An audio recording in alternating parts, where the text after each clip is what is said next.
Okay, we're live. So let me do a sound check real quick.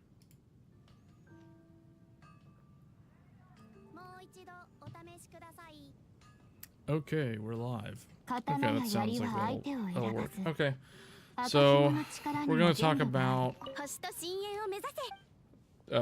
tech news for the week, new hardware news. Probably the biggest thing that everybody's been paying attention to is the Ryzen 7 7800X that we've had to wait pretty much like a month and a week or two since the release of the X3D CPUs from AMD, so those are available now. Today, as of today, it's launch day. So I know the reviews for that processor went out yesterday from all the large tech outlets. So we're going to go over kind of like the use case for that CPU. But the general rule of thumb is it's basically the best gaming CPU. That's kind of the short and sweet summary for those that are wondering if they should get one. You know, my answer to that question would be, what do you have today? What sort of games do you play? You know, that's basically it. Because if you're having if you're not having any trouble playing games the way they are today with your current PC, then there's obviously no reason to really upgrade. But if your PC, I would say, is 4 years old, 5 years old, like the motherboard and the CPU, then I would consider upgrading for like a gaming PC. I guess on the flip side of that, if your PC is relatively new, you know, like let's say maybe Zen 3, Zen 2, maybe a 11th gen, then it's probably not going to be worth upgrading, at least in my opinion. I don't know. I don't think there are any titles that are so demanding that you wouldn't be able to get a decent gaming experience on like a Zen 3 CPU or an Intel 11th gen Rocket Lake CPU, or maybe even like a 12th gen Alder Lake CPU. So anyone older though, like for instance 10th gen, Ryzen 2, Ryzen 1, pre-Ryzen, any kind of like Skylake, Kaby Lake, Coffee Lake, all those older Intel platforms from the last, you know, like the last half of the last decade, I think that there's a compelling story here to do a new PC build.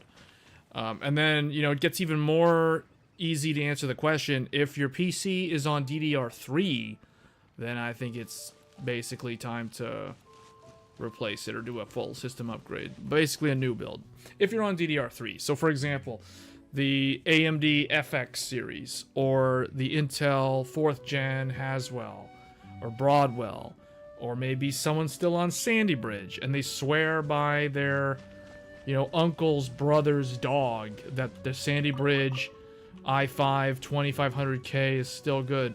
Well, I mean, you can think that in your heart and in your mind, but the reality is no, Sandy Bridge is just not good anymore. Hey, favorite tiger. Software you're on DDR1, really? My first PC was DDR1. Your computer froze up on memory training. I did reboot of my computer. Would that damage the RAM?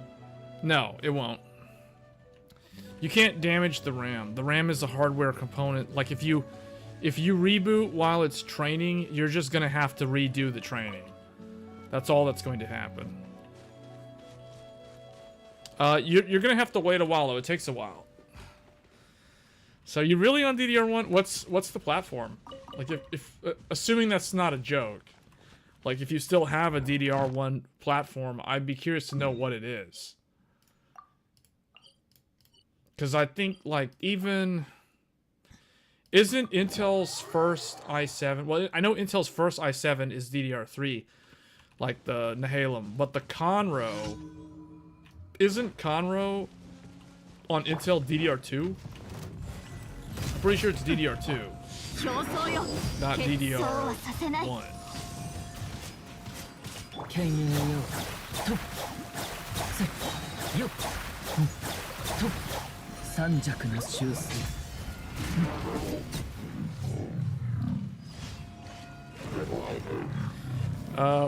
Tiger, are you referring to a new system build?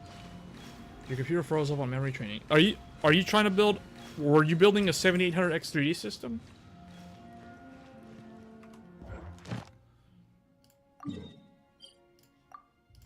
We're going to talk about the reviews in a little bit.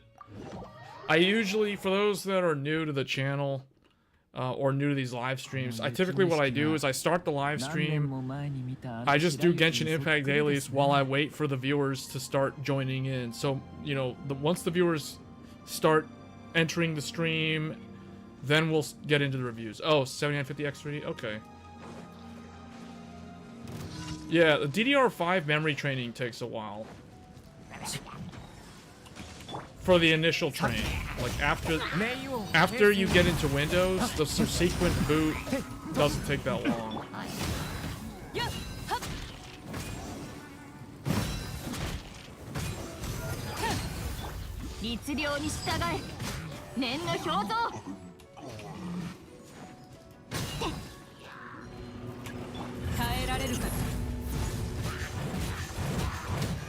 Yeah, we'll be going over the reviews. We'll talk about some things to know for those that are new to AM5 or just DDR5 in general. So that's what we'll talk about in the later half of the stream. Depending on how many of the regular viewers I get, like if Joey shows up, we'll probably talk about motherboards. Because I know he was asking me about motherboards the other day.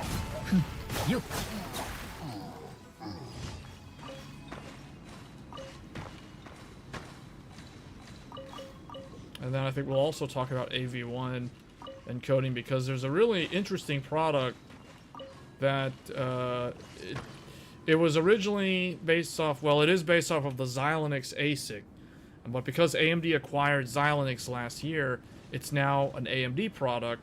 So we'll talk about that in a little bit later on, because I think that's, you know, like, AV1 is talked about a lot. Like, I think that it's marketed heavily for streamers, but the reality is it's only now, it's still kind of in its infant stages. It's only now starting to show up in the market. Like, YouTube allows it now, but not really. It's kind of like a closed beta test to actually do it, and it's kind of tedious to get the process going. But I may do a video on that in the future for AV1. I'm just waiting for it. I'm just waiting for the process to get a little bit more mature, so that I can, so the, like, kind of the step-by-step process that I make in the video is easy to follow. There's not like all these crazy hoops that you have to go through to get it working.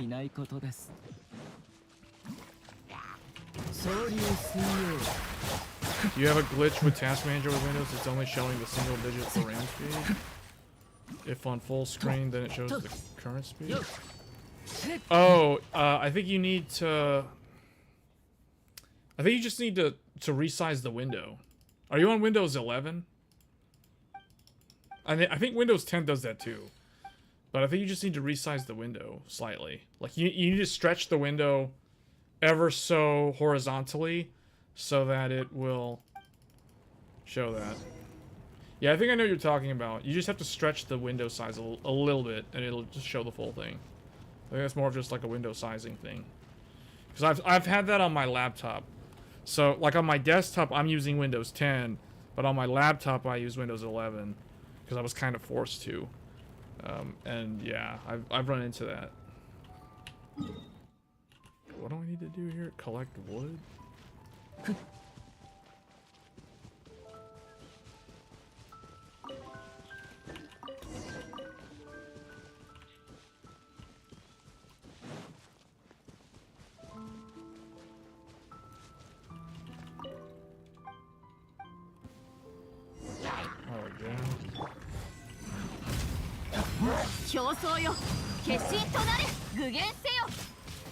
Where's that? There's like one of these little dudes over here in the back. よっ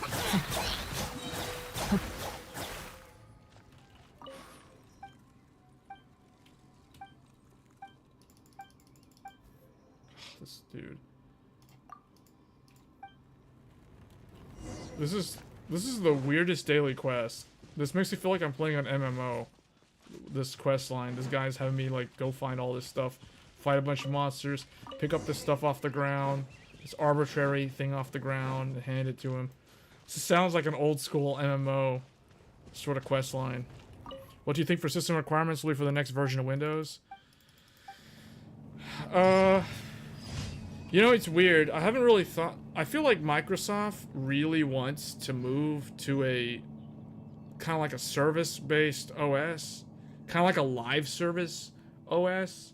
Which I kind of think that's the direction that they're wanting to go. So think of like Genshin Impact, for example. It's a live service game.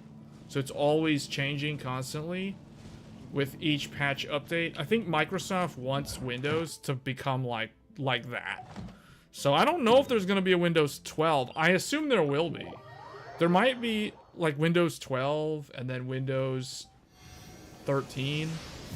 And then after that, they might just do like Windows 12 and then Windows. And then from then on, like Windows 13 won't be called Windows 13. It'll literally just be Windows, Microsoft Windows.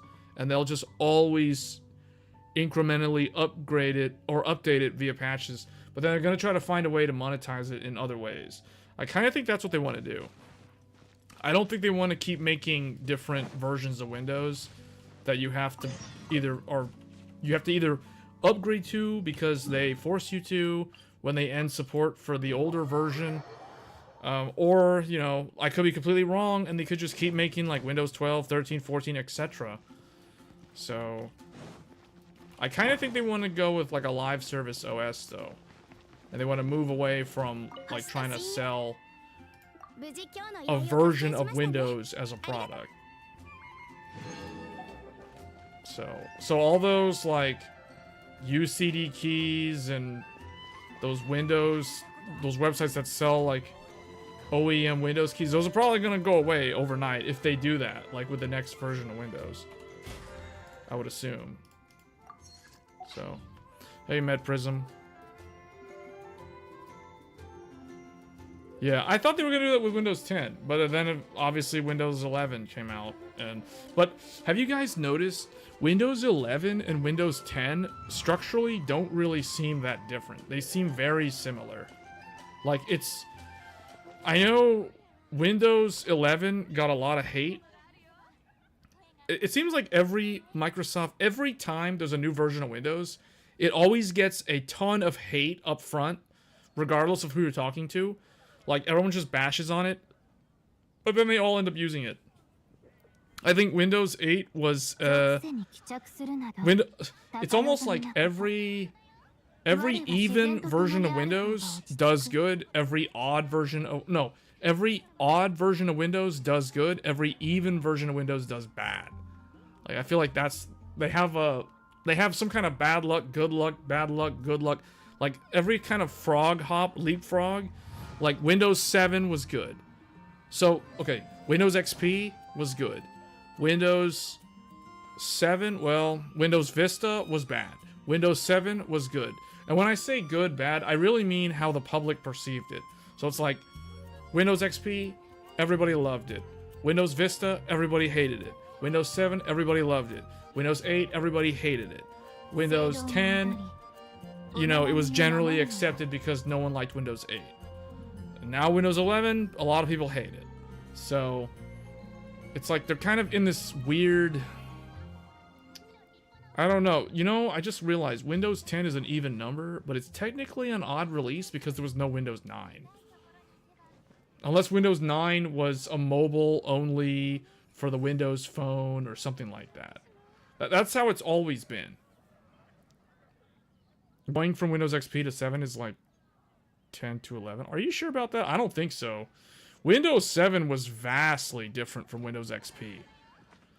The thing that I remember about Windows 7 was the first... Well, okay, maybe Vista had this, but I never really used Vista enough to know what Vista could do, or what it can't do versus 7.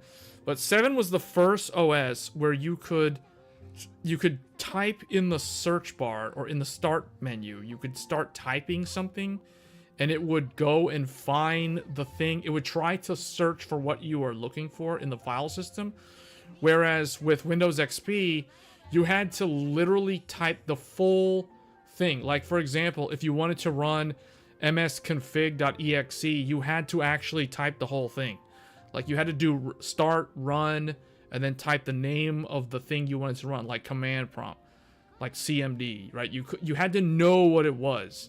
With Windows 7, you actually didn't need to know the full name of what you wanted to run. You could start typing some of it, and then Windows 7 would kind of figure out, or it would give you like some kind of suggested search results.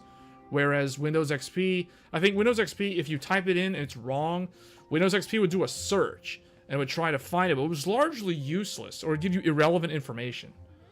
So, okay, so we're done with Genshin, so let's go ahead and look at some of these reviews here. Let me bring this up. We'll look at TechSpot first, and then we'll move on. Let's get out of Genshin. I have to move you guys over to the other monitor so I can see what's going on.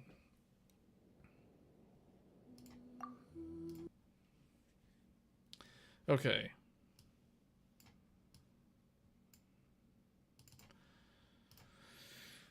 Okay, so I know Favorite has the 7950X3D. Windows Vista was fine if you had more than 4 gigabytes. Well, you had to be running 64 gigabyte Vista, and so Vista was unlucky because Vista came out in that weird transitionary period from the 32-bit Windows OS to the 64-bit OS. I know Windows XP had 64-bit, and the reason why I remember this is because my very first PC was an AMD Athlon 64, and 64 designated or denoted that it was a 64-bit processor, which means it could handle 64-bit instruction sets from the operating system. In this case, that would be Windows XP. And Windows XP did have a 64-bit edition, but the reality is none of the software applications at the time were using or written in 64-bit instruction sets. They didn't make use of it. So, and then you had this weird compatibility where, like, you had to run things and you had to cross-launch things in x32 or 32-bit mode or x86 mode as opposed to x86-64. And then Intel also was kind of hesitant to jump on board with the 64-bit thing because AMD did it first. So Intel was having to play catch-up. So they kind of bolted it on to like their Pentiums and stuff, like with the Pentium dual-core. So it was kind of a weird era for Vista to exist in. So I just kind of think Vista got unlucky. And that's why it got a lot of hate. Because I honestly don't really think it was that bad. Like what Met Prism was saying, it's fine as long as you had the system resources. And keep in mind, like 2007, 2008, 9, that was kind of like the Vista era. And nobody really had 4 gigabytes of RAM back then. Most people had 2 at most. A lot of people still had 1, and maybe some people were still on like 512 megabytes. So it's kind of a different era. It was a weird spot for Vista. And 7 looked a lot like Vista under the hood. So yeah, it was just unlucky. So it's almost like what I think Microsoft should probably do if they want to stick to Windows as a product as opposed to Windows as a service. I think they should just like they should only do an operating system every 5 years. So stretch it out more. Because I think when they have them too close together, like for instance, Windows 7 was like 2009, and then Windows 8 was 2012. It was like a 3-year gap, which I don't think is a wide enough gap, because if you try to get people to go to this OS, you kind of want, like, as someone who wants to use the operating system, I want to be able to use it for a number of years so that I don't have to keep on, shuffling things around, especially if you're someone who's like on a business aspect. If you support a product that you made in software, you don't like the idea of having Microsoft change the operating system every 3 years, because now you have to go and rewrite and debug and do all your stuff when previously you had your own roadmap. You were doing bug fixes and new features, etc. But now, okay, here comes Windows 8. It's like, oh, now I gotta like redo my whole thing, make sure it actually works and it's not buggy. So you see, I think like from a business standpoint, it doesn't make sense to do OS releases every 3 years. And I think Microsoft learned that because Windows 10 to 11 was a much wider gap between operating systems. So I think they've learned that. But I kind of think they want to do Windows as a service, though. So the Windows 12 might be the last one. System specs are 128 gigs of RAM, 7950 X3D, ROG Crosshair Hero, 2 terabyte NVMe, Windows 11 3080 Ti, and 1500 watt power supply. Okay, 100. What do you do? Like, I guess my question is, what do you use the 128 gigabytes of RAM for? I mean, that was the question that people kept asking me. Like, so I'm curious. Like, what do you use the 128 gigs for? Because when I put 128 gigs in my system, everybody was like, "That's complete overkill. You're never going to use that much RAM. Why?" So, for most people, it is overkill. I'll agree with them on that. But there are specific use cases where that could come in handy. For example, 4K video editing. You can definitely use more than 32 gigabytes of RAM. And Chrome tabs, all of them. Chrome tabs, yeah, but you have to have a lot of Chrome tabs. And the other thing too is Chrome has tried to get it so that they're not as much of a memory hog, where they'll put tabs that are inactive or you haven't accessed or viewed in a long time. They'll put them kind of like in a hibernate state, where they'll basically, I guess, quit polling the site or anything so that they're not actually having to use up RAM. So 10K tabs open. Well, it depends on the website though. But yeah, Chrome has tried to make some improvements so they don't use as much RAM anymore. Okay, so future-proofing and edit drone footage. Oh, is the drone footage in 4K? And basically, if you're doing 4K video editing, yeah, you're gonna need a lot of RAM. I would say 64 gigabytes is kind of the minimum for 4K video editing. I mean, I'm using 64 right now.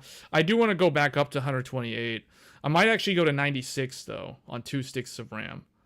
I'm waiting for the price on the 2x48 DIMMs to come down in price before I upgrade my RAM again. So for those wondering, I had 128 gigs of RAM. That I had 128 gigs running with the 7950X, but then I got this guy, the 7950X3D, back on launch day, February 28th. So I needed to give RAM to this, so I took 2 of the sticks and put them in this system. So this guy's got 64 gigs, and the 7950X has 64 gigabytes. So I've got 64 gigs split across 2 processors. But I do want to go back up to like 96. I'm kind of aiming for 96 gigabytes of RAM on 2 DIMMs. That way I can still run it at higher speeds. The problem is the 96 gigabyte, the 48 gig DIMMs don't run that fast because they're typically Micron. I think Samsung's starting to manufacture them as well, but they're not going to run that fast. You're looking at like 5200, maybe 5600. So I'm aiming for 5600. I think like 6,000 megahertz on 96 gigs of RAM might be possible, but we probably won't see those until the end of the year.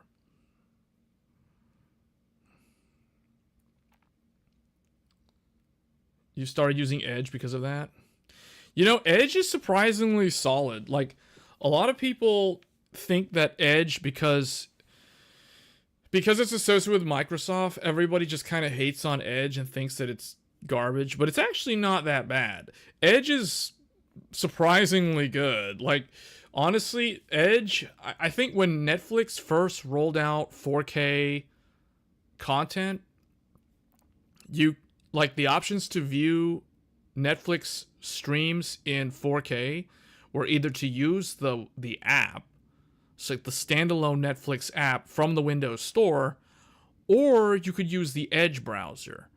As far as I know, I don't think that the Chrome browser supports 4K Netflix. I could be wrong. This was a while ago when I read up on this story, but that was a while. Oh, it's 5K footage. Wow. Yeah, but Edge is actually pretty good. And the thing that a lot of people don't know about Edge is all of the add-ons that you can install on Chrome, they all work on Edge. Like, they're backwards compatible. How many tabs can Chrome open? Is there a limit? I don't think there's a limit. I mean, I've never tried to test the limit. I think it depends on how much RAM you have. That goes back to what we were saying earlier. Like, why does somebody need 128 gigabytes of RAM? Well, video editing and Chrome. Chrome and video editing. Those would be like two examples. Okay, so this is the way. This is the way. To quote The Mandalorian.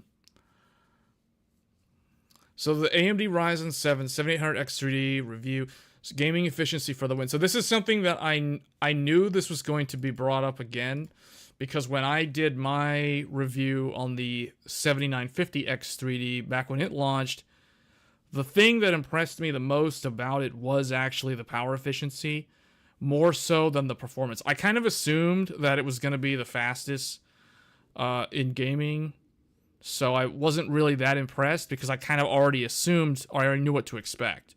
But the power efficiency was the thing that kind of got me. It's like, well, okay, this thing is actually pretty good.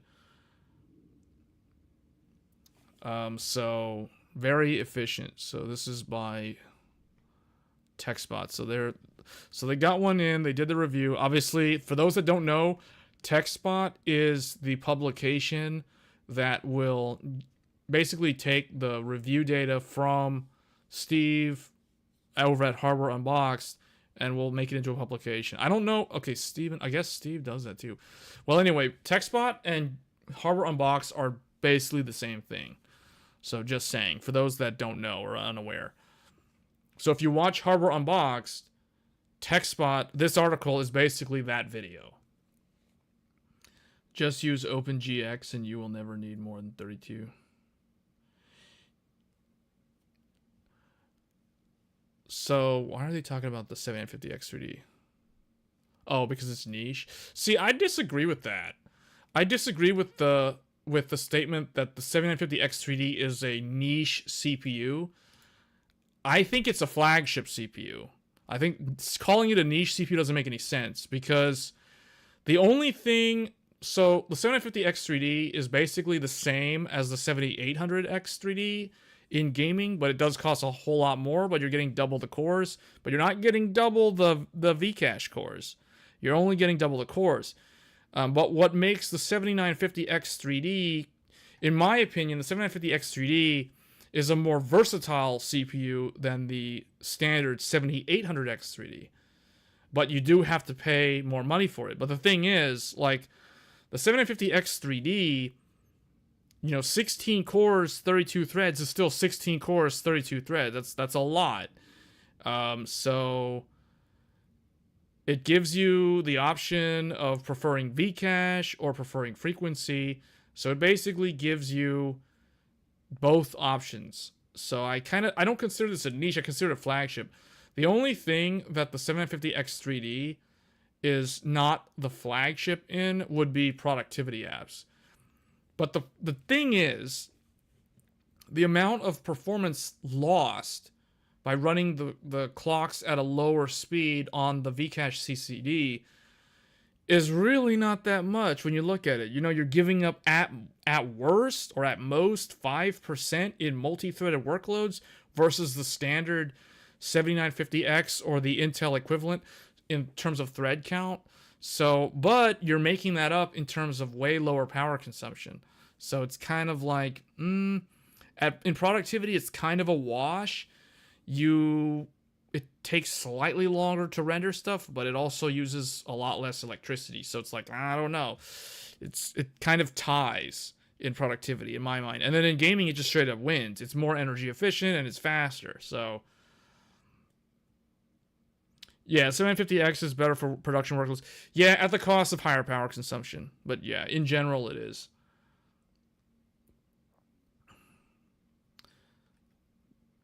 So what did they do here? To ensure max performance, gamers are best off disabling the second CCD. I don't agree with that. I think that's dumb. Like the thing is, I don't know, man. Sometimes with these reviewers, when I read their publications or I watch the videos, they just say stuff that sounds so counterintuitive. Like, I mean, I'm just speaking as someone who actually bought one of these with my own money, and I can tell you, I am never going to go into the BIOS and turn off one of the CCDs and turn this into a 7800X3D. With the one exception being, educational, do it for research purposes, right? Like, see what it's like to emulate a 7800X3D by turning off a CCD. But like for my workflow, for anything else like daily use case, why would I ever do that? That sounds so dumb. Like I want all 16 cores and all 32 threads because I paid for 16 cores and 32 threads. I didn't pay for an 8-core 16 thread CPU. If I wanted one of those, I would have bought the 7800X3D. So I don't agree with this, like, turning off to ensure maximum performance. That sounds so dumb. The other thing too about that is, like, for instance, in some games, like a good example is Counter-Strike CS:GO. Like, that game prefers frequency because it literally fits within the 32 megabyte cache of the standard processor. So it's like in that scenario, the 7950X3D, like if you wanted, you could uncheck this as a game in the Xbox game bar, and then what will happen is the Xbox game bar will dynamically just shift the workload onto the other CCD, onto the frequency CCD. Or you could manually have it prefer frequency if you wanted. I don't really care to do any of that because I think that's just a waste of time.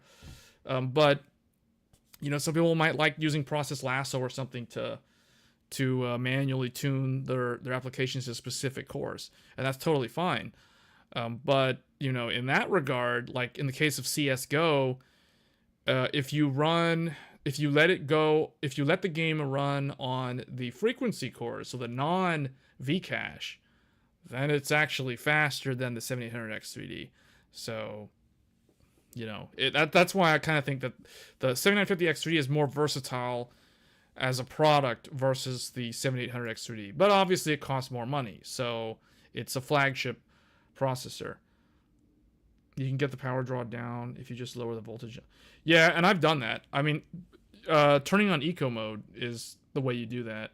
Because essentially, the X3D parts run in eco mode by default. That's what they do. They're running at the 120. Well, they're slightly above the eco mode that I showed in that one video that I did for the 7950X. But yeah, you just literally turn on eco mode and then the power consumption is the same as a X3D part. So, or you could use curve optimizer and that will also lower the power draw. So this is $50 more than the standard 7700X. It's kind of weird that there's no 7800X to directly compare. I mean, I get they're both the same core count, and the 7700X has higher frequencies on the turbo, so it's like, well, it's frequency versus cache. And in most cases, cache is going to win out, especially because this processor is really meant for gaming. So when I don't agree with the words, like when they say here that the 7950X3D is a niche product, I would almost flip the script and I would probably say the 7800X3D is more of a niche product. They're both really good at gaming, but I think the 7800X 3D, it's just like the 5800X 3D. You know, the 5800X 3D's claim to fame was gaming performance on the cheap. The king of gaming, but on the cheap. Hey, Joey's here. And then Max is here too. Turning off cores for gaming was something for Zen Plus and Zen 2. I never turned them off. Never liked the idea. Yeah, I don't know. Well, there was also like turning off SMT. On Intel, it was always all about like turn off hyperthreading for some games. But it's like, why? Why do that? Why turn an i7 into an i5? See, I don't understand the logic behind that. It really doesn't make any sense. Like, the thing that I heard that's kind of weird, the thing that's really, really weird is people, I forgot where I read this. It was probably a YouTube comment or something.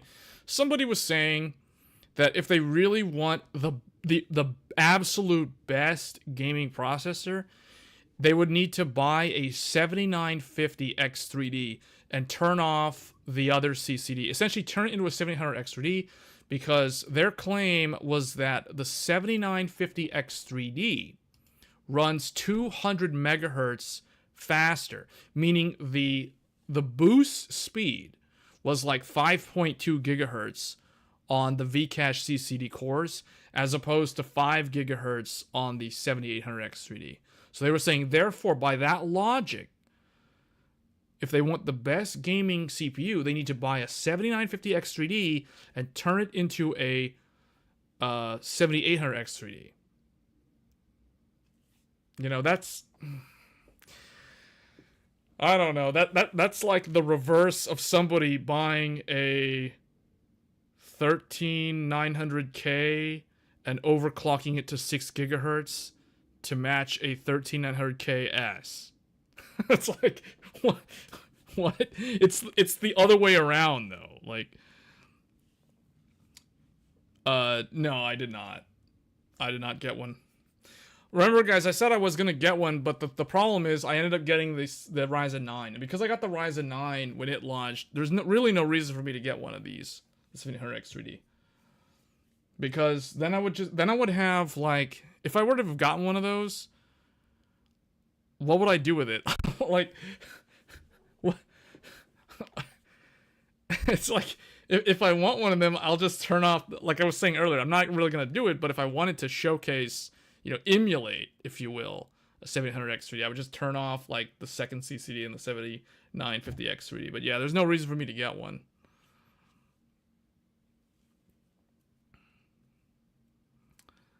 Oh, you lost the internet connection? Oh, man. Tell me about it. That's happened to me a few times while live, and it's really annoying.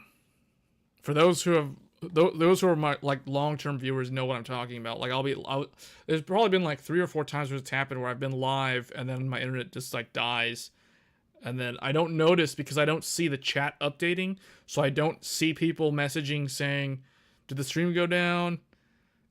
Or is it just me, right? And then I'll eventually come back after like 3 minutes or something, or 4 minutes, whatever, like however long it takes for the router to reboot, and then it's fine after that. You don't want to put it in eco mode?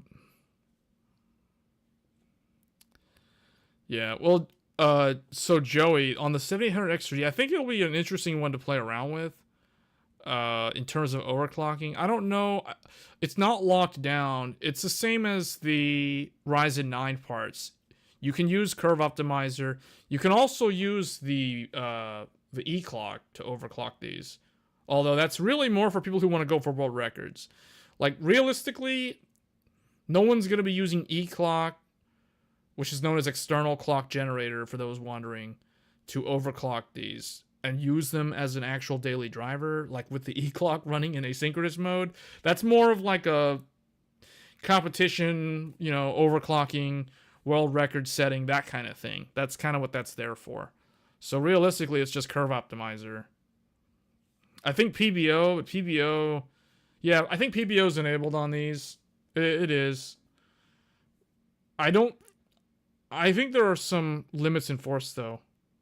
I think the what do you call it? The curve optimizer, the actual voltage frequency curve is different. It's slightly lower the higher up you go. So it's like, for instance, like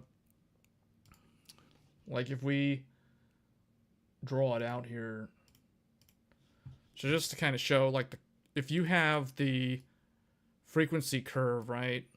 Or I guess, well, it wouldn't look like that. It would look something more like this. So if this is the, let's call this the 7950X. If this is the frequency curve, the voltage frequency curve, where, you know, this is voltage right here, and this is frequency right here. Well, actually, is that right? You know what? That's wrong. It's actually, I drew it backwards because voltage frequency is more like exponential. This would be frequency, and I think this is voltage.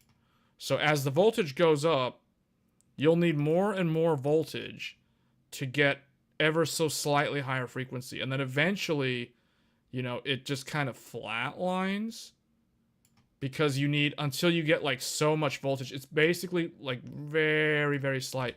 But basically what I'm trying to illustrate, on the 7950X, it's like this. The 7950X3D or the 70, any Vcache CPU is going to behave slightly less. So like the voltage won't be as aggressive. So your frequency is just kind of going to always tend to be lower than the non-3D cache parts. As an example.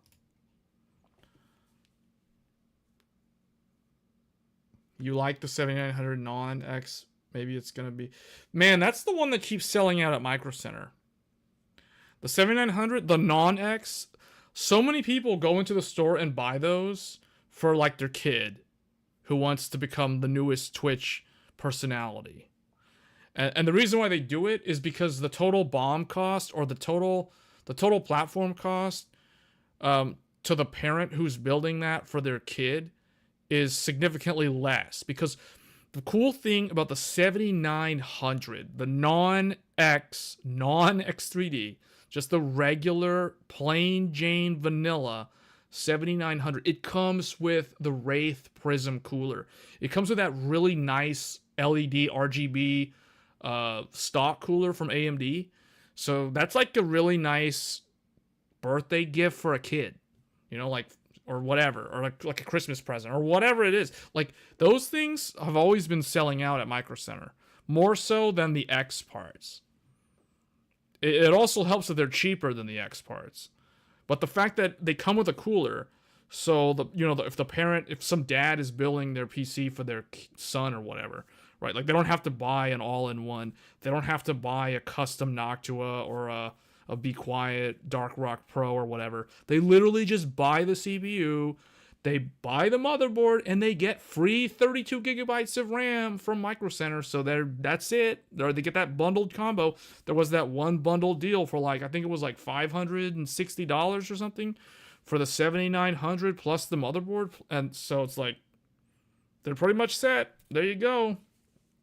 Anything else that was on the kid's old computer, like the graphics card, the case, the power supply, they just roll that over into the new build. They don't have to worry about it because the 7900 doesn't use that much electricity. So, really, really easy. And think about that. That's 12 cores, 24 threads. That's no slouch when it comes to gaming and streaming on a budget. So that's actually a pretty nice deal. You put a max voltage of 1.2 and turn level 4 load line. You put a max voltage of 1.2 and turn... Oh. Yeah. Yeah, oh, you're talking about the... Are you talking about... overclocking? If you put a voltage in the BIOS, it disables PBO though. As far as I know, that when you do that, that enables what's called OC mode, manual overclocking. The Wraith Prism is decent for 60. Yeah, it is. The Wraith Prism can handle 95 watt CPUs. When we get a chance to talk about some gaming monitors, let me know. Okay, we can do that. We can do that later. So, but anyway, so in general, the X3D parts, they'll run at lower voltages. So as a result of that, they'll run at slightly lower frequencies. So versus the non. And then honestly, I don't really know. I have to look. But like if I had to guess what let's do purple. Like the vanilla one. The vanilla one is probably somewhere around here. It kind of crisscrosses over the 3D one. I don't know. I'm just saying, like, for the standard 7900, the vanilla one, that color is probably a bad choice. It doesn't show up on stream that well. Psychoholic running your 7950 in eco mode, you can see why. It's a big silhouette. Yes, it is. And think about it too, right? Like for a parent who's building a PC for their kid, they don't want to deal with potentially tripping over current protection. Although typically the graphics card's going to do that, not so much the CPU. But, it just saves so much money because if you buy the non-X, you're getting a cooler, so you don't need to buy a cooler. You're also getting a much lower power, like a 65 watt part. So that means like even if you had to buy a power supply, you don't have to buy a super high-end power supply for that thing. And on top of that, you don't have to buy an expensive motherboard with massive aluminum heat sinks on the VRM. You can just buy like the most basic B650 motherboard, like a micro ATX from whoever, MSI, Gigabyte, doesn't really matter, ASRock, whatever, Asus even. Although Asus tends to be pricier, so probably not Asus, but it could be, depending on the bundle deal. So, yeah, those are really, really, those make for like excellent gifts in my mind. Those vanilla, like the non-X parts. So, like, I've talked to people at Micro Center, and they tell me that those actually sell pretty well. Like, despite what people say online about AM4 being a slow seller, like, yeah, it was slow. So what I remember is when I said AM4, AM5, I meant like Ryzen 7000 series. So AM5. So what I remember is that when AM5 first came out, obviously you had all those people that were waiting to upgrade, like me, like I upgraded on launch day, and then a bunch of other people who were on like, we were on like X370, like we were on either like Zen 2, Zen 3, and we're like, okay, I'm going to make the jump to DDR5 because I'm an enthusiast. So all you people with DDR4, see ya. Okay? So basically that was the initial wave of people who made the jump to DDR5 who went to AM5. And then after that, the sales just kind of like dropped off and people kept buying like 5800X 3Ds and, Zen 3 CPUs during the holiday season. Or they were waiting for Intel's 13th gen to come out. I know a lot of people waited, and then Intel stuff came out, and it was like, okay, when they were looking at the high end, it was kind of a wash between the 13900 and the 7950X when it came to productivity, because it's typically where you compare them. But then when you start looking at gaming, then the 13900K would win at the cost of power consumption. And then people started figuring out, you can actually run fast DDR5 on the 13900K. Now that only became relevant recently because DDR5 RAM prices have been falling and falling and falling every month. But like if you were trying to run like, 7200 megahertz DDR5 back in November when the 13th gen first launched, good luck, because you were paying like close to $500 for that RAM. So that's why it was kind of a moot point. Like it was kind of pointless to talk about that because like, okay, do you really want to spend that much money on RAM for what, right? Like for 5% more, I guess, but it's like the power consumption is all the way up there. I will at some point. We'll get to it. The Hogwarts Legacy stream. Yeah, we'll get back to those. I'm close to the end of Wolong Fallen Dynasty, so I think the next time I do a game stream, it's probably going to be finishing Wolong, and then anything after that will probably be Hogwarts Legacy. Because there's really nothing on my radar for the next several months, or at least the next several weeks. So yeah, expect to see Hogwarts Legacy make a return to the channel at some point soon. Do you know if the cooler can handle it? If you're wanting more performance, what are we talking about? But yeah, so let's go back to the review. Okay, so I just kind of want to show. So he tested with the Gigabyte X670 Aorus Master. So he literally tested with the exact same motherboard that I am streaming on right now. So the Aorus Master, which actually is a really nice. It turns out this motherboard. So when I first upgraded, I didn't want this motherboard. Like, this wasn't my first choice. I've said this before, so this is going to sound redundant for those that have been watching me for a while. But, like, I wanted the MSI Meg Ace. That was the motherboard that I wanted, but they didn't have it on launch day. I think, like, they had two, and I remember Joey got one, and then I don't know who else got the other one. I thought they had two, but I wasn't able to get that, so I was stuck, like, having to choose a backup. So I was like, I remember looking on my phone. Like, I was talking with the sales guy at Micro Center. I was trying to, like, scroll through the different motherboards. And then I was like, okay, I guess Aorus Master, because at that point, the Meg Ace was the only $700 motherboard that I would spend $700 on. Because I was like, I don't really want to spend. I could have got the Hero, but I didn't want the Hero. I didn't want the Crosshair Hero for multiple reasons.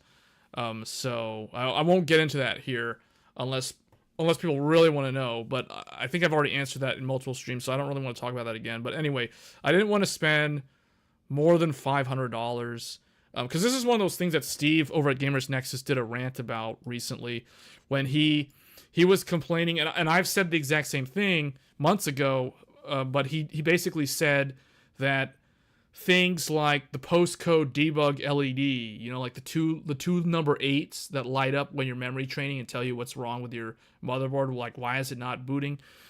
That thing, it's like that's become like a luxury feature now, and you have to spend $500 to get one of those.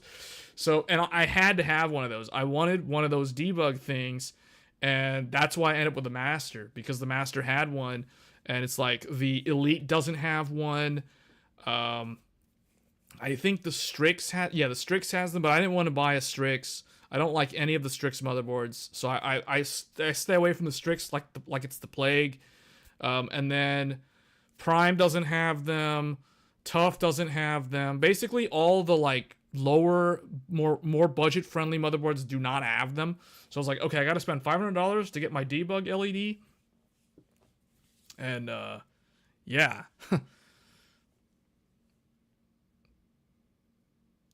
You only got the debug LED on the B350. Yeah, back then, you could get debug LEDs pretty much on every motherboard, except for probably the small, tiny, micro ATX boards that were, you know, like $60 or something. So, you got an eye on the Gigabyte X670 Gaming AX. That's very similar to the one that I have for the 3D. What's it called? The Aorus Elite AX. Yeah, we can look at those motherboards here in a little bit. We'll probably do that. We'll look at the gaming monitors, and we'll look at the. Well, I do plan to talk about that though later in the stream. I do want to talk about, for those who are thinking of upgrading.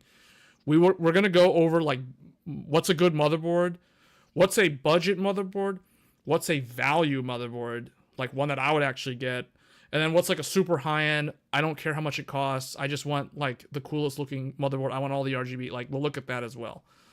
So, just to kind of look here. So what's cool about this is the hottest it got was 84C, and it never thermal throttled. So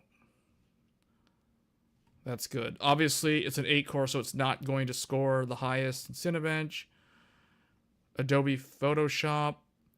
Adobe Photoshop doesn't really, you know, the fact that the 7700X is right up here above the other, the Ryzen 9s lose to the Ryzen 7 7700X.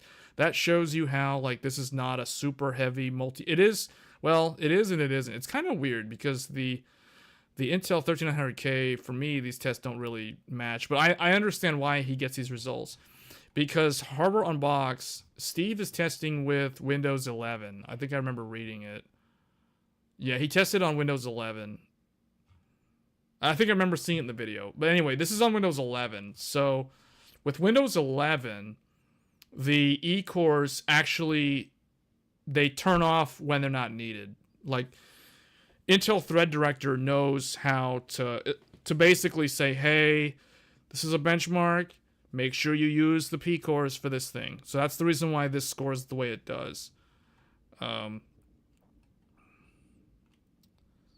Otherwise, like, these Cinebench scores would be actually quite a bit lower on the single thread here. Because you'd have this occasionally bounce to a E-core. But anyway, here's the Blender results. But see, like, this is what I mean by you give up. So by going with a 3D part versus a non-3D, the amount of performance loss in productivity is so small. So, like, even here, 14 versus 1500, like almost 1500 versus like almost 15.5. So it's like, you're not really losing a whole lot. Even at the high end, like, we're talking in terms of seconds. This is what, 9 seconds slower on this Blender render than the standard 7950X. So yeah, like, this goes to what MetPrism was saying earlier. If you want to build a productivity PC and you don't game, the 7950X or like a standard Zen 4 makes the most sense, because you're going to save money up front, because you can get a better deal on, say, a 7950X than a 7950X 3D. And it's going to perform better typically in productivity workloads, as shown here. So, but what's different though is the system power consumption. Because if you look, this is where it's interesting. So the Blender render, 207 watts for the 7800X 3D, 279. So roughly 70 watts more for that second CCD, which is actually quite impressive when you think about it. Because that shows you that this is not linear scaling, right? Like, 8-core 16-thread is consuming 207 watts when doing a Blender render, but the 16-core 32-thread is only adding 70 more watts for double the cores and threads. So I found that kind of interesting. And then the standard part, like, here's the 7700X. So the 7700X has the same core count, but it's like, what, 50 watts more? 50 watts more at the same cores. So that's why it shows that you're getting an efficiency advantage with the Vcache part.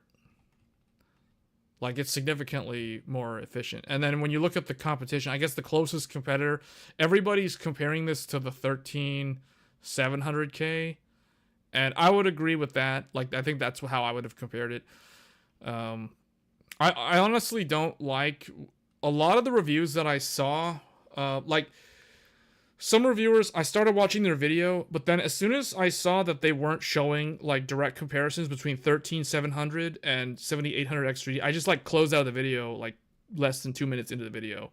Because if a reviewer is going to compare a 7800X 3D to a 13900K, I'm just going to close the video immediately, because it's not a relevant comparison, because it's completely different price points. And in my opinion, these two processors are meant for different users. Like, I've said this before, and I'll say it again. The 13900K is not really, in my mind, I would never use it as a gaming first CPU. 13900K is a productivity first, gaming second CPU. Likewise, the 7950X is treated the exact same way.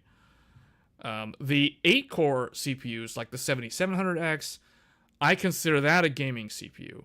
Same thing with the 7800X 3D. And then for the Intel, if I had to choose a gaming CPU, I would consider the i5 13600K a gaming first, productivity second CPU. In that order. And the 13700K is kind of like, it could go either way. But if I had to categorize it, I would probably say it's gaming first, productivity second. Because it's 8 P cores, 8 E cores, like a 12900K. So when it's 50-50 split like that, you know, I'm going to favor the P cores. But the 13900K gets really wonky because it's 8 P cores, 16 E cores. So to me, that's the productivity CPU.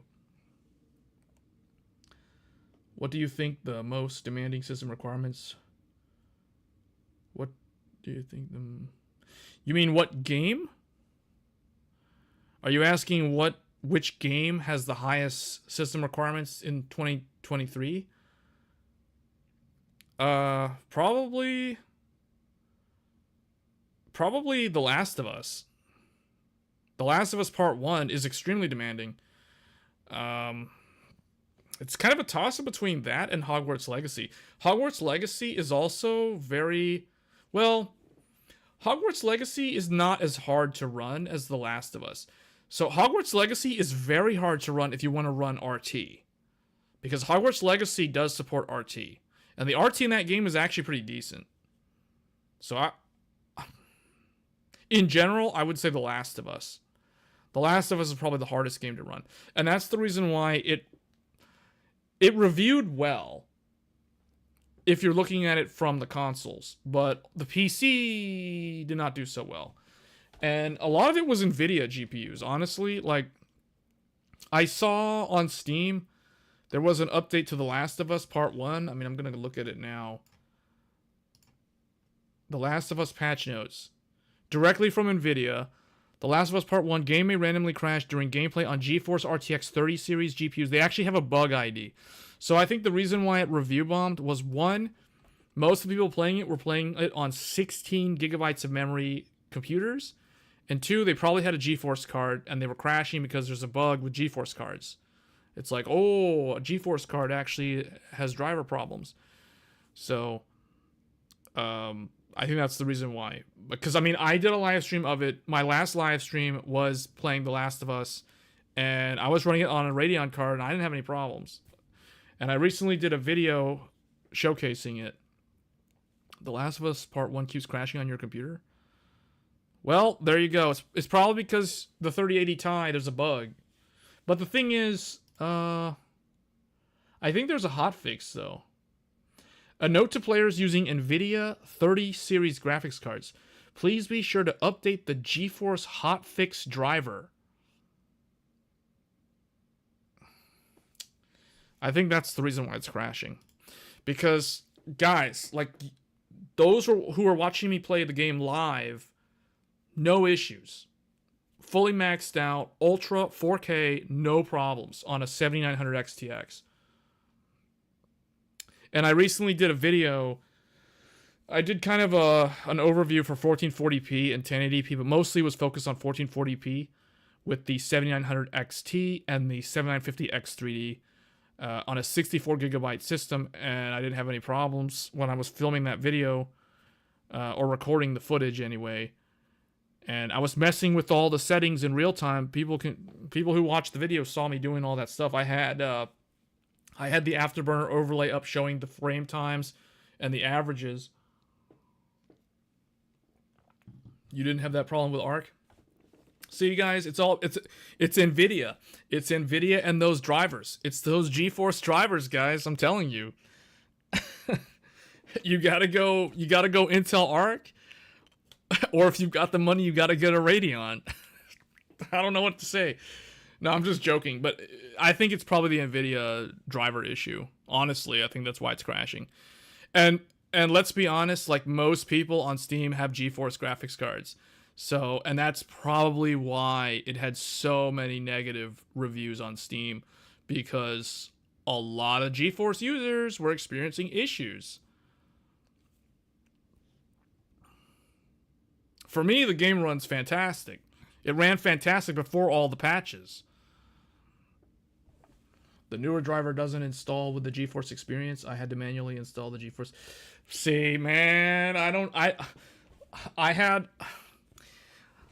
use GeForce Experience. I'm just saying, like, I've used NVIDIA cards before. Like, if literally right behind me, there's a 3080 Ti and a 3090 Ti, like in that bookshelf right there.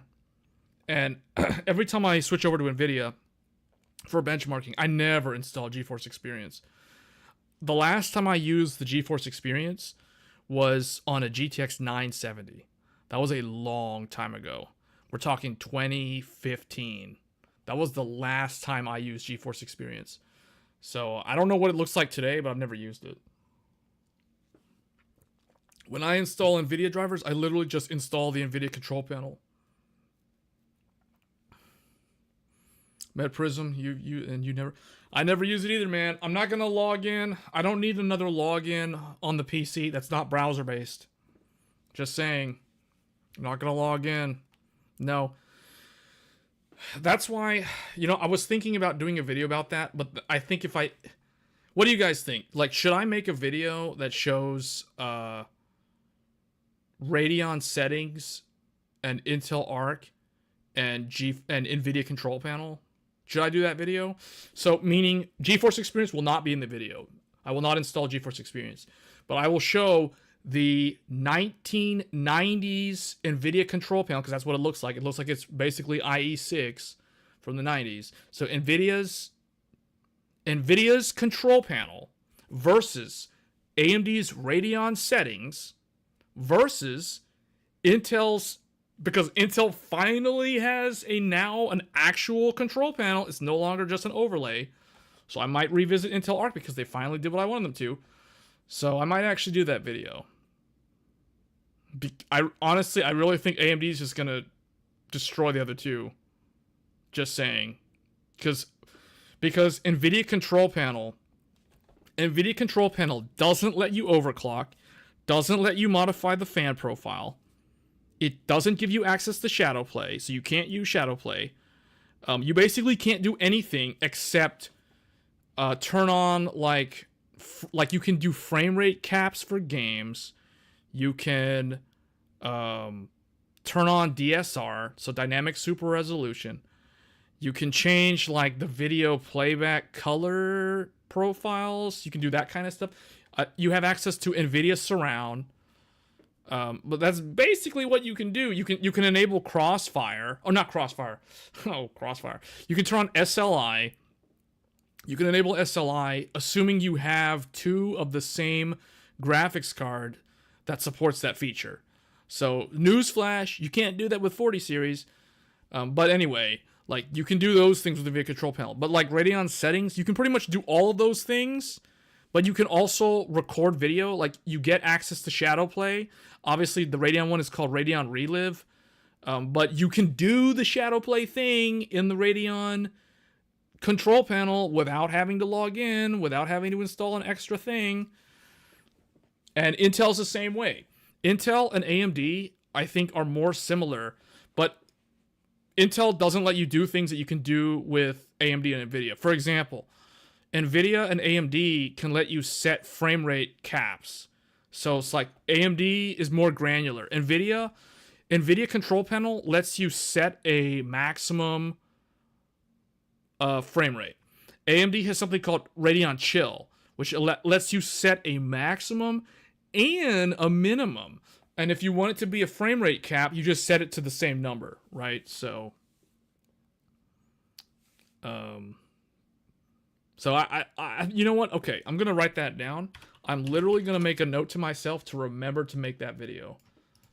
So I'm going to do Radeon settings versus NVIDIA control panel versus Arc.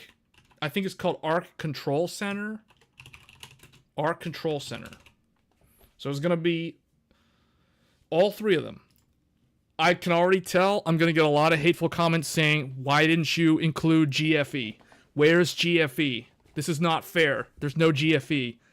There's going to be a lot of people hating on the video for that. But you know what? I don't care.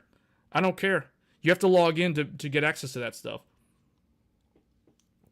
You basically have to install that bloatware on your PC to get access to those features. With Intel and AMD, you don't have to do any of that. Yeah, I agree. They need to get rid of that stupid GFE. It's trash. Do you think the future NVIDIA will replace the video control panel with GeForce Experience?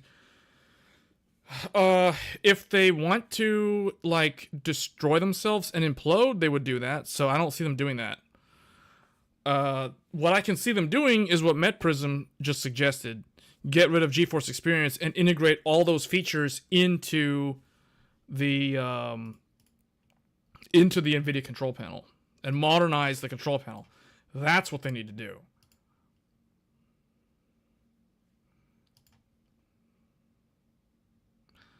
So, let me see here. Yeah, that's a good idea for a video, though. I think that video is kind of long overdue.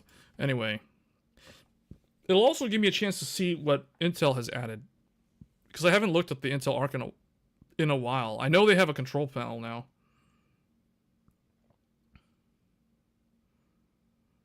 One thing you liked when you switched from the XTX, or switched to the XTX, you no longer need an afterburner overlay fan control. Exactly. That's what I'm saying. You have all of the features in one thing. You have it all in one control panel. A single pane of glass, a single dashboard to do everything.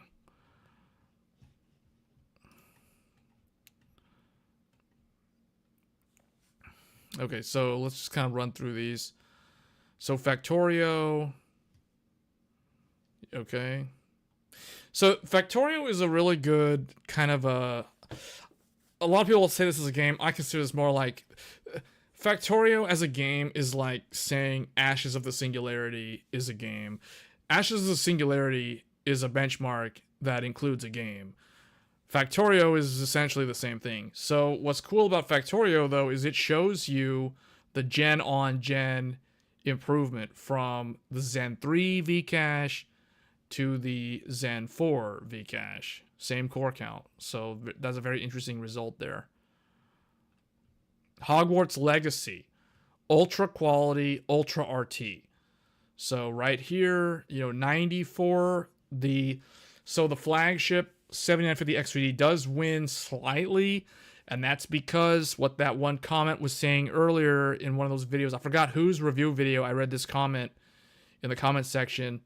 Someone was saying that the 7950X3D will, like, if you turn off the second CCD, it will technically be faster than a vanilla or like a true 7800X3D because it runs, like, the boost on those cores can do up to 5.2 dynamically versus the 7800X3D, which is capping out at 5. So that extra 200 megahertz on the lightly threaded boost algorithm is what's providing this advantage here. That slight win. Okay, and then this is interesting. So this is the power consumption.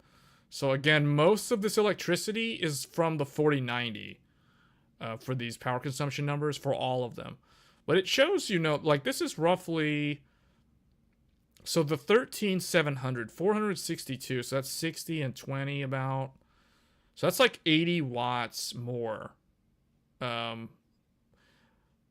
80 watts more power on the i7 or 80 watts less power on the Ryzen 7, depending on how you look at that. So, and then the standard Ryzen 7 is kind of somewhere in the middle, but it looks like it's closer to the Vcache CPU.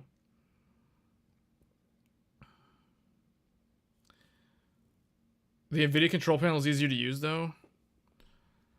I don't know if I agree with that, though. The problem,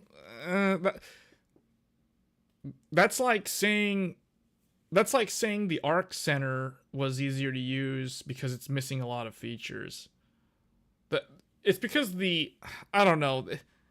I don't really think it's easier to use. Some of that stuff, like if I ask somebody to, without Googling it, like how long would it take to figure out how to enable a frame cap on a game using the NVIDIA control panel?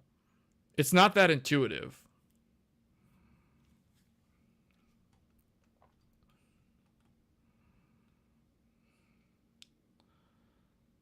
Because you don't have the individual games. Like NVIDIA control panel doesn't like track the different game process IDs in an easy to view menu. Like there's no overview that shows your games in NVIDIA control panel. You have to use GFE to gain access to that. So that's the other thing. Spider-Man Remastered. Okay, so here again, it's the chart topper, with the one exception being that 7950X3D because of the slightly higher boost clock on those cores. What's really interesting about this one, though, is the standard one actually does so good in this game.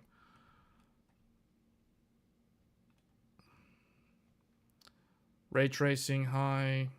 Okay, yeah, this is the Spider-Man. So here's the power consumption numbers.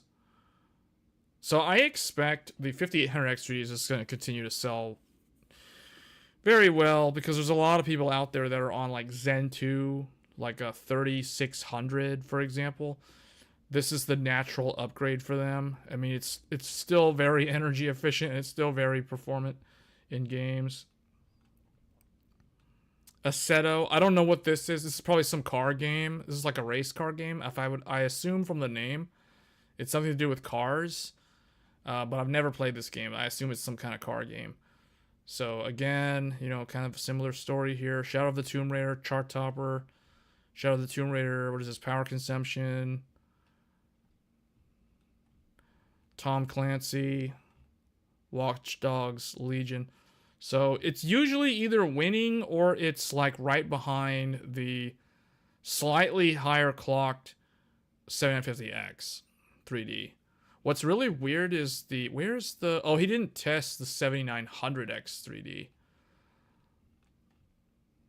Hitman 3, here's one where, this one's kind of interesting. So this is one where frequency is what is preferred. Although I think I've heard someone say that they use different code paths in this game. But anyway, regardless, this is one that definitely looks like, well, I mean, at first glance, it looks like frequency is what matters more. But that doesn't really look like it's the case because the 7700X is losing to the X3D, even though it's faster in terms of clock speed. So I don't know. This is one that I guess it just prefers Intel. The instruction set code path is probably more optimized on Intel, if I had to guess. Although, the spacing between the i7 and the i9 looks expected, based off of P-core clock, boost clock differences. But the i5 is, well, this is about 10 FPS and then 10 FPS between these two, so.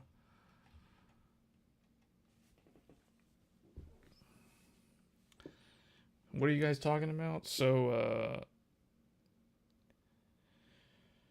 you heard a rumor that Windows 12 will release in 2024. Do you think it will have a similar user interface to Windows 11? Well, let's think about it. When did Windows 11 come out? Windows 11 was was it 2021? It was 2021. So in 2024, Windows 11 will be, what, 3 years old? If they do that, they could do that. I think it'll be 2025, though, if I had to guess. I'm guessing Windows 12 will be 2025.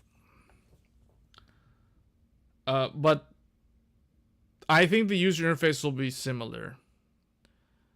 I think they might go back to the taskbar being left aligned, like it was on Windows 10 and all the older operating systems. Because even the way I use Windows 11 on my laptop, I go into the taskbar settings and I set it to go left aligned. So I don't have my icons in the middle at the bottom. If I did that, I'd be using a Mac. Wait, what are you guys asking? What do you use to make those adjustments? Oh, he's talking about the performance stuff. Yeah. Horizon Zero Dawn. Whatever. Okay. Cyberpunk. Same thing. Okay. The thing is, though, these are all so close that... This is what I was saying a few weeks ago. You'd be hard-pressed to tell the difference between any of these CPUs. Like, even the lowly 7600X, like, just looking through here, like, look at the 7600X. It's like 20 FPS average lower than the 7800X 3D. But it's like, at that number, 276 versus 254 or 258, no one's going to be able to tell the difference. Like, okay, even in this one, Hitman, 265 versus 237. That's almost a 30 FPS difference between the top and the 7800X 3D. No one's going to be able to tell the difference, especially in a game like Hitman. Cyberpunk, again, 126 versus 120 for the... I mean, that's an even smaller delta. So, like, even the 5800X 3D, which is at the bottom of the list here, despite everyone singing its praises, 104 versus like 126, no one's gonna be able to tell the difference. Like, I would say, like, once it dips below 90, then you might perceive a difference, but realistically, once it's above 90, no, not really. That's the reason why I think 120 hertz is going to slowly become the next big thing. I think when it comes to display technology, 120 hertz for 4K panels and OLED. So OLED 120 will probably become the next kind of display thing that manufacturers of display technology try to push into the market to get people to upgrade from their older displays. Like, for instance, people who are still on 1080p TVs in their homes and their apartments, like if they have a 1080p, say like a 42-inch or 46-inch 1080p TN panel television, 60 hertz, you know, like your run-of-the-mill TV, like they're going to try to push OLED 120 hertz as kind of the new thing, the natural upgrade for people who have like a standard 60 hertz 1080p TV, right? Like they're going to want them to go to 4K, and they're going to want them to go to OLED, and they're going to want them to go to, 120 hertz to try to upsell, a better experience. But that's going to depend on more than just the displays. That's going to depend on cameras as well. Like, for instance, TV footage, like shows and movies. Like, you don't really see those, like that kind of content made at anything above, realistically, like most films are 24 FPS or 30 FPS. Sometimes they do high speed footage and it would be like 60, but they would usually, anything over 60, they're usually gonna be doing that to make it slow motion video in post. So yeah, I don't know. Like 120 hertz is great, but it's like, as a TV, unless you're doing gaming on a PS5 or you're using it with a PC, it's gonna be a hard sell. So that's why I'm saying, I guess the purpose of that tangent was to say, if it's above 120 FPS, you're most likely not going to be able to tell the difference. Assuming you have a monitor that can actually display all these frames. Because if you're on a 60 hertz panel, this is redundant. It's not going to do anything. And then if it's like a 120 hertz panel, most of these are over that number. Pretty much all of them except these bottom two. So, okay, power consumption. The i5 does really good in this one. Like, that's insane. The difference between the i5 and the i7 is, what is that? Like 130 watts? Roughly? 130 watts of power between an i5 and an i7. Like, what is up with that? How does adding 2 more P-cores result in 130 watts more electricity? I don't know what's going on there. Anyway, rift breaker. So you guys get the idea. Basically, okay, here's what I was saying earlier. So Counter-Strike, this is one that favors frequency. Notice here, the chart topper, AMD Ryzen 7 7700X does 558 frames. So that's like 100 frames more than the 7800X 3D. But the problem is, it's like no one's going to be able to perceive that difference. I don't care who the person is who says they can perceive that difference. It literally doesn't matter. If a champion is, like an actual tournament champion is playing on the 7800X 3D and they're averaging 451, and some other high-level player, but they're not like the tournament champion, is playing on a 7700X and getting 558, they're still going to lose to the tournament champion, who only has like 451 FPS. Because it's like, this is one of those things where I often like to quote, in a game like this, which I know is a very competitive game, I like to quote Trunks from Dragon Ball Z, when he was talking to King Cold, when King Cold wanted that sword because he thinks that the sword was going to make him like better or whatever. Like, Trunks' response to him was, didn't you know that the weapon doesn't make the man? So basically that's what I'm trying to say here. So it's like, okay, this one wins, but it's like, who cares? Because the numbers are so high that the average player is never going to be able to capitalize on that 100 FPS difference between these two processors. So, but this is good to show academically that a game that favors frequency, it tends to scale pretty well with frequency. Yeah, 240 FPS. Yeah. I mean, yeah, I can tell the difference between 60 and 120. I've never had a 240 hertz display, so I can't really comment about 240 frames, because anything over 144 for me is going to be tearing all over the place. So it's like, okay, I guess it's 240 because I can see screen tears everywhere.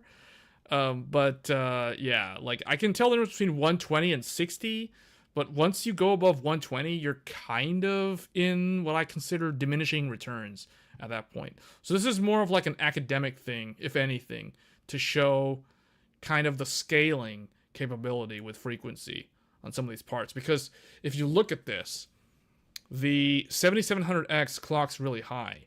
The 13900K clocks higher than the other Intel parts.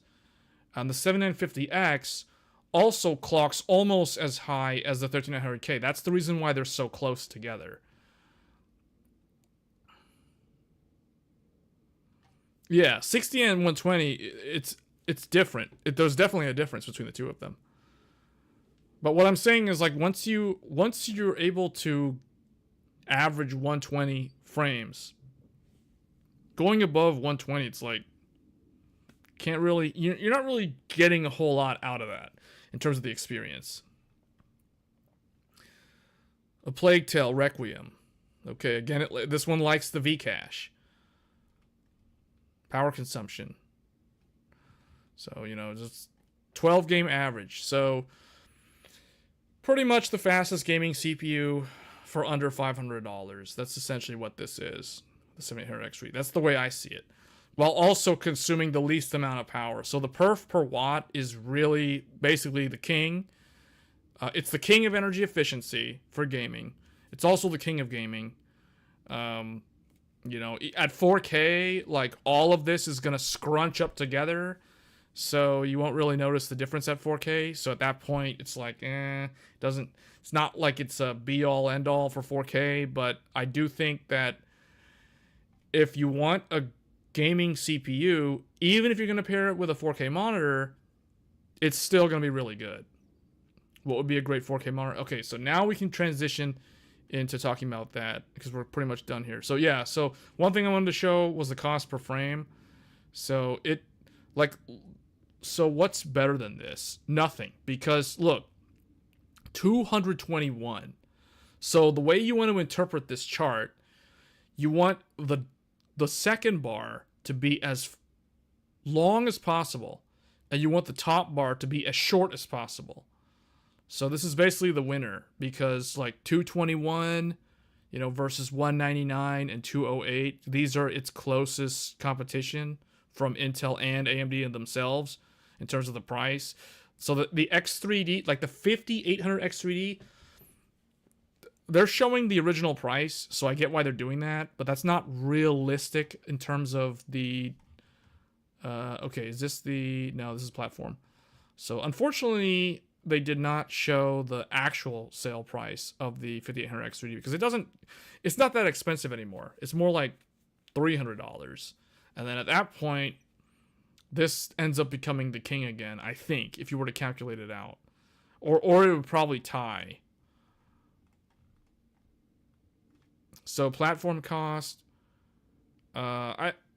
this kind of depends. Like, I wouldn't read too much into how they do platform costs because this is so nuanced. Like, you're going to want to buy a motherboard based off of your use case. Obviously, the budget matters, but the thing is, like, someone could easily just say, hey, there's this one motherboard that's $110 or whatever, and that's going to drop the platform cost by like another $100. So, but see, it's very nuanced. I wouldn't read into that too much. But the cost per frame makes sense. So this one's kind of a no-brainer. Like the fact that you also have the option to upgrade from this CPU to a newer one, like a Zen 5 one, on the same motherboard and keep the same RAM. It's kind of a no-brainer. It just kind of wins. So that's basically my takeaway from watching the reviews yesterday and just kind of reading through some of them today. If you're on DDR3 from 10 years ago, this is basically your upgrade path if you're going to upgrade today or like soon. Because power consumption is low, performance is high, and the option to upgrade down the road is there. So, kind of a win all around. Okay, so let's talk about... I guess we'll look at gaming monitors, and then... let's go to Newegg. Gaming monitors, and then... we will... Okay. Computer systems? No. Where's peripherals? Okay, here we go. Gaming monitors. So you're saying, so Joey's asking, and I guess the chat can help with this. What's a good 4K gaming monitor? So I'll tell you what I recommend. Oh, whoops! I need to do 4K, which is this one. Seems to be a good CPU to upgrade to from a 10700. Yeah, it is. It is because you're going from PCI Gen 3 all the way to PCI Gen 5. So you're essentially skipping PCI Gen 4. Now, granted, the graphics card is obviously going to still be PCI Gen 4, but the motherboard can support future graphics cards that would run Gen 5, provided you get a B650E or an X670E motherboard. That's like the one caveat. Otherwise, if you get B650 or X670, if you get X670, you get Gen 5 storage capability. And I think B650 you do as well for one drive, and then I forget like if it's even required on that at all though. 480, 4080 will be used. Yes. So for the monitor, I wouldn't go above 32 inches myself. I would actually aim for 27, but it depends on the person. So I run my monitor at native scaling, meaning I run it at 100% DPI scaling on Windows 10 with a 27-inch 4K monitor. So that means everything on that monitor is very, very small. So if your vision is not, I guess, if you tend to have problems with eye strain, you're probably not going to want a 27-inch monitor.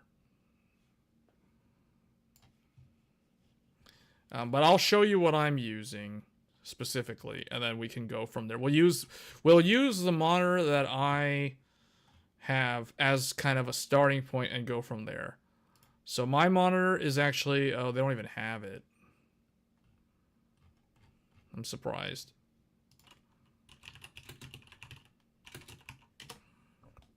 There it is. Well, they don't have it on their website. But here it is, but it's not sold by Newegg. I think Micro Center has these. This is what I'm using.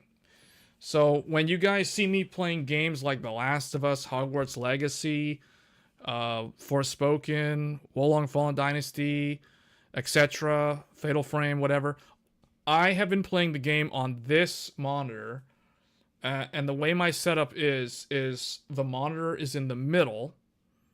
So just to kind of draw it out.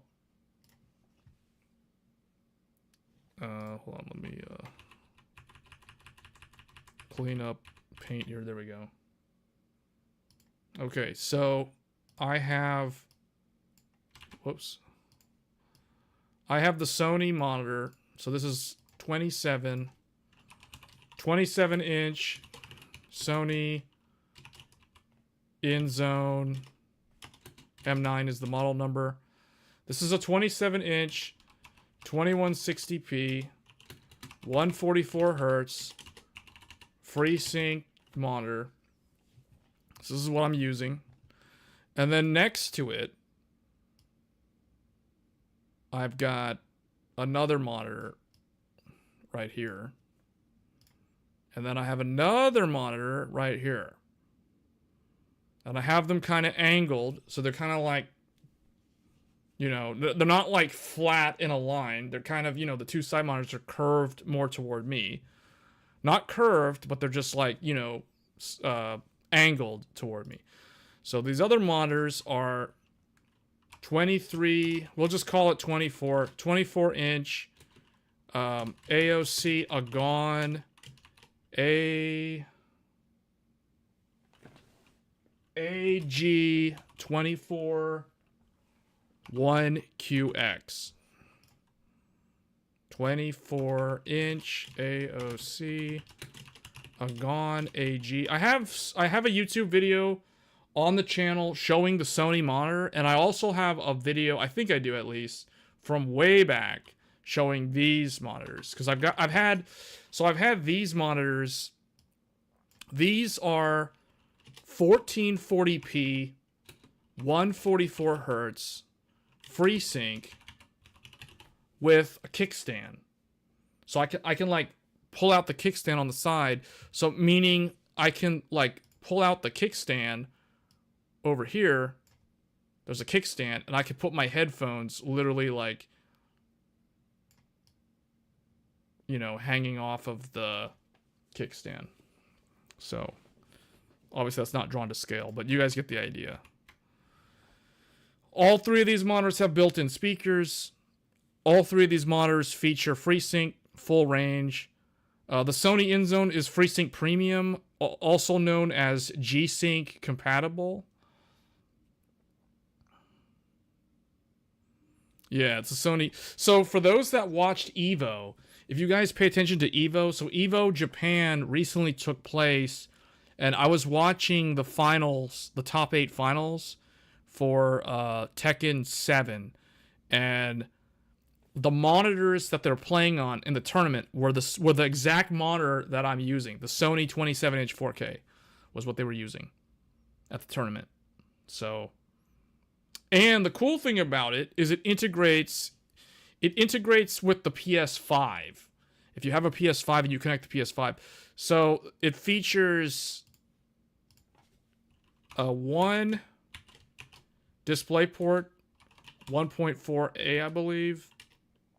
Two HDMI 2.0 or 2.1. I forget. I think it's 2.1. Well, we'll have to look at the spec sheet actually. So I'm just not going to put this stuff here. What does the ultra wide provide over a 16:9? Are games made to take advantage of ultra wides? No, they're not. Almost never.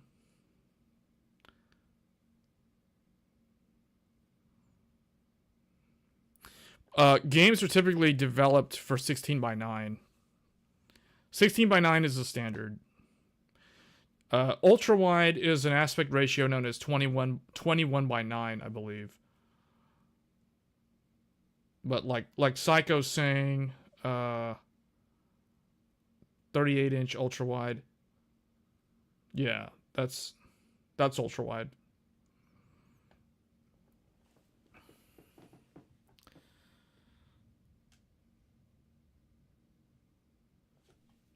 So, but this is what I'm using. So let's go back to the product page.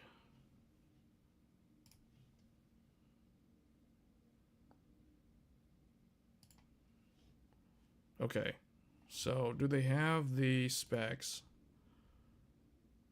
They don't. It does have USB-C. This supports USB-C as a display input. DisplayPort alt mode, I should say. I should clarify. So it has 4 different display type inputs. It has 2 HDMIs. It has one DisplayPort, I believe it's 1.4, and a USB-C, which I think is also DisplayPort 1.4.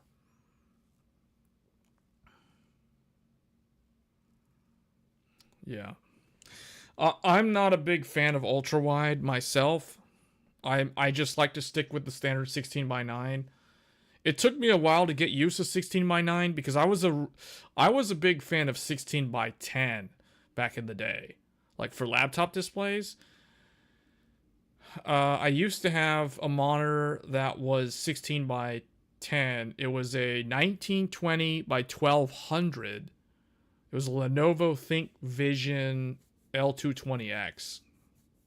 It was a VA panel, so it was a very nice monitor. You know, it's above 1080p, but it's like slightly above 1080p. It's 1200p. Yeah. So the Sony InZone features USB-C. Actually, we should probably just go to the. Let's go to the product page. Okay, here's the actual official. So this is the official price, but you can typically find this at Best Buy for cheaper than that. And I got mine from Best Buy locally, because at the time Micro Center didn't have these. So I guess we'll just go through it. So it's like, yeah, it has this really weird stand. The stand looks kind of like the PlayStation 5. It has the same kind of color scheme as the PlayStation 5 as well, where it's got like a white on the outside here, and then black accents on the inside, piano black. But what I want to see is the input. Can we zoom in on here? No. Wait, no, it doesn't let you zoom in. But I can see from here it supports a USB hub. It supports USB-C via DisplayPort alt mode, DisplayPort, HDMI, and HDMI, and the 3.5mm audio jack, so you could plug in headphones if you wanted, or you could plug in a speaker system and use your actual dedicated speaker system as opposed to relying on the built-in speakers that come with the monitor. The built-in speakers that come with the monitor are just not very good. That's one of the probably the worst thing about this monitor. For this much money, the speakers are really not that good. But you buy the monitor for the display, not so much the speakers. Which is kind of disappointing because TVs usually always have good speakers in them. Whereas monitors tend to have garbage speakers, regardless of how much the monitor costs, which is very disappointing when you think about it.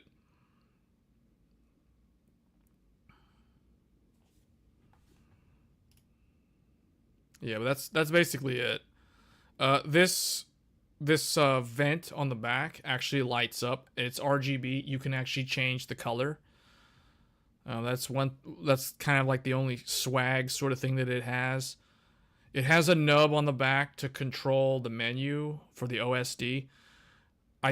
Well, I've gotten used to it. I mean, you don't really mess with it too much, so it's not that big of a deal. You just kind of set your colors and you forget it. It's an HDR monitor too. I forgot to mention that. It's an HDR10 monitor, and it has, I forget how many local dimming regions it has, but it's the proper type of HDR. It's not like the one with the bars across.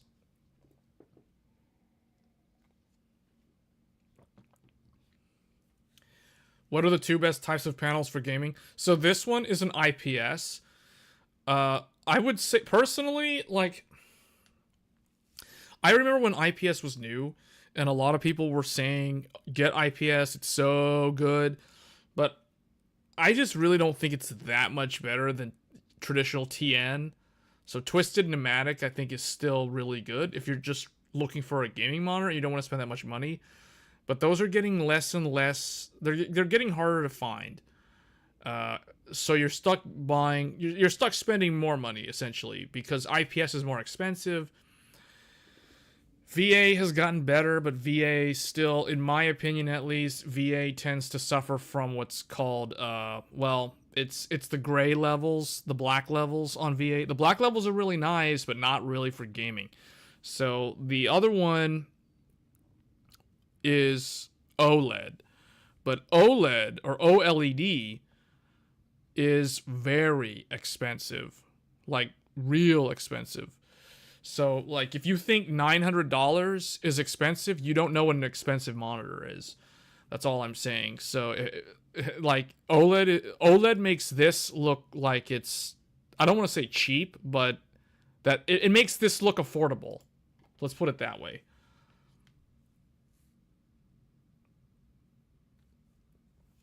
You heard good things about quantum dot displays? So I guess to answer your question, Joey, the two would be IPS and OLED. Those are like the two best ones for gaming. But realistically, if you want to get technical, TN is actually the best for gaming. Now, it's not going to look as good. It's not going to look as good if you care about the image quality, the color gamut, the gradient and variance in the colors, then you're going to want to stay away from TN. But if you only care about response time and how fluid the movement in the game is on screen, then I would probably say just get a TN panel. Just get a 4K TN panel, assuming those still exist. That's what I would recommend, personally. Because what I forgot to mention, going back to my own setup, these monitors here, this one and this one are TN panels. Those are TN monitors. The Sony monitor, that's an IPS panel.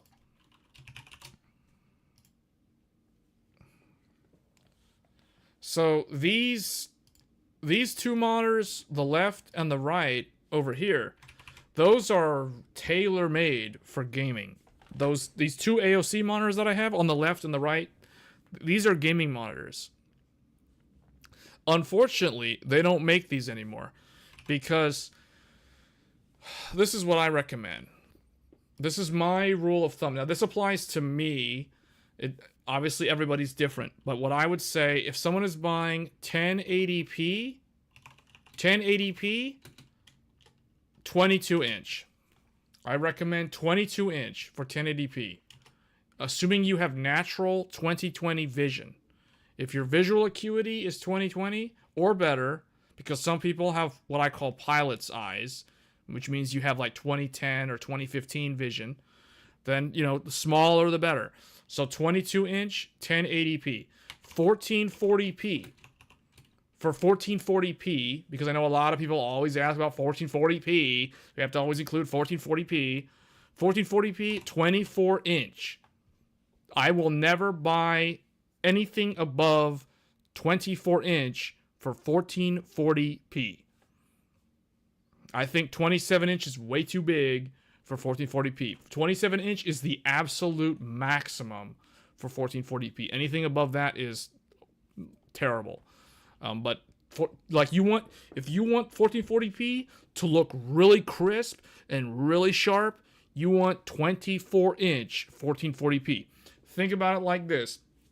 You have a desk and you want multi-monitors. Do you really want a giant 27-inch 1440p monitor on the desk? Especially if you want to run 3 of them? No, you don't. You want to go for the smallest size possible to save on desk space so you can fit more than one side by side. So my original setup was triple 24-inch 1440p. So my original setup, so basically, instead of this Sony monitor, I had three of these AOC AG24 1QX 24-inch 1440p FreeSync monitors. That was my setup for years. I had been using the triple 24-inch 1440 144 since the year 2017. I got those 3 monitors in 2017 to play Final Fantasy XIV Stormblood expansion. And before that, I was on double or triple, I think triple 22-inch 1080p, 75 hertz. So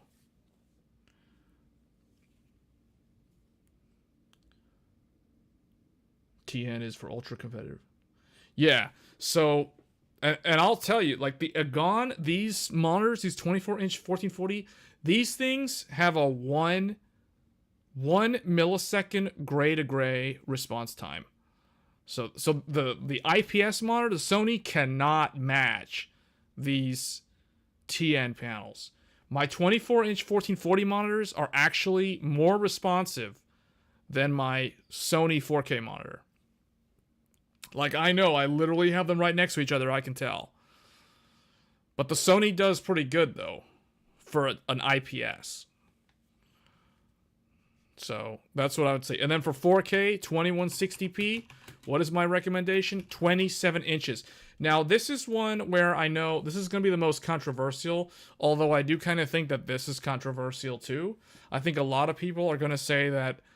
I think, okay, the normal average Joe or average person will probably say 27-inch 1440p, and they'll probably say 32-inch 4K, which is fine. So this is kind of the range, right? And then I guess the standard person would say 24-inch for 1080p. That one I just hard disagree.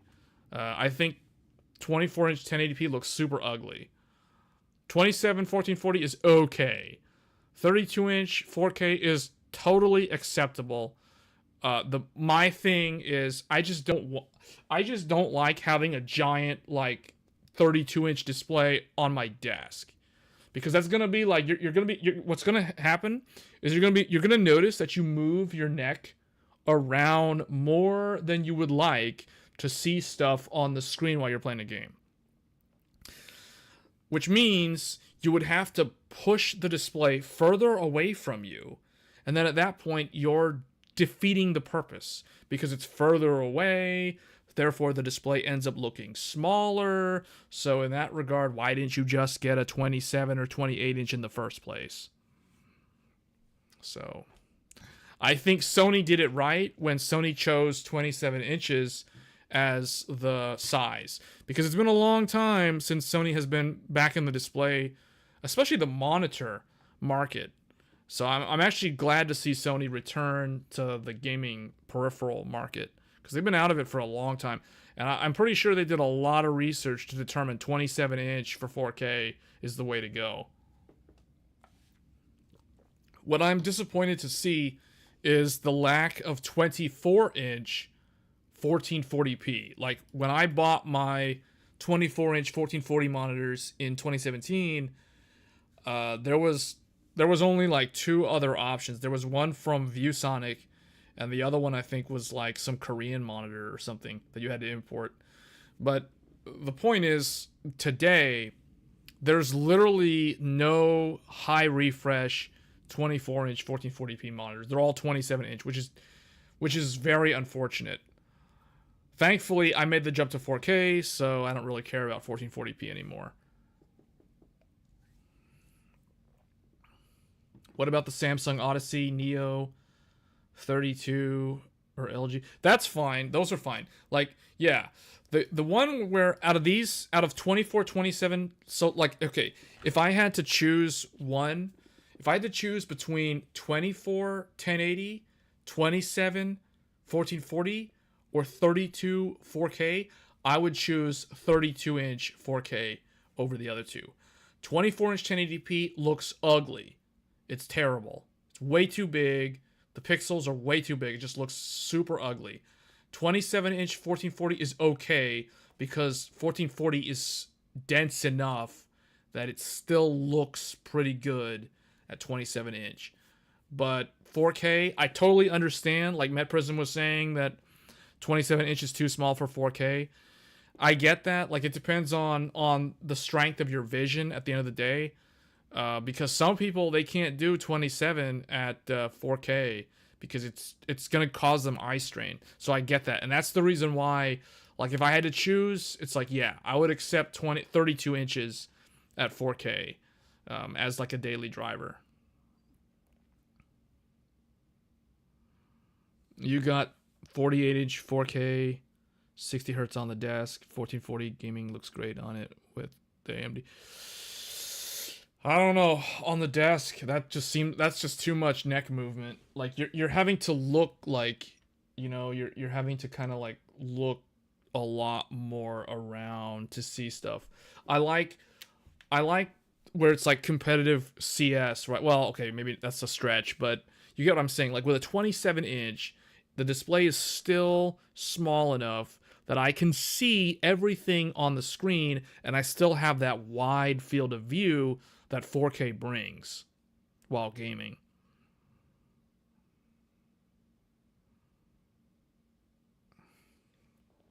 Especially for flight and driving. Yeah, I think like a game like yeah, I can totally get like Forza and those type of games looking pretty interesting. See, what I'm waiting for, I am waiting for a OLED screen to get not just lower in price. I'm waiting for OLED to also get to the smaller form factors, because right now, if you want an OLED display, well, okay, OLED technology today is either in phones, which are really, really small screens, or they're in like really big TVs and they're super expensive.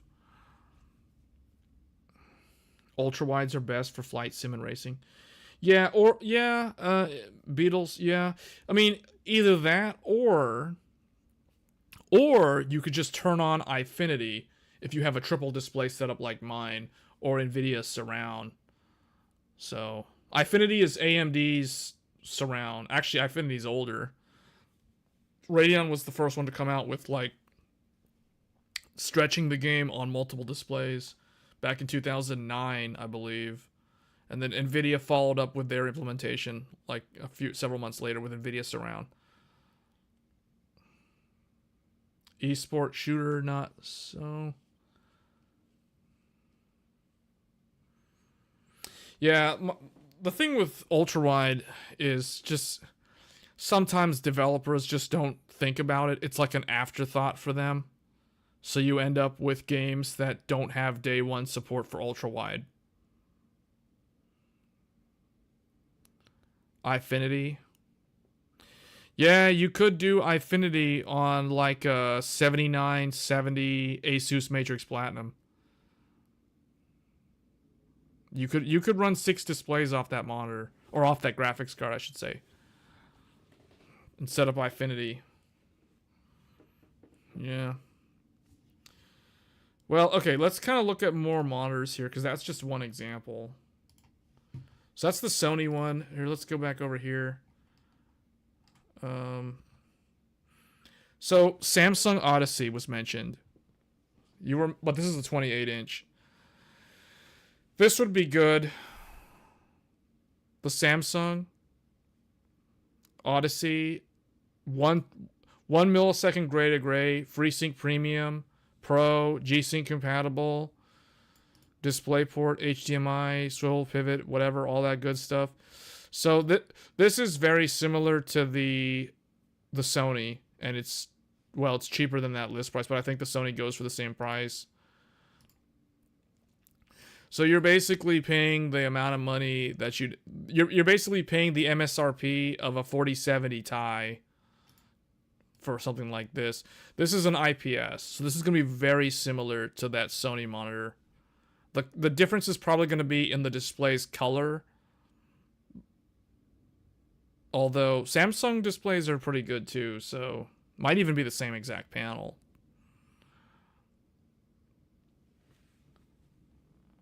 Oh, the Samsung G8.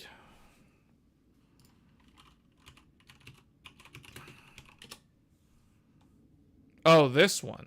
Oh, wait. Which one? The Neo? The Neo or the OLED? So here's OLED. Remember when I said that OLED is expensive? This is an ultra-wide. This is an ultra-wide 2K OLED. Now, think about this, though. You're essentially buying an ultra-wide 1440p. So this is less resolution than 4K. But you're having to pay more money than a 4080 and almost as much money as the baseline MSRP 4090 for a 34-inch Odyssey OLED G8. Now, this is the reason why when I said OLED is expensive, this is what I mean by OLED is expensive. So it's prohibitively expensive. You get that cool RGB ring on the back. So let's see. You're getting mini DisplayPort. I don't like that. I don't like the choices. Mini DisplayPort? Okay, micro HDMI? Why what? Micro HDMI? Okay, you have to buy one of those cables, unless it comes with them. USB-C upstream and downstream. I really don't like those display. Where's my standard DisplayPort? Where's my standard HDMI? Like, why are they using? Why is Samsung trying to cater to like the Apple crowd? Look, it even has like an Apple-looking stand. Look at that. This is totally catering to Apple, to people who buy Apple stuff. It's like they're trying to go to the gamer crowd with the RGB. But they're going to the Apple crowd by putting all these like nonsensical like mini DP and micro HDMI and it's like, okay, someone's dog is gonna like just smear all that and break all those inputs by like stomping on those cables. Oh, you're talking about the other one, this one? So is this curved? This looks like it's curved. Oh, it's curved. I'm not a big fan of curved displays, so you're gonna have to ask some people in the chat on that one. I personally wouldn't buy a curved display. Unless it was like that Corsair one that Paul from Paul's Hardware got for his wife. Unless it's like that type of curve where you can choose to make it curved or make it go flat, like then I would consider it. But like this, where it's always curved, I don't know. I personally don't like it because I don't like curved displays. See, like, okay, if you're not familiar with curved displays, I recommend you need to go into a Best Buy or a Micro Center and look at it in person. Like, this is not one of those things where you can just buy it because someone in the chat or myself say, yeah, it's good, get it. Like, no. This is too much money to just like buy it based off of somebody telling you. You're gonna need to look at it in person. Yeah, PLD's saying that it's a 1000 R curve. I didn't even know. Does it say that? Yeah, that's extreme. So it's like you're gonna have to like look at it in person. LG 32GQ 950.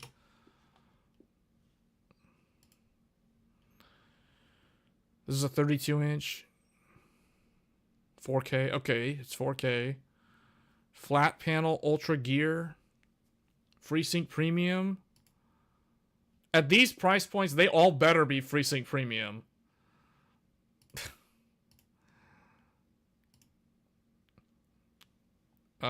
This looks...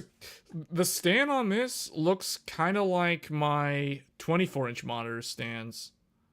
I'm actually not using any of my monitor stands. I'm actually using them on a triple display arm that's holding them.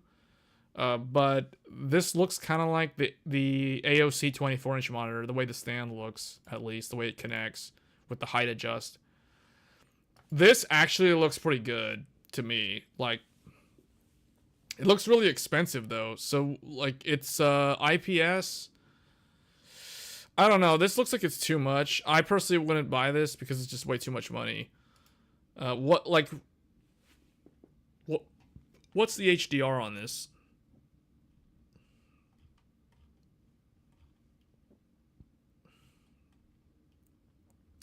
I don't see...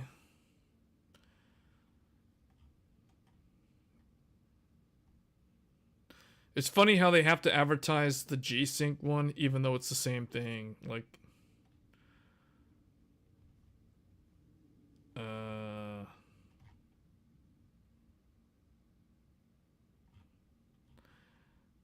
is this HDR? I personally wouldn't buy it. It's too expensive. And I don't know if it's okay, it's yeah, it's HDR. Okay. Yeah, HDR10. Okay, so it's basically like the Sony monitor. See, so the thing about this is essentially just like the Sony monitor that I have, except it's way more money and it's larger.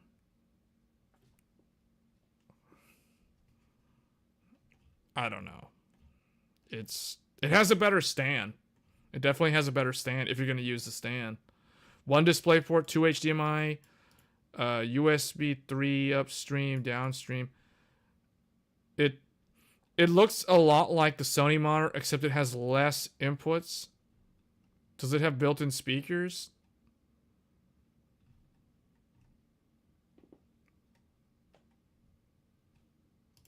I don't see any built-in, no reviews. I don't know. Oh, this is $900 at Micro Center. LG C2 is a better deal. LG C2. The LG C2.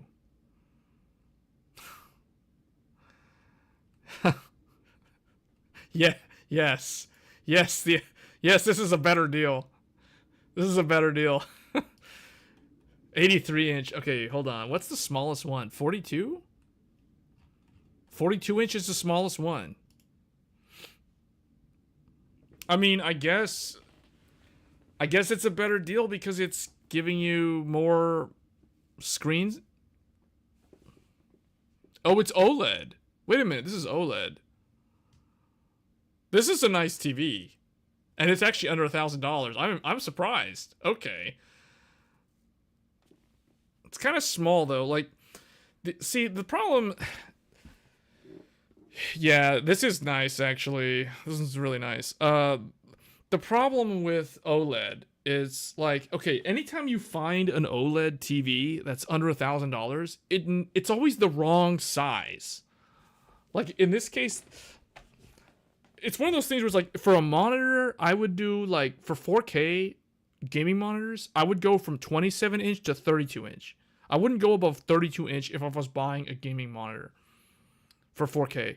Now, for a TV, it's completely different because now it kind of depends on how far away you sit from your TV in your living room. I guess if you wanted to use this as a gaming monitor, you could.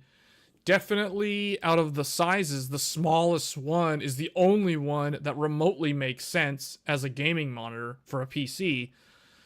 But if I was going to get one of these, I'd probably go for like a 55 or a 65. And the fact that it's request price means that that's the one that everyone's buying. So, see, okay, what if we go up to 77? See, once you get up to a certain size, less people end up buying them. See, like this one is actually in stock at Newegg. You don't have to go to a third-party seller. But look at the price. At that point, it's like, well, see, now it's just too much money. So, that's the problem. I feel like most people that are buying an OLED TV are probably going to go for 65 inches or 55 inches. Maybe 48. But I'm thinking more 55, 65 is kind of that sweet spot for TV. 77 is where it starts getting stupid expensive. And then we'll, like, what's 83? 83 was like the 4,000. Yeah, see, like, yeah, it goes, it's like the voltage frequency curve for curve optimizer. It starts going up exponentially at a certain point, and it's impossible to overclock it.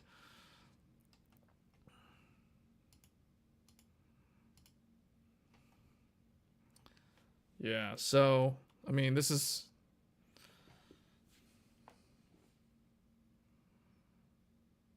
Yeah, Joey doesn't want a TV, though, so I guess this doesn't... Yeah. This one's good. It's just, yeah, if you can find this at Micro Center for like 900, yeah, this one looks pretty good. It has a good stand. So if you're gonna use the monitor stand, that's a good one. You've got the Sony 77. Oh, what is that? I don't even know what that is.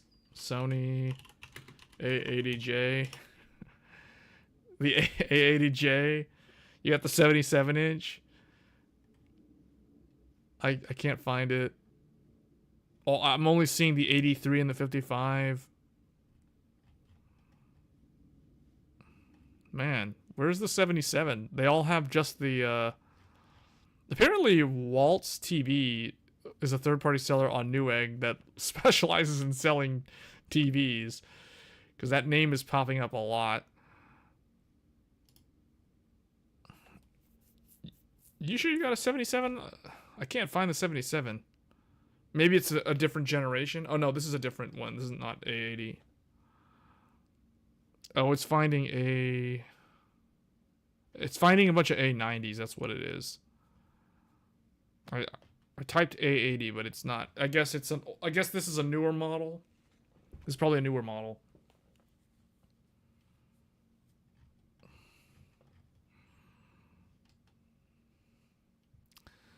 (32-inch). Okay, well, let's go back here. Let's filter by 32.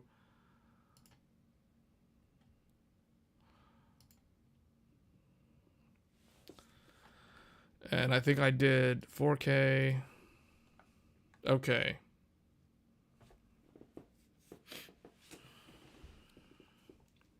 You said it has to be 32 inches?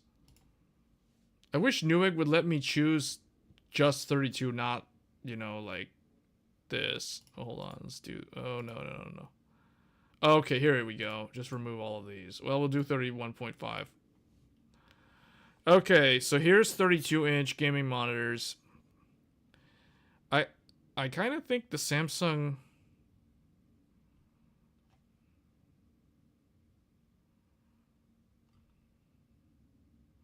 These are all... These... Okay, this is a VA panel. I don't recommend VA panels. I would probably go with an IPS.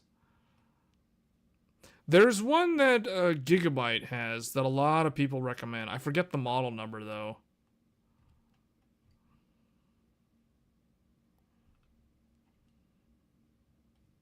This one's 7. This one has built-in speakers. I always thought the AOC monitor that I had was good, and this is an AOC brand. See, this one's got 2 HDMI, a DisplayPort, and a USB-C.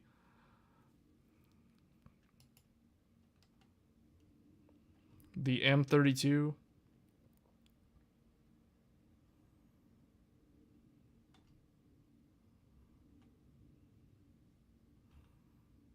Oh, is it an Aorus? No, hold on. I'm just going to type it in.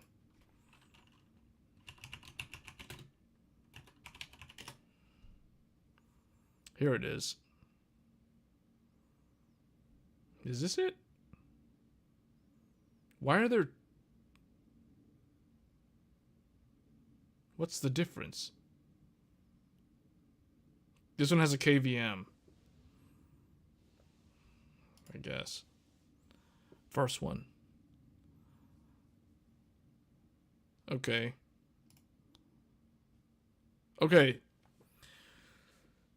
Non-glare, IPS, 4K.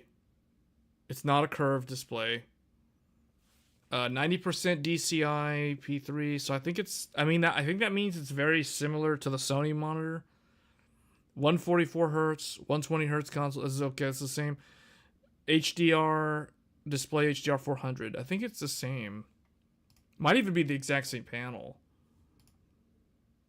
Except this one doesn't have the KVM. It has the one USB-C. And I like that it has a standard stand. The Sony one that I have has a really weird stand, but I don't use the stand. But this, yeah, this one looks... For 32-inch, yeah, I guess this is probably one that you could consider.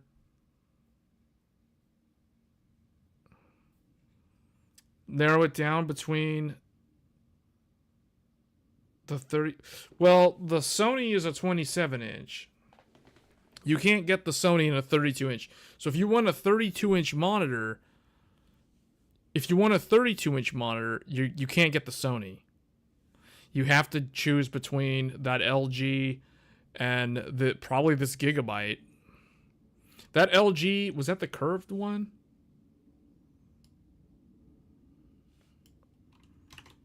Was that the curved one?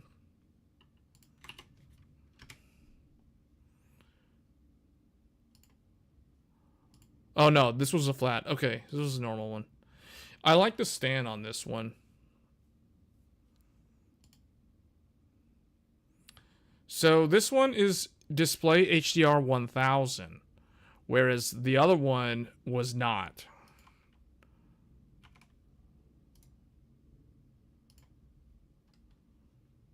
So this one is display HDR 400. I mean, yeah, this is display HDR 400. This one is display HDR 1000. DCI P3 98%. This one was 90%. What 10-bit 123% sRGB. I think this one's going to look better. I think the LG is going to have better color because its DCI profile is 98% versus 90% on the Gigabyte.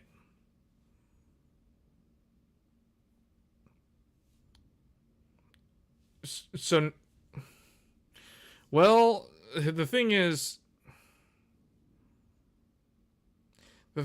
you need to. Yeah, I mean, the main thing is you really want to look at them in person, because the screen size does actually matter. Like for some people, 4K for a lot of people, I should say, 27 inches is too small for 4K. Like a lot of people will get headaches, or they'll be forced to. What most people will do if they have a 27-inch monitor at 4K, they will raise the what do they call it, the DPI setting to like 125, 150%, even 200%. And at that point, it makes all your icons and everything in Windows becomes larger. It's almost like zooming in on the web browser. But when you do that, the reason why I don't like the idea of doing that is because that just defeats the purpose of having a 4K display. If you're just going to crank up the zoom, the DPI, then now you're running your 4K monitor like it's a 1440p monitor. It's like, why buy a 4K monitor if you're going to zoom in on everything? See, so that's the reason why it's not for everyone. Like, if you get a 32-inch monitor, 4K, you can run 32-inch at 4K at native 100% scaling without any issues. Because standard human vision, this has been tested, like, there's medical research that backs up this claim that I'm about to say. But the standard human eye with 20/20 vision, the optimal resolution on a display for 4K resolution is around 31 inches. So 32 inches 4K is actually ideal for 100% native scaling for all the pixels for someone with normal 20/20 vision.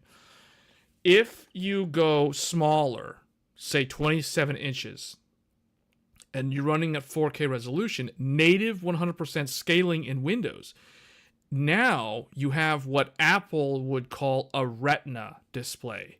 Now it is beyond the human retina's ability to naturally handle the size of like words and just kind of the way the digital images are projected via the pixels, if that makes sense. So that's the reason why a lot of people will recommend 32-inch 4K monitors for gaming if you're going to be gaming at 4K resolution versus 27 inches. Now, the reason why I'm okay with 27 inches at 4K, now I was skeptical myself at first, and really the reason why I took so long to make the jump to 4K was because I was afraid that if I get a 4K monitor, I want it to be 27 inches because I have two other monitors on the same desk. I can't put a giant 32-inch display and then have my two monitors on the side and then be able to see everything without moving, too much, like looking here and looking there. I didn't want to do that. So I held off on getting 4K. The other big reason why was graphics cards weren't powerful enough to handle 4K gaming for the longest time.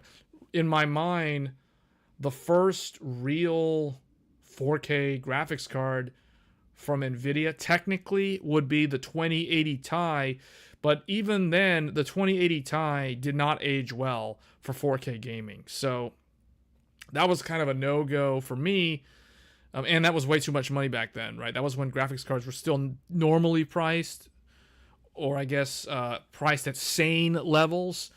But then 30 series came out, and then there was the 3080, which when that came out, I was like, 10 gigabytes of VRAM is not enough for 4K. So I held off on getting one of those. I held off on getting the 4K monitor. Then AMD launched the 6800 XT and the 6900 XT, and I thought, okay, that's probably what I'm going to get because those have enough VRAM and they're powerful enough to handle 4K gaming. Now, keep in mind, this is back in 2020. So I still ended up not making the jump to 4K. even though I had a 6900 XT, because I was unsure whether my eyes could handle 100% scaling on a 27-inch display, because I only ever considered 27-inch 4K monitors. I never considered 32-inch or any of the TVs or any of that kind of stuff. So it wasn't until literally late August of last year when I finally decided, okay, you know what? I'm going to go and look at 4K monitors at Best Buy and Micro Center and see if I can actually handle and tolerate 100% scaling at 27 inches at that resolution. And I was like, okay, it seems like I can do it. So then I was like, well, if I can't handle it, I'll just return the monitor. So I ended up buying the Sony InZone from Best Buy, and I've had it ever since. And I did a video overview about it, like back when I got it. I think it was like a few days after I had it. So I had a decent amount of time playing around with the monitor, so I had stuff to say about it. So, hey Marcelo. Yeah, 2080 Ti. But the thing is, when the 2080 Ti was reviewed, reviewers did show its performance at 4K, and it was literally the only card ever that I remember when it first came out. Like, it could actually handle some games at 60 FPS average at 4K. And when I saw those results at the time, I thought, okay, finally, there's a graphics card that can actually game at 4K with proper graphic settings and still manage to average above 60 FPS. So, but, you know, that's like, okay, it's finally here, I guess, but it's not, doesn't mean that you should upgrade to it. So, it was really like 30 series and RDNA 2 where I feel like 4K has really arrived. So, because the VRAM was up there at 16, at least on the AMD cards. Obviously, the 3090 had 24, but that was stupid expensive, and then it was kind of never available for like its entire lifespan because of the supply shortages.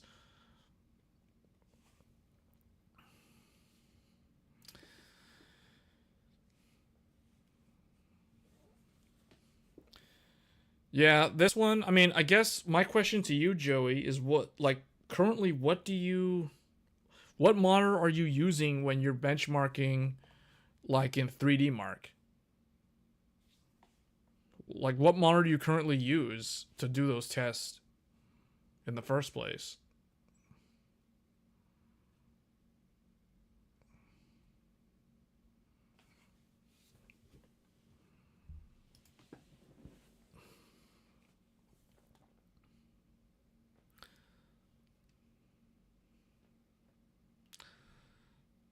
But yeah, by today's standards, really I guess the minimum for 4K is technically a 6800 because it has 16. I wouldn't recommend a 6800 for 4K, but I would say that's kind of the starting point. That's as low that's as low as I would go for 4K. Realistically, it's more like 3080 Ti and 6800 XT, 6900 XT. FreeSync Premium Pro, first time I've seen that. No, that's been around for a while. G-Sync is the thing that kind of died off, because the problem with G-Sync was too limiting. Like, I remember when FreeSync first came out around like Vega 64 era, and G-Sync was limited to a single display port on the monitor, because that was where the module connected, like inside the monitor. So like you couldn't do G-Sync on HDMI, but FreeSync did work on HDMI. I remember testing that with my Vega 64. I plugged in the AOC 24-inch monitor to the HDMI port on the Vega 64, and I could still turn on FreeSync, and the monitor still let me turn on FreeSync on the HDMI input. And I was like, okay, we can do FreeSync on HDMI. That was something you couldn't do with G-Sync. I think that was ultimately what killed off G-Sync. That and the fact that like every monitor OEM just kind of checked the box, like, yeah, it supports those DisplayPort extensions and HDMI extensions for variable refresh rate.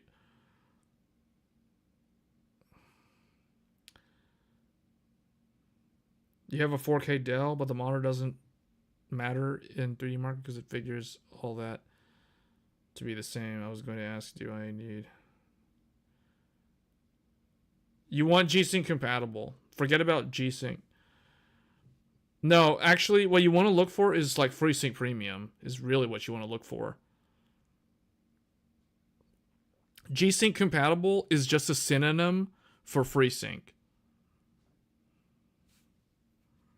I have videos about G-Sync and FreeSync like way back. I did a bunch of, I did a video for the GTX 1080 with G-Sync compatible, testing G-Sync compatible. That's specifically what the video did. And I did one for Vega 64 for FreeSync. So look for a monitor that says FreeSync Premium. That's all you really need. G-Sync compatible is the equivalent. If it says G-Sync compatible, it's a FreeSync monitor. Basically, every monitor that says FreeSync Premium or FreeSync is basically a G-Sync compatible monitor. G-Sync by itself could mean... This is the reason why sometimes I really don't like the NVIDIA branding of things, because it creates a lot of confusion and it requires way more explanation. So if a monitor on the box says G-Sync and doesn't say compatible, that could mean one of two things. That could mean that it is a true, like, original old school G-Sync monitor that has a module, or it's literally just a G-Sync compatible monitor and whoever made the box packaging couldn't be bothered to write the word compatible on the sticker and they instead just wrote G-Sync.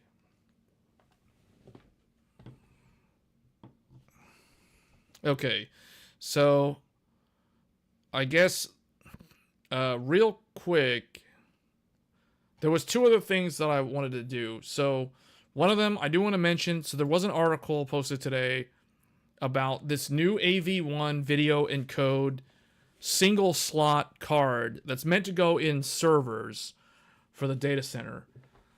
What's cool about this is it's literally one, so to stream, to encode 1080p 60 video, this can do, I think, 32 concurrent streams or concurrent encoding sessions at 1 watt per stream.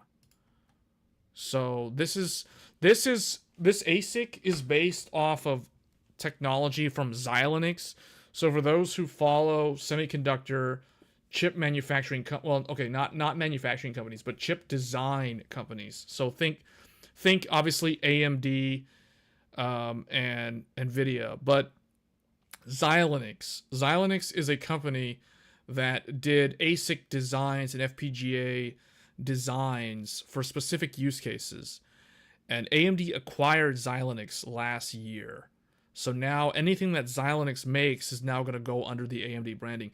Basically, just like ATI for Radeon became AMD Radeon, now Xilinx is AMD. So this Xilinx ASIC is really interesting because here's a good slide. So what this is going to allow... This isn't really so much for people like me who are just kind of like a single live streaming session. Oh, wow. Joy with the super chat.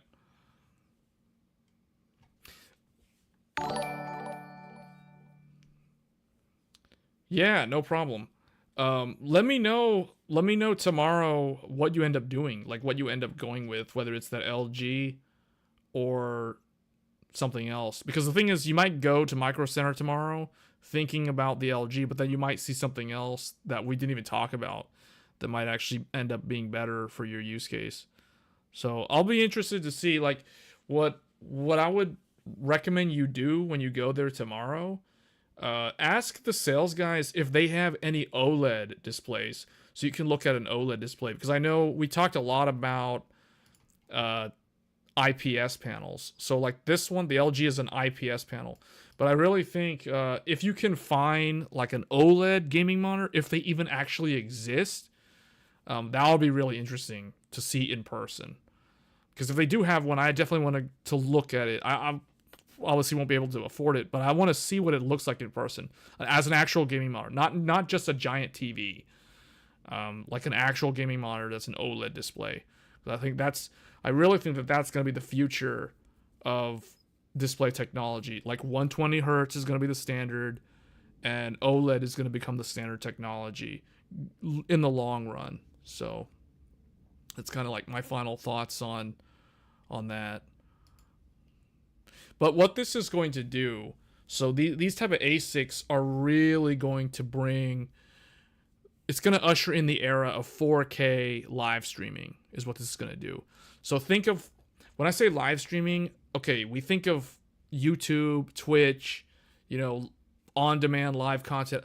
I'm thinking more of like Netflix, Hulu, Disney Plus, 4K content, watching shows, HBO, like being able to stream or watch 4K up to 60, but being able to have that infrastructure in the data center side. So for example, the content provider will be able to egress or basically output 4K up to 4K 60, maybe even 4K 120 one day, using these sort of ASICs. So now it's like this slide's saying everyone's a streamer.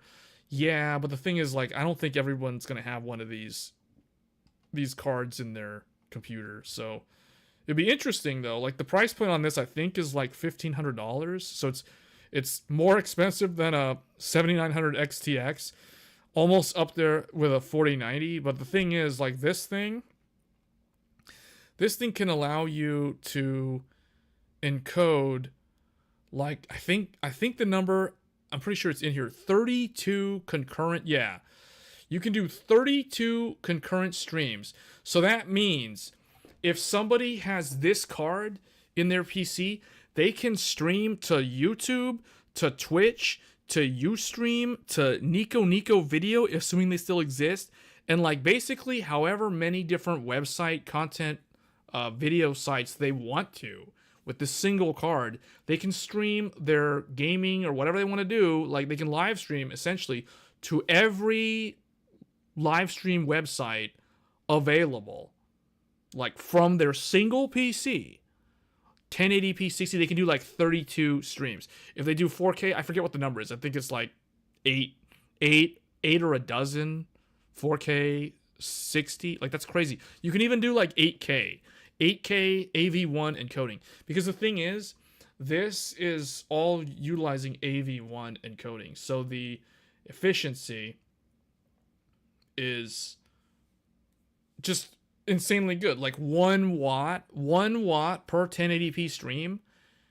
Think about that. 1 watt per stream. This is a game changer on so many levels. Like, I know it doesn't sound that interesting right now, but this is going to be a huge thing for companies like Netflix, even YouTube. Because the way Twitch does their streams today is all using CPU. Twitch is using CPU encoding to transcribe all of the live stream footage that comes in from the various streamers that are streaming their, like their gameplay to Twitch's servers. Then what Twitch does is they decode all of the streams using CPU cores. So think Epic and Intel Xeon. Like they're literally brute forcing all of it using CPUs today. They're not using GPUs, and they're not using stuff like this AV1 encoding card. So that's the reason why this is a game changer, because think about how much electricity it costs Twitch to run all those servers with all those expensive Intel Xeon server CPUs and those AMD Epic CPUs how much electricity that's consuming. So if they can drop that down to literally like 32 watts, because if this is doing 32 1080p 60 streams at 1 watt per stream, that's 32 watts. 32 watts versus like 300 watts for like an Intel Xeon, like, and that's one CPU, and that's one card. And the thing is, you can fit more than one of these cards in a server, right? Like, assuming you've got the PCIe slots, you can fit a whole bunch of these in a single server. So this is a huge game changer. This is the sort of thing that is really going to push, it's finally going to push the industry out of the decades of H.264 and X.264 software encoding, CPU encoding, and really usher in like a new era where 4K streaming is going to become a thing for pretty much anybody. Because I think the reason why we're limited today isn't so much because of the average streamer's PC. That is one limitation, but realistically, like for me, for instance, right, like with the 7950X, I could stream, and the 7900 XTX, there's nothing really stopping me from streaming at 4K 60 if I wanted. Like, I have the internet speed that can handle the upload. I have the processor and the graphics card and the RAM that can handle all the video encoding. Where I'm limited is YouTube. YouTube will not accept 4K 60 on ingress because that's going to overload their infrastructure. If everyone started live streaming in 4K to YouTube, or I guess like Twitch as another example, like it just wouldn't work, right? Because their servers would be bogged down with having to process so much high resolution video feed that they would just crash, or they would halt. Like the CPUs would be at 100% and they would just stutter and it just wouldn't work. So that's the reason why this sort of hardware is a massive game changer, because this eliminates the server side limitations when it comes to live streaming and content delivery. So huge thing. AMD is the first to do something like this. For this many concurrent streams, yes, they are the first. Technically, Intel is the first. AMD is the second. So I talked about Intel's, oh man, what was that called? Intel data center media AV1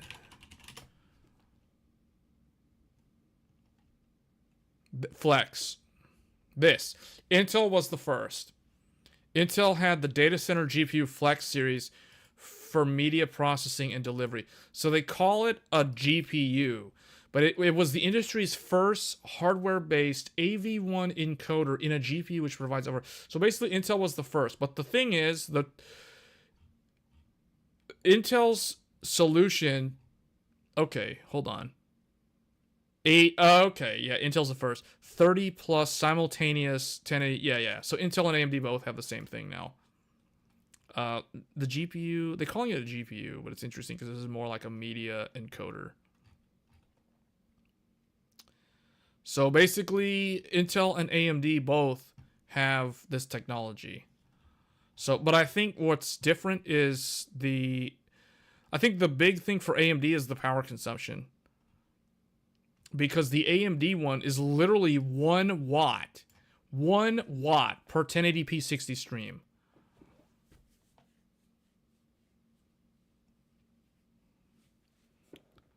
Okay. Faded's asking 7950X3D versus 7900X3D. It depends on your use case and it depends on your budget. In general, the 7950X3 is going to be better. But if all you want to do is play a bunch of games, 7800X3D is going to be way more cost effective. 1080p is enough for me. Is it? That's like that's like someone 10 years ago saying that 720p is enough for them. AMD's the first one to do something like this? No. Okay, we answered that. And then, is the 13600K faster than this? No, it's not. We even saw that in the review.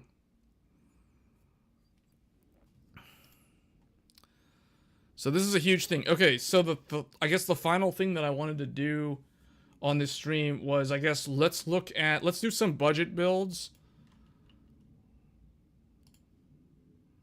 Let's do some budget builds. Or I guess let's recommend some stuff here. Let's see.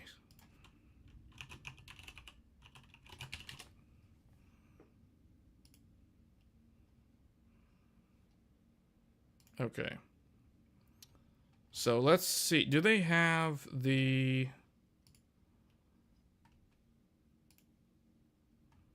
Do they have all the 3D Vcache stuff?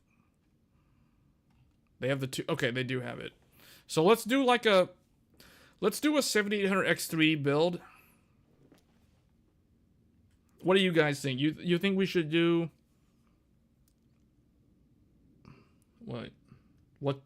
What do I think about the 7900X and the 13700K? I guess... Are you asking which one that I would recommend? For what... I guess... What is the use case here? Is this for a gaming PC? In general, between the two of them, you'd be hard-pressed to tell the difference, honestly. The 13700K is going to use more electricity.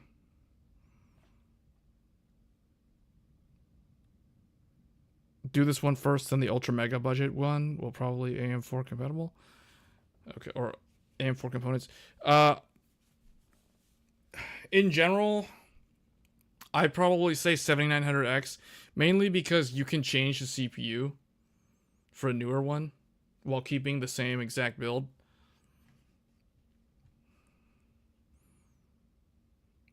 Like, realistically, you wouldn't see... So, in gaming, this 13700K is going to be a little bit faster, but you're not really going to notice the difference.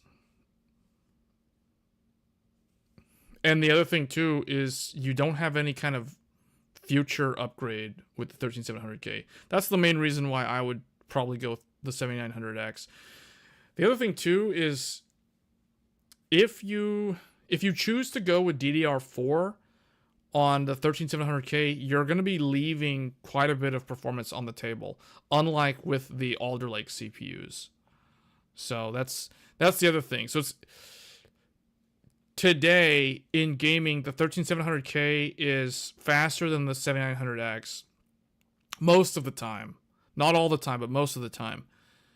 But the problem is you need to have DDR5, so you don't really gain any sort of pricing advantage if you try to go with DDR4. Because if you go with DDR4, then now the 13700K is actually slower than the 7900X.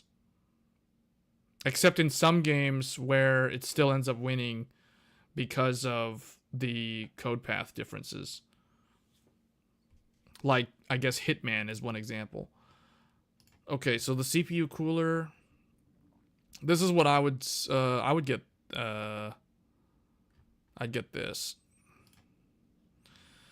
All right, I would go with 7800X3D with an air cooler, Dark Rock Pro 4. This is a really good one. It's under $100, so I would just get this.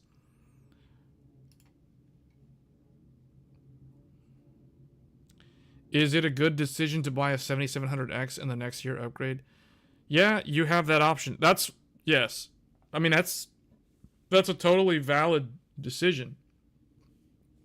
And that's the reason why I would recommend the AM5 platform over the LGA 1700 platform. Just as a rule of thumb, you get more longevity out of the platform. So in terms of the total platform lifespan, you get way more lifespan out of your motherboard if you go with the AMD platform. So that's kind of what I think, at least. I mean, I myself have experienced that. That's the reason why I'm saying that. So, okay, so let's look at the motherboard.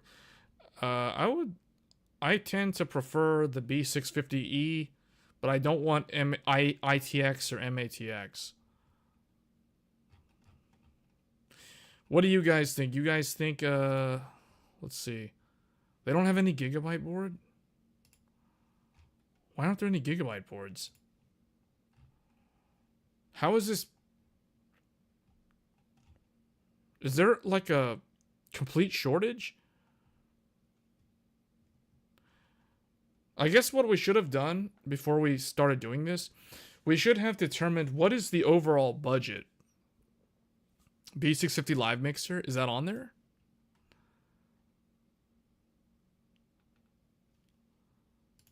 Hold on, where? Oh, yeah. Yeah. Okay. The B650 Live Mixer is on here. Yeah, you can turn this into an X670 motherboard. You can actually upgrade this motherboard. so this is the type of like modular build that, like, not only can you upgrade the CPU later on and keep the same motherboard, but you can also upgrade the motherboard. This motherboard can actually transform. That's funny. It can like this is not this motherboard's final form. Like, it can actually transform, so that's pretty funny.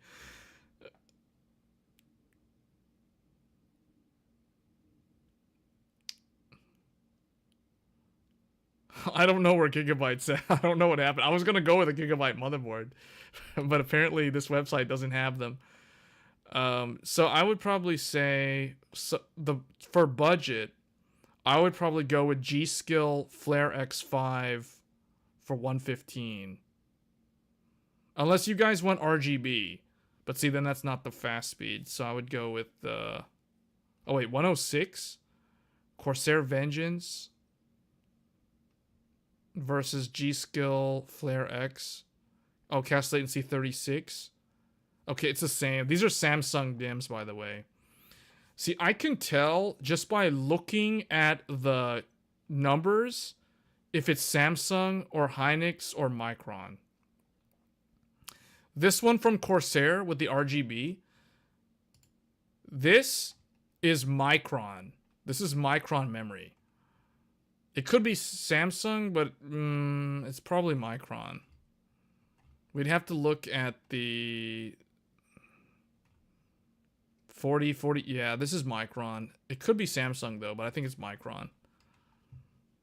Corsair tends to have a lot of Micron memory when the cast latency is 40.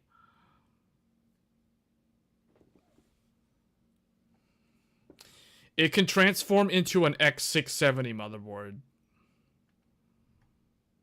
Like, okay, so for those that don't know, this motherboard from ASRock, the Live Mixer, this is a one-of-a-kind. This is the only motherboard that has the ability to transform, just like Frieza and the Saiyans. This motherboard can actually go Super Saiyan. It starts in its base form of B650, and it can actually transform into an X670. And no, I'm not making this up. I'm actually 100% serious. This is all real, what I'm telling you. So we would probably start with this one, and then if you need to upgrade the motherboard, you can transform the motherboard into X670. So the cool thing is this has a lot of USB. 13 USB Type A, and then you get a 10 gig USB-C. And it even has the optical audio. And then you have DisplayPort and HDMI. And then the Wi-Fi stuff here.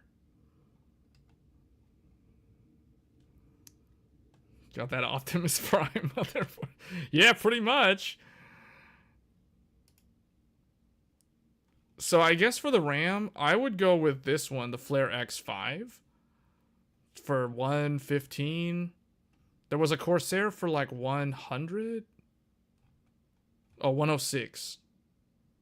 Cast latency 36. Okay.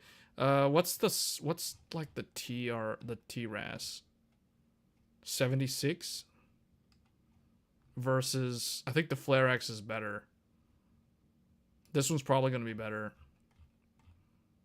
Oh wait, 96. Okay, never mind. I guess the Corsair one's a little bit better. So, and it's a little bit cheaper. So I guess we'll go with the Corsair.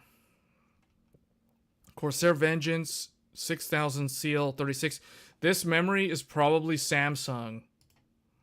Just looking at it here. 36, 36, 36, 76. This is Samsung. It's 6000. Yeah, this is Samsung. This is not Hynix memory at all. 100% that is not Hynix memory. Okay, so storage. For plugging more than 10 keyboards? No, see, like the thing with this, here's the thing. For me, the reason why I go, like like most reviewers, they'll just go and start reading about the VRM and stuff. No, for me, all the VRM, okay, VRM on all the AM5 motherboards is already good. Like this thing has the tall heatsink with the fins. It has heat sinks here, so it's adequately cooled. So it's totally fine. It even has this giant heatsink for the PCI Gen 5 SSD. So it has everything that's necessary in terms of the VRM for overclocking. But what I want to see is the USB, because here's the thing. Let's use me as an example. So microphone, webcam, keyboard, mouse, that's already 4 USB. Then we have Xbox 360 controller. Then we have Oculus VR headset, Oculus sensor. So that's already 8 USB. Then I have my camera. So when I film YouTube videos on the camcorder, I have to transfer them over. So I need a USB port for the cable from the camera to that. So it's another one. So what else do I have? I think that's it.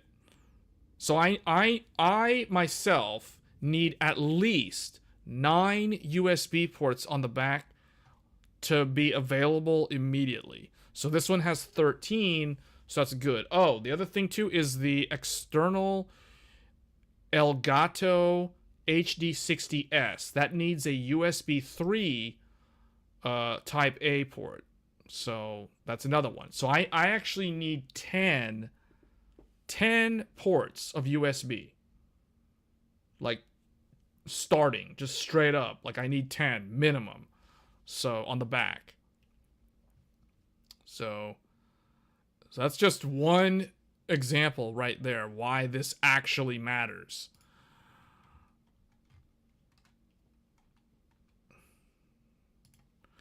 Okay, storage. I would just go for Gen 3 myself, but you could get a Gen 4 if you wanted. I would go with a 2 terabyte. Crucial P5 Plus.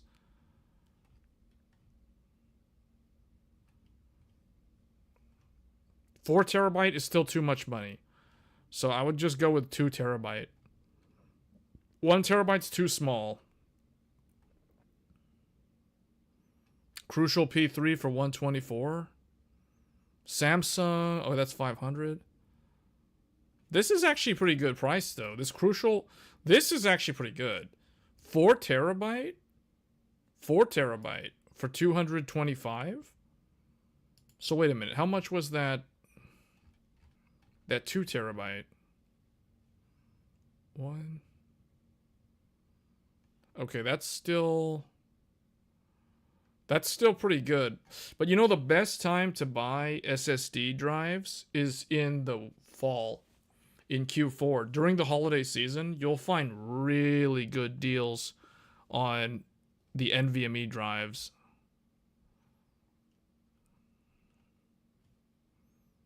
Let's see, this is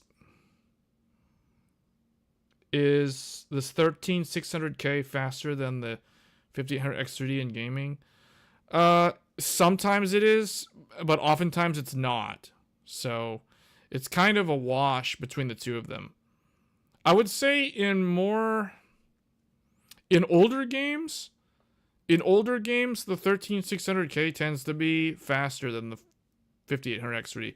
But in newer games that benefit from the cache, I think what you'll find is in a lot of scenarios, the 5800X3D is actually going to be faster. The other thing too is games that are not well optimized, but they're also new, or they're for whatever reason ever changing. Like the best example I can give you is Star Citizen. Star Citizen runs better on, up until the new 3D Vcache CPUs from AMD. The 5800X3D was the best CPU for Star Citizen, hands down. It was better than all of the new, like 7700X, 7900X, 7950X, all the Intel 12th gen, all the Intel 13th gen. All of those CPUs were slower than the 5800X3D in Star Citizen.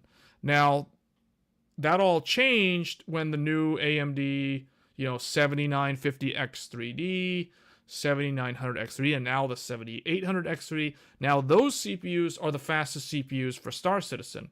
But for the longest time, the 5800X3D was the best CPU for that kind of like, I don't even know what they call that game. It's a game, but it's like it's forever in alpha. It's like they're never going to make this game a real game.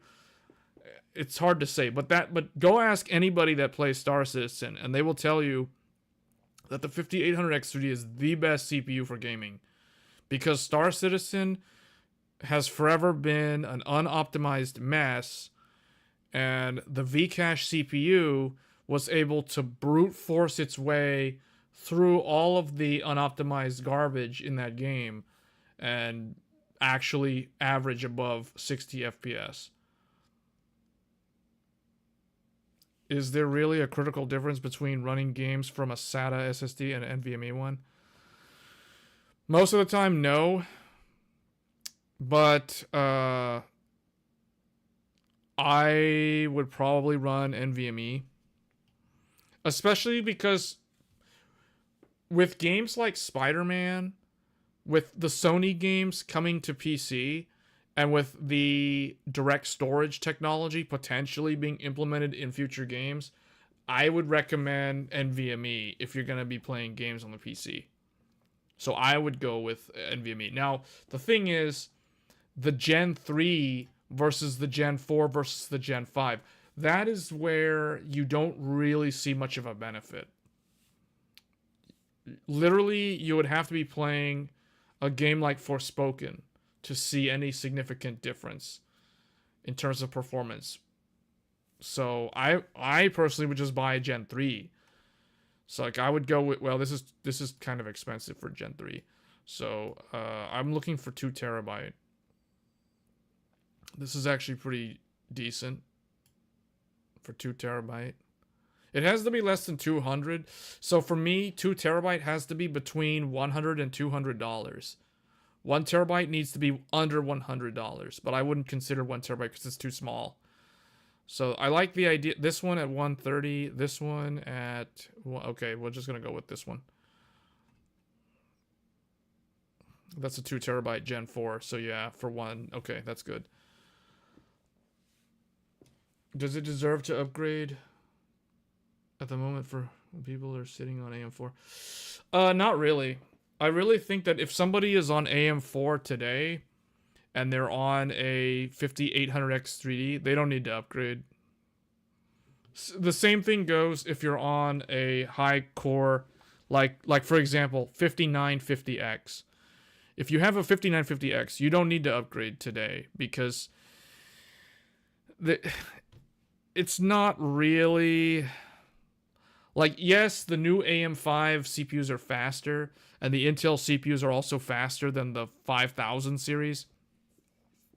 But the thing is, if you upgrade from a 5950X to a 7950X or a 7950X3D, it depends on what games you play. I really don't think it's worth it because you probably won't notice a huge difference in the games that you're playing. So then you'll start thinking, oh, I think I wasted money buying all this stuff, because the old, like the AM4 platform is still strong.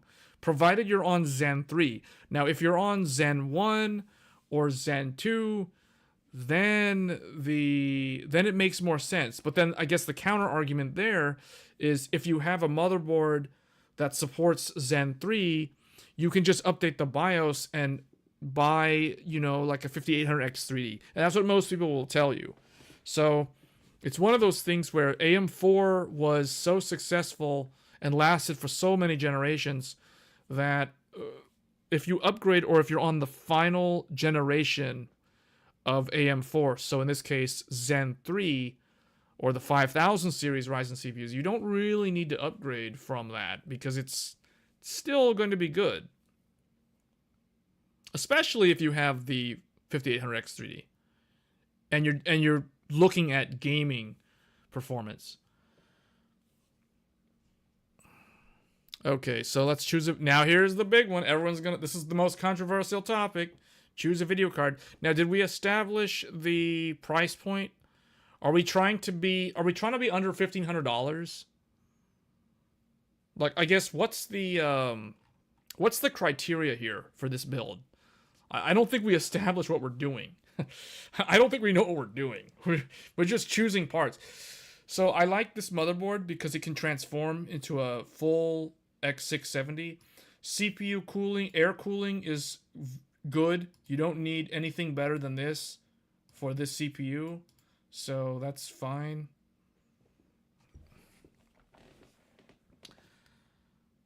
You wanted to say if you have 26 of this.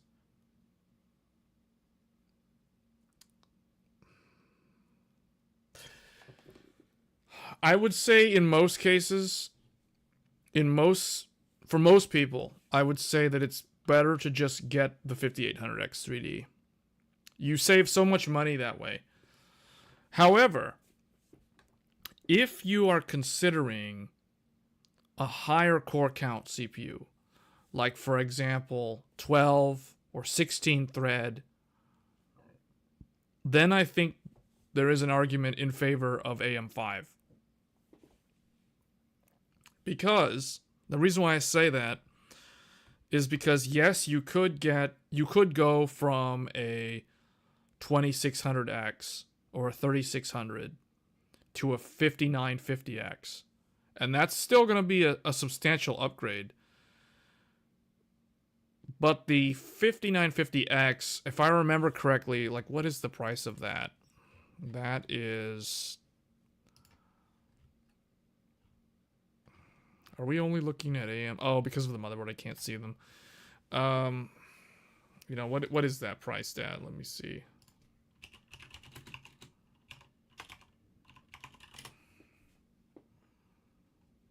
Okay, so it depends on where you are, but this CPU, this CPU is around $500. So if you're thinking of getting one of these, then it's still going to be cheaper than buying DDR5 and the motherboard and the 7800X3 or the 7950X or whatever that CPU is. So even in that scenario, you still save a lot of money by buying one of these. But it's one of those things where, in my opinion, if you're on a 2600X, you could get one of these or like a 5800X, but you could also just do a full build, because the thing is that system is so old at this point in time, and DDR5 is becoming more affordable every month, it seems. So I don't know. If you have, I would say this. If you're on a 3600 or a 2600X or any like Zen 1 or Zen 2 CPU, if your budget is $1,000 US, I would just upgrade to AM5.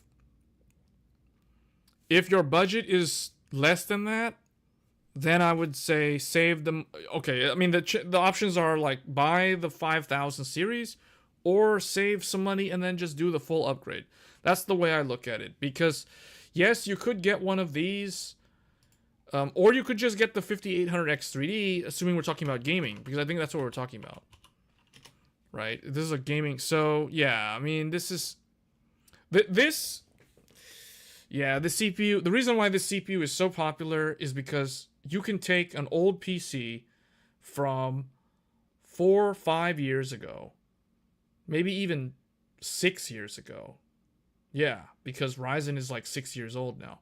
You could take a computer that's 6 years old, provided that the motherboard has a BIOS update that allows you to run this CPU, then you can just get the CPU and that's your upgrade. And it's going to perform a whole lot better than whatever CPU you had previously.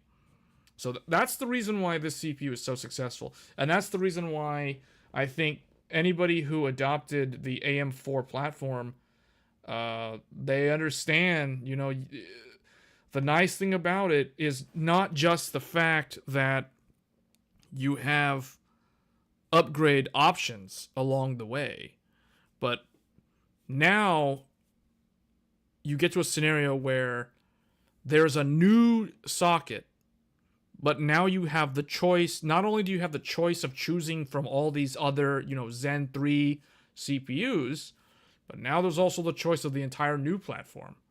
So it just gives you the most options. It gives you more options. So there's a lot more flexibility. I guess that's the word that I'm looking for. Flexibility. The AMD platforms tend to give you a lot more flexibility in the long run, no matter where you are in the product's life cycle. No matter how old your CPU or your motherboard is, you have more options. You can either upgrade to the last CPU of that socket, which would be like a 5800X3D, or you could consider just doing a full upgrade to a new platform for DDR5, for faster CPUs, you know, etc. And then continue the cycle again, because then the new socket has another long lifespan. So that's where I'm thinking in terms of the options. Like, you know, for around $300, you can just get the 5800X3D, and that's probably going to be good for a long time. Unoptimized games like Star Citizen prove that as an accurate statement. Okay, so let's go back to the build. Yes, exactly. Okay, so Team Red all day. An XTX. Did we establish an actual budget, though? Did we establish a budget for this? Because we're already almost at $1,000. If we put an XTX on here, that's going to double the... You're saying Team Red. I mean, okay, are we going for an ultimate gaming PC? I guess. Get the XTX then. Hold on. Where's the... Let's just get this. ASRock 1049. Here's one. Power Color Hellhound. Sapphire Pulse. The ASRock Phantom Gaming is under $1,000. Which one do we get? The Sapphire Nitro. This is the best one right here.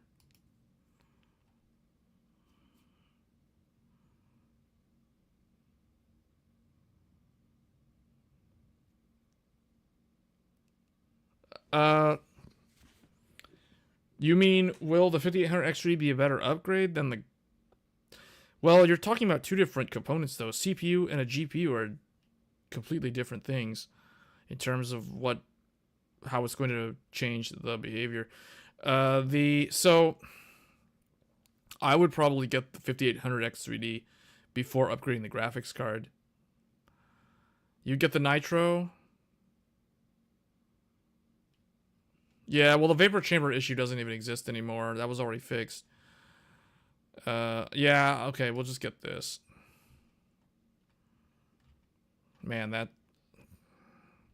Are we trying to, like, save money in any way here? Or what are we doing? Because we're getting a B650 board, but we're getting a $1,000 graphics card?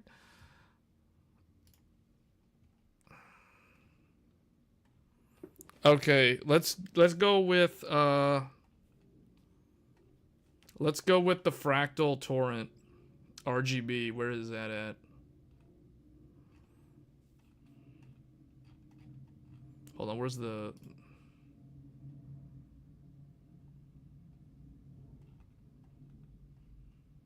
fractal design torrent? I don't want compact. Where's the torrent RGB? Like, why are they not showing? Why are they hiding it from me? 230. I can't find the one that I'm looking for. I'm looking for my case. I can't. Okay, there is that it?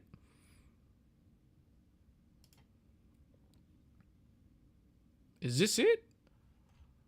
This doesn't have the lights though.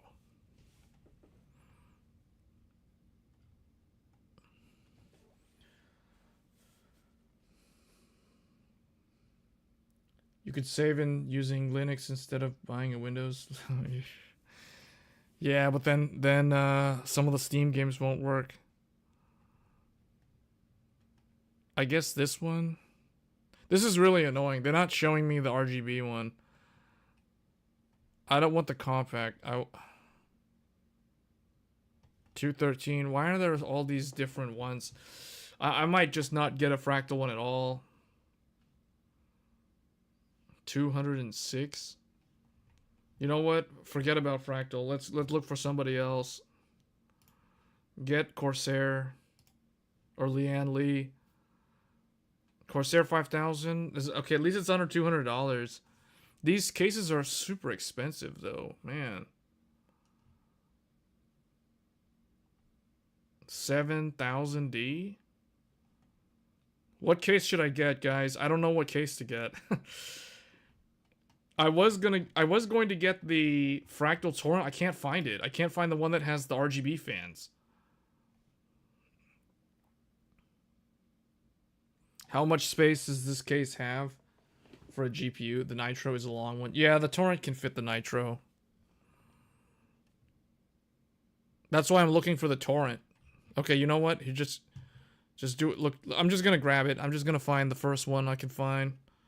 Here it is. I found it. That's it. This is the case that I have. This is the case that we're streaming. We are literally streaming on a PC right now that has this case. This is it. With the Prisma fans. Like an Elemental Hero Neo Prisma. Okay. We're gonna go with this. It's, wow, what? It's that expensive? Man, that's expensive. $2,300. Okay, now we need a power supply. So the power supply, I'm just gonna go ahead and choose the where is it? Hold on. Gamdias makes power supplies? G-Skill? Oh, I knew G-Skill made power supplies. Where's MSI?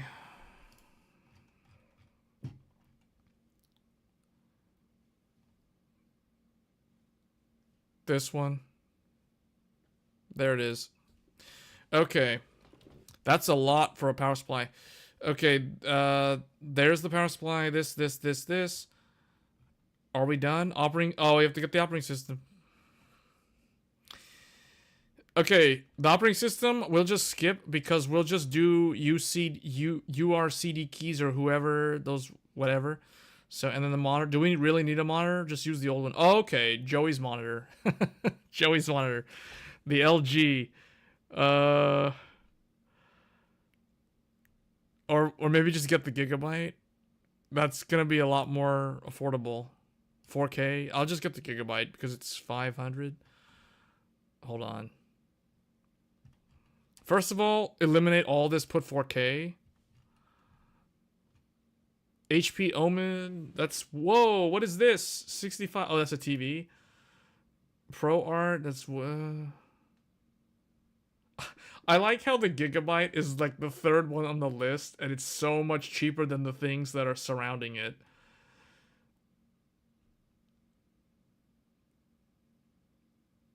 Joey saying Corsair 6000D.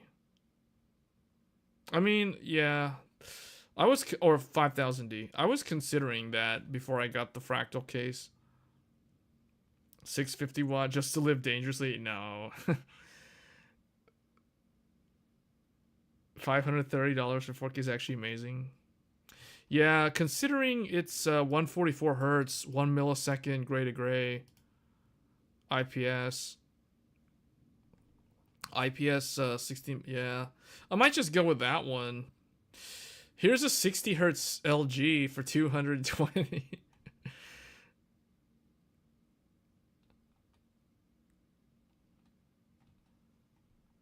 You know what I should do? Just do this. Here. Let's go with the first one that can do 144. All these 60 hertz. Maybe that was a bad idea. Now I can't find that gigabyte. Here's an Acer. 32 inch.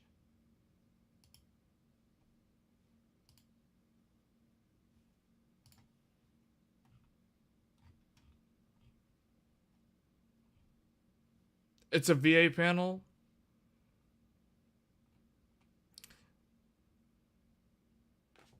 Yeah. Well, I think some of them are TVs. Yeah, that Acer one was the first one. I guess we're just gonna get the gigabyte because it's the first one that's 144 that's actually good. So we'll just get this. Okay, total price $3,000. $3,000.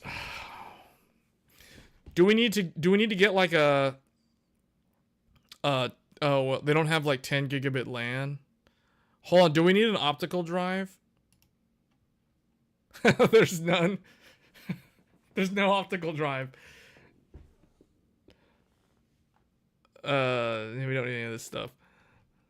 Oh wait, you know what? Okay, never mind. The Be Quiet includes the thermal compound, so we don't need to worry about that. I guess that's it. So now we need to figure out how to actually fit this into a certain budget. To install Doom 3? Yeah, I know. At least, yeah. Micro Center still has optical drives, but this website doesn't have them. I guess, yeah. We didn't include headphones, keyboards. Oh, headphones. So I guess we're doing the full build. We're gonna do the full build, I guess.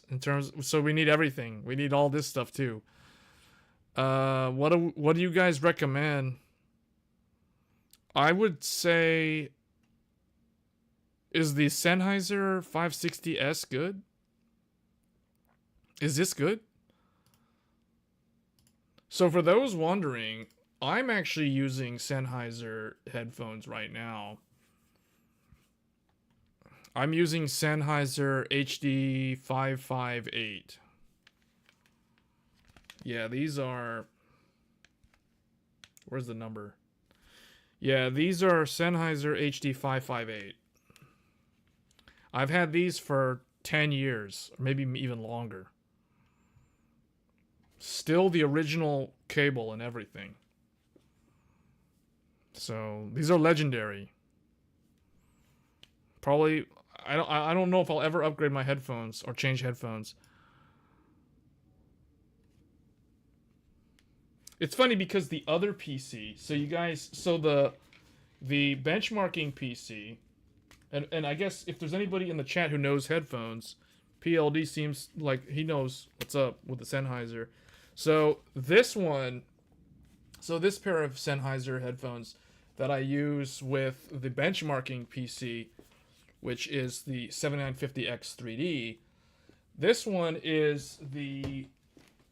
where's the model number? So this is the HD599SE. So this is the HD599 Special Edition from Sennheiser.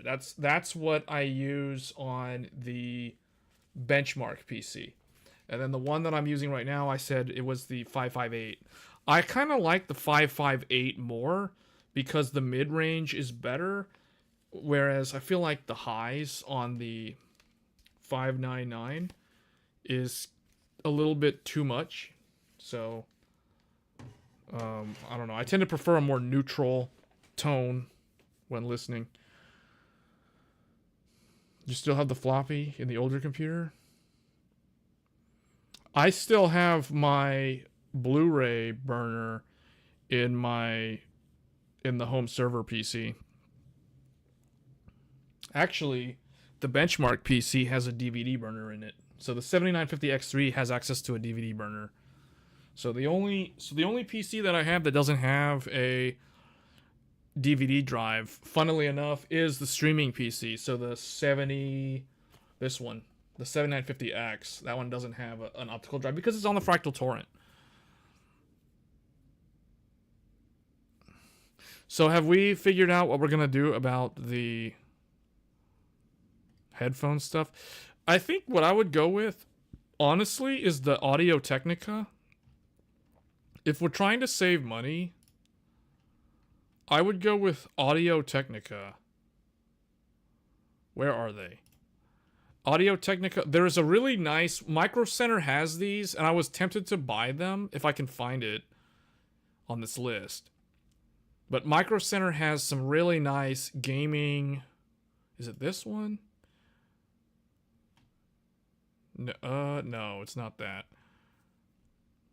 They have built-in... It has a built-in microphone. So it's meant for gaming. I think it's... ATH... Oh, I forgot the model number. I have no idea what the model number is. So I guess we're going to have to go Sennheiser. I have no idea what I'm looking for anymore. All I know is Micro Center has them. And... Higher end Audio Technica. Yeah, I was thinking... So, man, what is the name of the... Hold on. So, I was going to look at the Tech Power Up review, but I think we've already kind of concluded that it's good.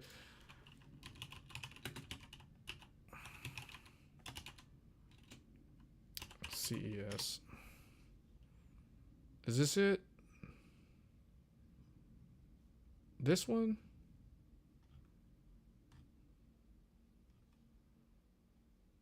Oh, this is it. Okay.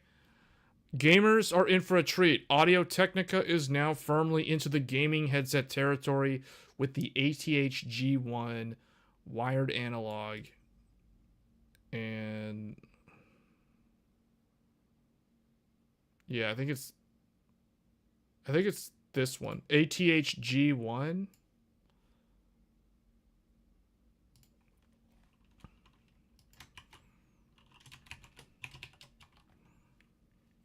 Wired, not wireless. This is wireless. They don't have the wired one. I don't like wireless headphones because I don't want the battery like just dying randomly. Anyway, let's go back to Sennheiser. I can't find the one I'm looking for, so we're going to Sennheiser.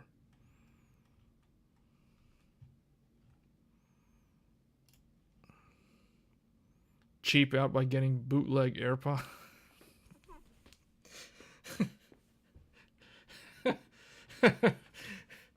These suggestions of bootleg AirPods. You might as well game on a laptop. Okay, here's wait a minute. What? 120? They still make these? They still make these. I thought these were completely gone. Hey, wait a minute. Whoa, the price of these are my headphones. So this is these are the headphones that I'm wearing. These are not manufactured anymore. So the used price is like $488. Wow. I paid $120 for these from Best Buy like a decade ago.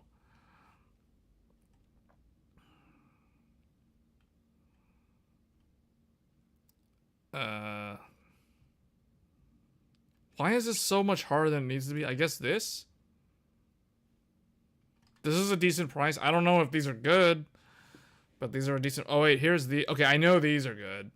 I know this is actually good. This one is the one that I use with the benchmark PC, so I guess we'll just get this. Because I know this one's good. That's kind of expensive, though.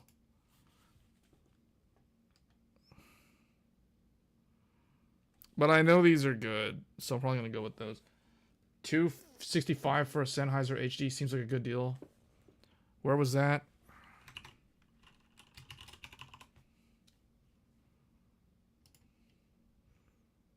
Yeah, but see, this is like the thing about this.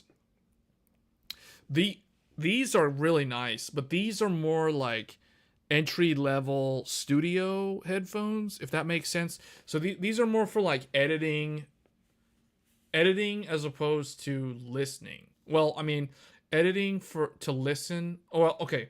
How should I say this? These are meant for like studio editing, whereas on the cheap versus like what I'm looking for is something that's good for gaming and listening to music, because I think that's more of like the proper use case for what we're building here. So I agree that is actually pretty good for the HD 600. Man, I really wish they still made 558s. I would buy like a second one just to have a backup. I'm leaning more toward this. The 599 SE. 599 SE is very similar to 558, except the highs are slightly stronger and the bass is slightly weaker. So at this point, I don't know if we're trying to fit it under a budget, but it kind of has to. Oh, look, this just sold out while we were taking our time, while we were wasting time talking about peripherals. The 7800X3 is no longer available, which means it subtracted that section. That $450 is gone.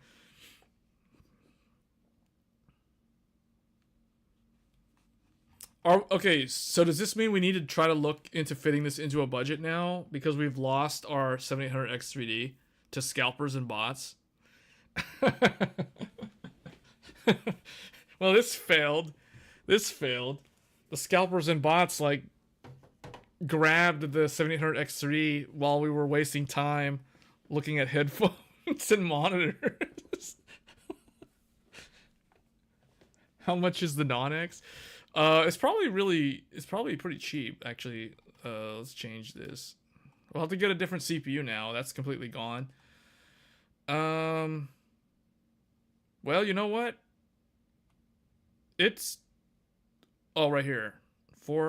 So Micro Center has this for like 300. So I guess should we get this? Or just get this thing? Just get one of these and upgrade later. It's still 8-core, 16-thread.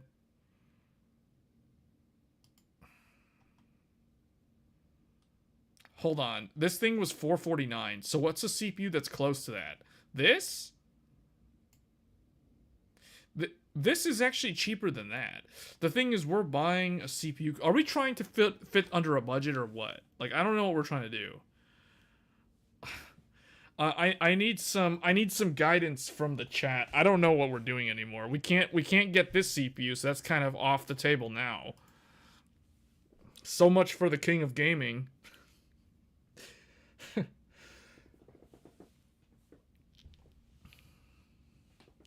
I guess get this and then remove this because we don't need it. Okay, let's do $1,500. No more than $1,500. So obviously, goodbye Sapphire Nitro. If we're doing goodbye Gigabyte monitor, still it's over. Goodbye Sennheiser expensive headphones. And this power supply, $300 power supply, get out of here. And the Fractal Torrent also is not going to be selected. So, okay, if we're doing this on the cheap, this needs to be cheaper. That has to be, you know, like, okay. So, I still think we can stay with these three. We don't need a CPU cooler because this thing has one. Okay, I kind of think, yeah. So, hold on. The only thing is if we go with this, it's saying compatibility warning. Oh, because the power supply's not there. We have to get a CPU cooler, so I guess we got to put this thing in there again. For storage, just run everything from the cloud. Are we going to be using GeForce Now? Do we got to go GeForce Now?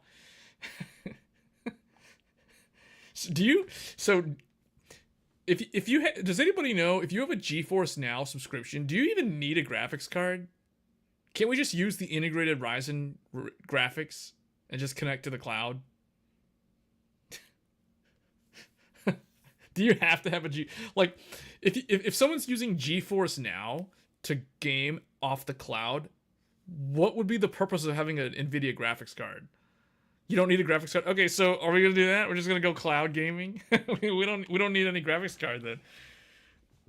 Like you don't even really need. I guess the 32 gigabytes of RAM.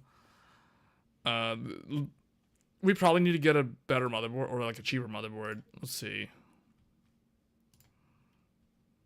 This is under $100.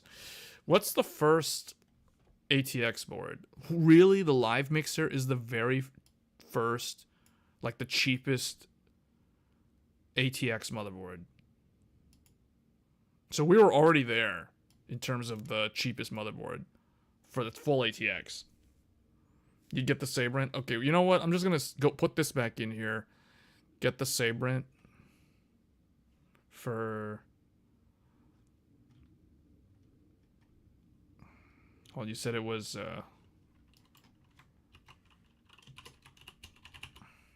That's 8 terabyte. This one, for 179 though. The one that I had was cheaper. It was 120. See, the thing is, we can save money on buying a Gen 4 SSD that doesn't have a heatsink because the motherboard already has a heatsink. The blue one?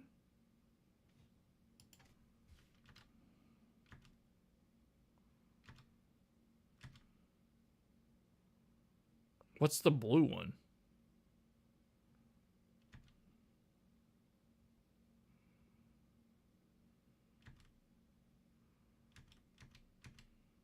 I don't know what's the blue one. I can't. Western this? Hey, this is 100. This is actually, you know what? This might be the way to go. This is almost $100 for a 2 terabyte. I might actually go with that. This is a Gen 3 drive, but whatever. Okay, so we're still. Now we have enough money to buy a graphics card remaining. We still have to buy a power supply though. So I think we should choose a power supply first. I guess RM850. You know what? I would go with the RM1000. RM1000. That's under 200. So that we're at, okay. So we have, you know, like 400 something dollars for a graphics card.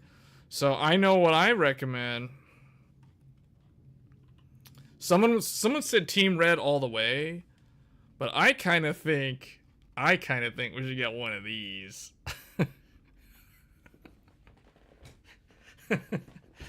Look at that. We're still within $1,500. All we need is a case for like $100. Corsair 4 is what? Oh, is the Corsair 4000 fractal design focus? I don't know how good that is at all.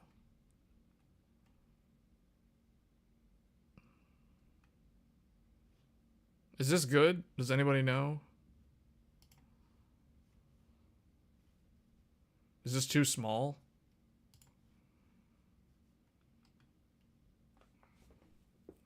The rare Team Purple bill.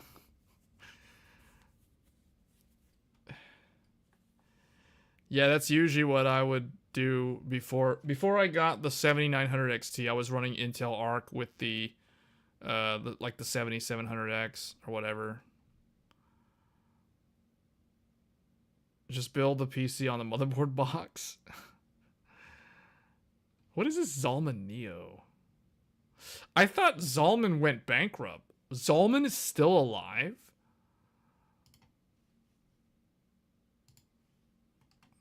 That looks like a... I don't know. This looks very bland. Man, I kind of think, you know, that fractal thing that I saw earlier is the only one that makes sense. Fractal design focus 2, this one. I think this one makes sense. I'm just gonna... It looks really small, though. You know, we used to have Gamdius peripherals. So I still have a Gamdius mouse and keyboard. And the Gamdius keyboard is a Cherry MX Blue. So it's the loud, clicky one. It had issues. Like, keys would not... like, if I pressed... I think it was the J or the G key. One of the keys in the middle would not register correctly. And then, like, the T or the Y key would register twice. So, not very good. And then the mouse, the Gamdius mouse that I had, I went to, like, there was a firmware update for the mouse. So, as soon as it updated the firmware, it bricked the mouse. So, I had to return it to Newegg and then get a replacement. And then when the new one came in, I never upgraded the firmware on it. So, for fear that it would just, you know, brick the mouse again. So, yeah, I haven't really done anything with the Gamdius brand ever since that nightmare experience where the mouse killed itself when it updated the firmware. And the keyboard just didn't really work correctly after like 2 months. Or after the Newegg return window. So I was like, yeah, no. I guess they're still around.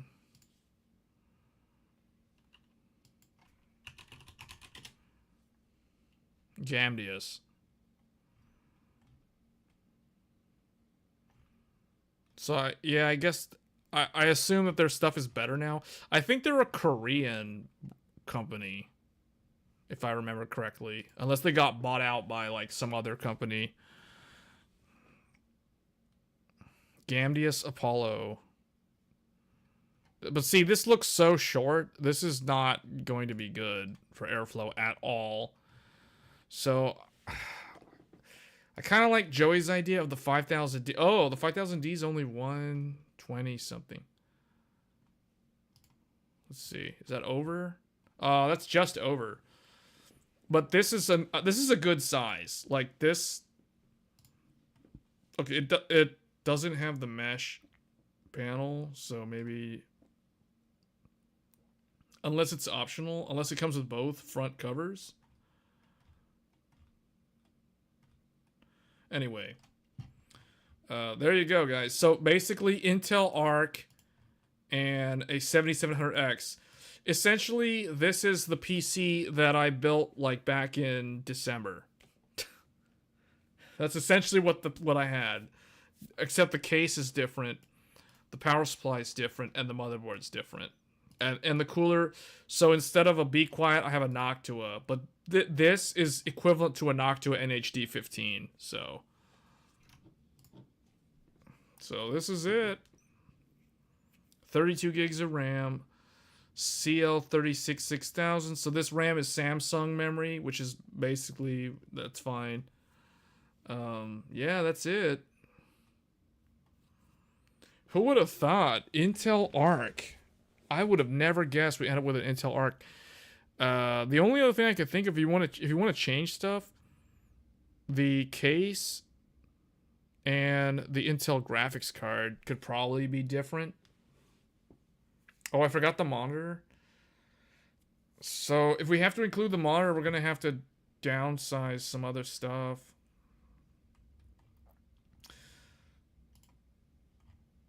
Okay, let's add a monitor. How are we going to make this fit $1,500? See, when I think of budgeting for a build, I think like the tower and everything in it needs to fit into a certain dollar amount. Anything that's like the keyboard, the mouse, the headphone, all that stuff is kind of like extra. So I don't know. If we want to include the monitor though, obviously it's Intel Arc, so we're not going to be getting any kind of like crazy 4K monitor. So this would be a 1080p display.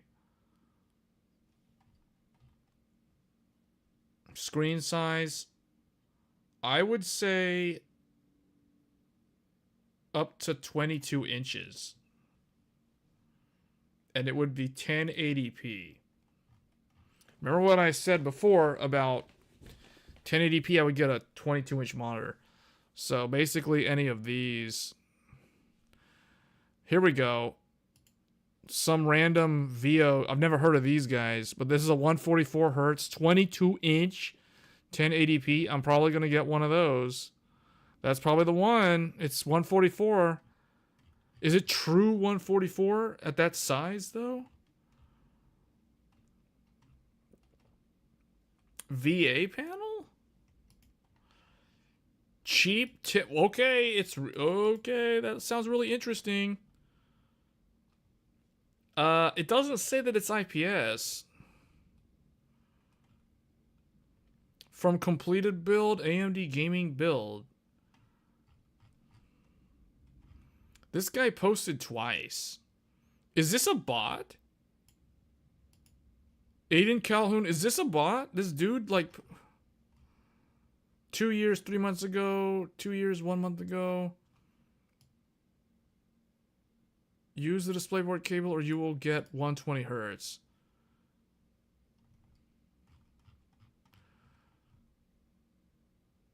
Best Buy has this thing? Anyway. I think we're going to get that one. 22-inch, 144 hertz, 1080p.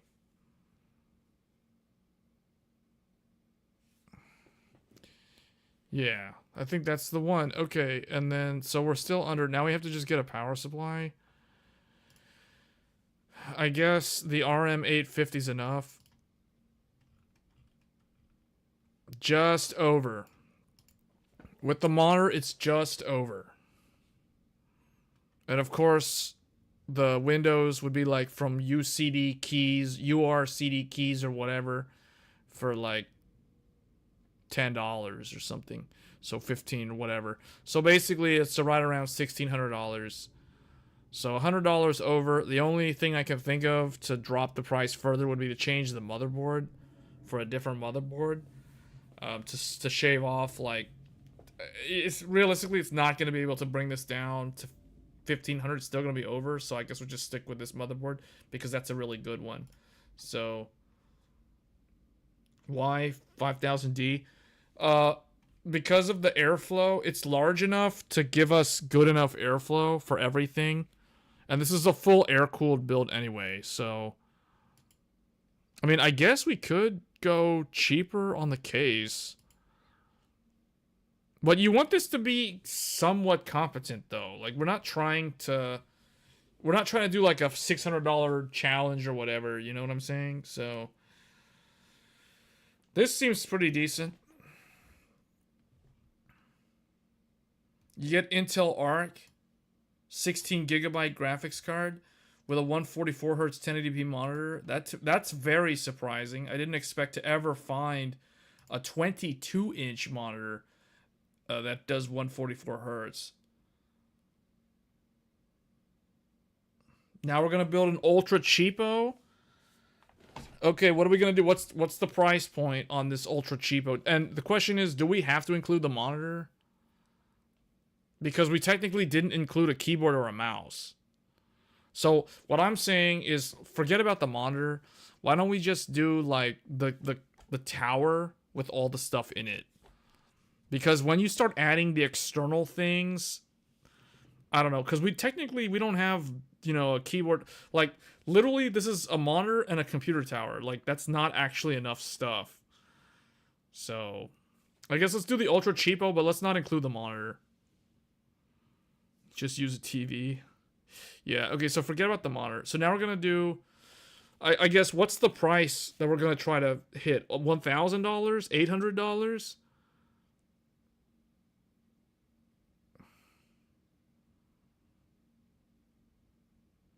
Are we going? Let's do $800. Let's do $800. The reason why I'm saying $800 is because I think my first or second PC build was an $800 build for myself like years ago. So let's do $800. That sounds like it's fair. So we need to remove this. We're probably going to have to remove the CPU and get something else. Honestly, remove this thing. Okay, so we're going to go El Cheapo. So we need to go with one of these, like one of these non-X things that include the cooler. Probably this. Because I get to save money on the cooler. So the Ryzen 7 7700. I don't need the CPU cooler. Change this. We don't need a transforming motherboard. So get the look at that. This thing doesn't even have any heat sinks on the top VRM. It'll probably be fine. Let's see. 1, 2, 3, 4, 5, 6, 7. It doesn't have enough USB ports. So we need to find one that has like 9 USB ports.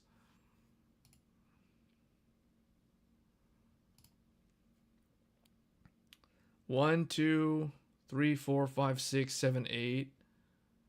This one almost manages to do that. It has 8. I think one of them was a USB-C though.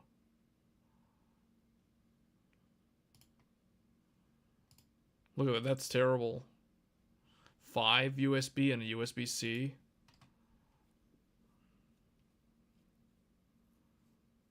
Our faith is gonna cool it? What? What? Man, this thing is like almost as big as that's almost as much money as the live mixer. I keep thinking we're probably gonna end up with the live mixer again. This is the cheapest full ATX. I think we're gonna have to stick with the live mixer because it has all the USB ports. Okay, the memory. We have to go cheaper on the memory. We have to get like 5200 megahertz or something.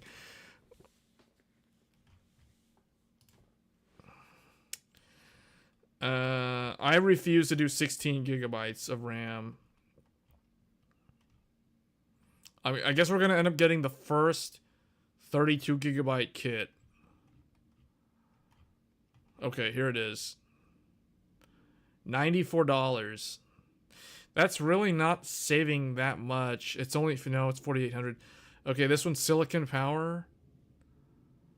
$95.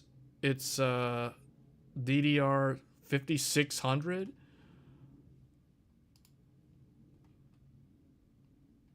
Okay, it's still $1,000. What? Okay, this has to go, and the case has to go, and the Western Digital has to go. We're gonna have to get a SATA drive. Just get tighter timing, lower speed. I mean, that's what we're gonna do. I mean, we're gonna have to do this. This is the cheapest 32 gigabyte kit.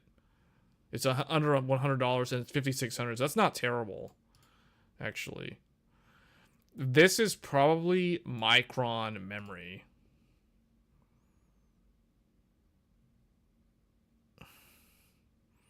X-Power used to be a name for MSI super high-end motherboards. Like, before MSI had Godlike, X-Power was the old name. There was X-Power and there was M-Power. And then they got rid of both and they just got Godlike after that. Alright, we're going to have to go with some cheap SATA drive. SSD, probably a 1 terabyte or something.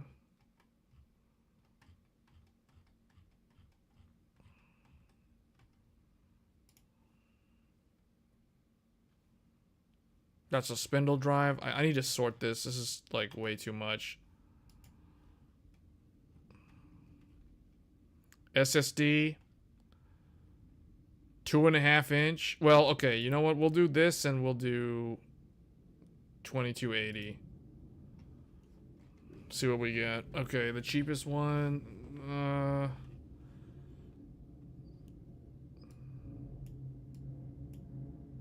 Capacity? They have them that small? Well, whatever. We're not gonna find anything like that. Okay, I guess. Whoa, you can get a cheap one for that. I guess, what's the cheapest 2 terabyte?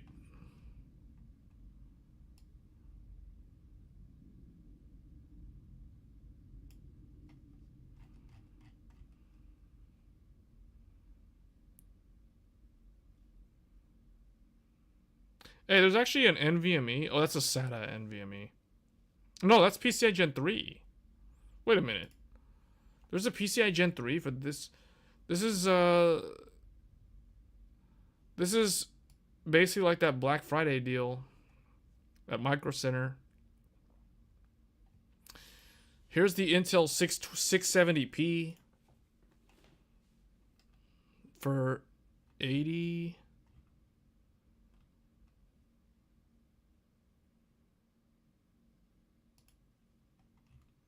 Intel from a random brand. No, that's why I got the Intel. You can get a 970 for 60. Yeah, it's a 1 terabyte. Here for $20 more, we got a 2 terabyte. Oh, we only have $100 left. We still we may end up having to get a lower end CPU. I guess the requirements are that it has to be AM5, right? So I guess that makes it challenging. Maybe this is the best one. Hold on, is there like that other one? Where's the regular? Okay, this one. There. We have to go with the 6 core with the built-in, with the included cooler. Yeah, we might have to go with I'm thinking GeForce Now. We're gonna have to go with GeForce Now cloud gaming. Just game in the cloud. You don't need the graphics card. This puts us. This gives us like 2. Okay, we got to get a really cheap power supply. So we're gonna have to go. Oh man, this is living life on the edge right here. This is living life on the edge. Thermaltake TR2 500 watt. That's $40. Is that worth it though? Is that gonna actually survive? Does this even have enough connections for a... It looks like it supports an 8-pin. This only has one 8-pin for the CPU, and it has one 8-pin plus 6-pin off of the same cable. I don't think this is going to work. I really don't think this is going to work. I don't think we can do this for $800. It's not going to work. The power supplies, for one thing, the power supply is... This is like a ticking time bomb if we go with some cheap, like what was this, $24? Cool Max 500 watt for $24.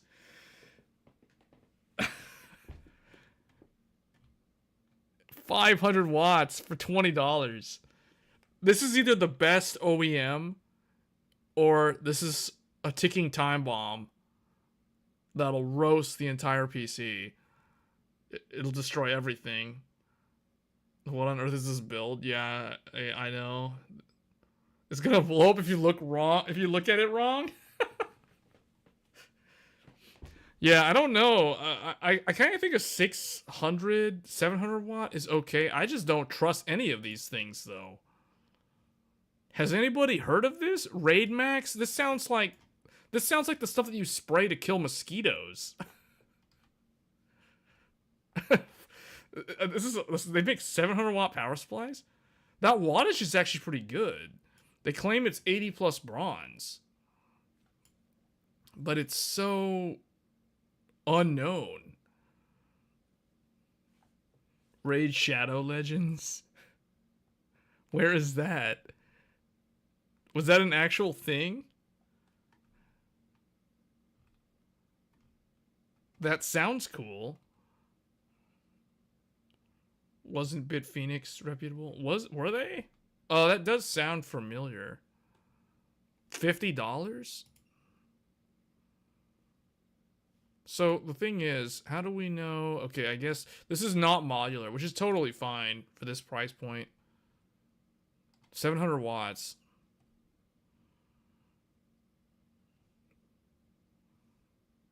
There's no reviews. All off-brand. It's fine. Raid Max. There's that Raid Max again. I just don't know who's the OEM for these guys. Deep Cool Corsair with a 450. That's just, see, this is too, like 60 for 450, but at least it's like it's not going to explode. But it's not high enough. I don't know. Like, we haven't even looked at the graphics card yet, but I guess this is okay if it's 600 watt. Silverstone, that was a good brand actually. Where is the Silverstone at? Oh, right here, Strider. 500 watts is kind of low though. See, if this was 600, I'd be okay with this one. Isn't Deep Cool supposed to be like decent?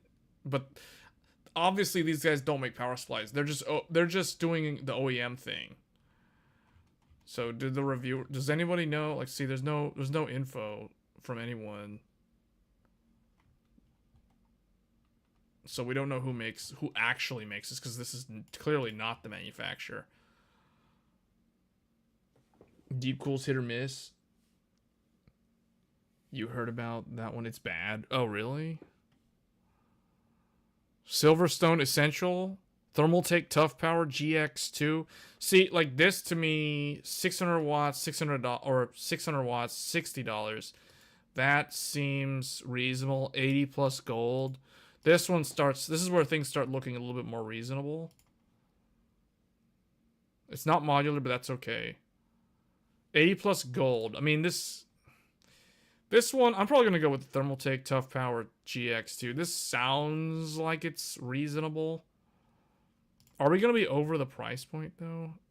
Okay, we have about $150 for a graphics card. Oh, wait, we don't even have a case yet.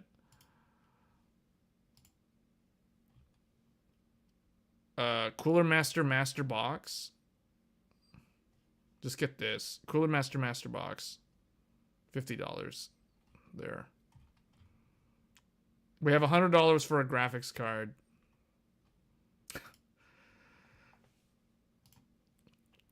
Okay, $100 for a graphics card. This is going to be very interesting. I've never even really thought about what you can get at $100. The GT 1030, guys. Look, it's the GT 1030. Is the RX 580 really that much? Where is it? Was the RX 580 even here? Oh, it is, but it's not $100. You know what? That might actually be, yeah, that might actually be the one. Well, hold on. There's a 6500 XT. Oh, but that has less VRAM, though.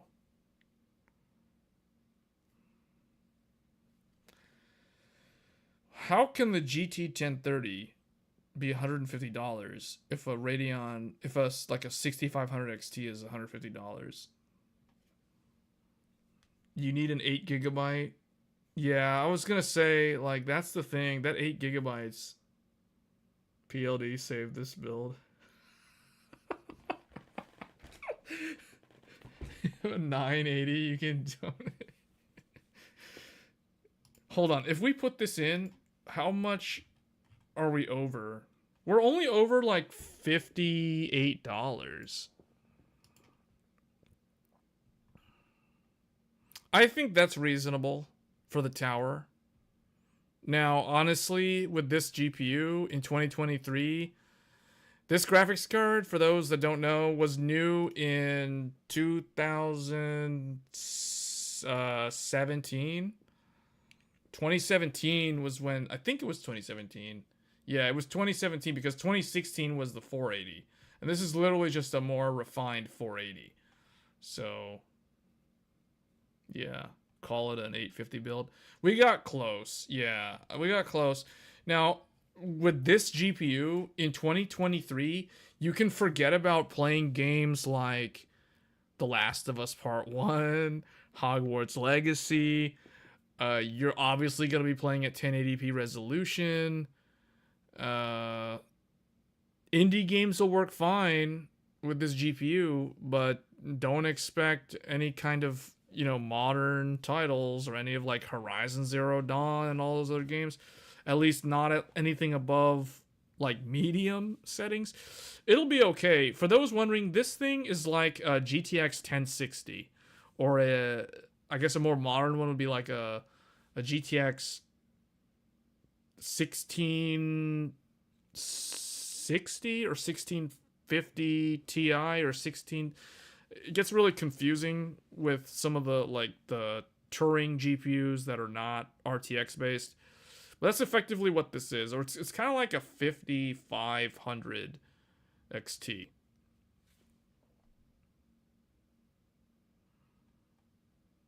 Someone rocking a 7600. Yeah. Well, I'm just thinking, like, who would actually end up with a computer like this? See, I'm thinking like a high school kid, a college kid, you know, they could get this from like a summer job, and then like later on they can save more money and probably upgrade the GPU. Realistically, what I would do is I typically don't buy used graphics cards, but in this scenario, you can probably get a much better graphics card for the same amount of money off of eBay. So that could be another option as well. So it's slightly faster than 1070. Which one? The 580? How can the 580 be faster than a 1080 or 1070? It was meant to rival the 1060. If a 580 can be slightly faster than a 1070, that is straight up fine wine right there. Because those GPUs were never close.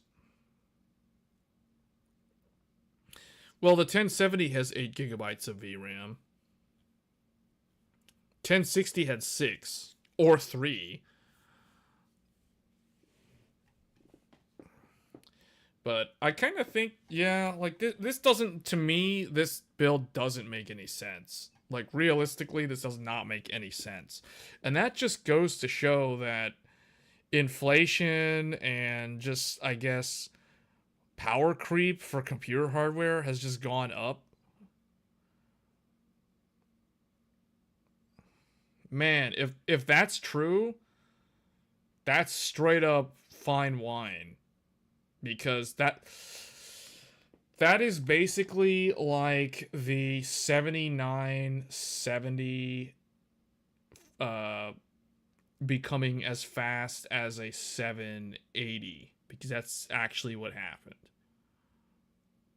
Yeah, it should be slower. But it's okay, you're saying slightly slower though. See, that's still a sign of fine wine. That's pretty crazy though. Because it, like, the 580 was typically compared with a 1060. No one would ever compare a 580 back in the day to a 1070. 1070 was straight up faster than it. So the fact that the gap, so what you're saying is the gap between the 580 and the 1060 has grown in favor of the 580, which means that the gap between the 1070 and the 580 has shrunk.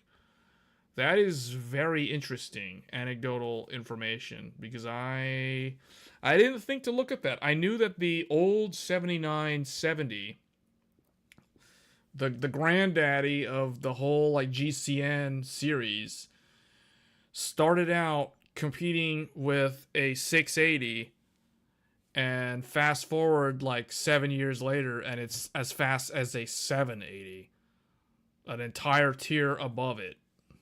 So I mean, I can believe it, but wow. Because typically the newer AMD cards don't. The newer AMD cards usually have more of their max potential from the start compared to the older AMD cards. And the Nvidia cards also just have always kind of just given you the full potential since day one.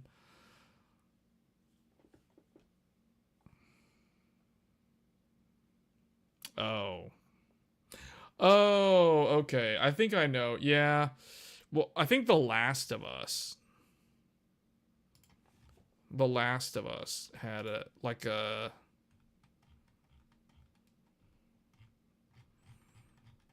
hold on.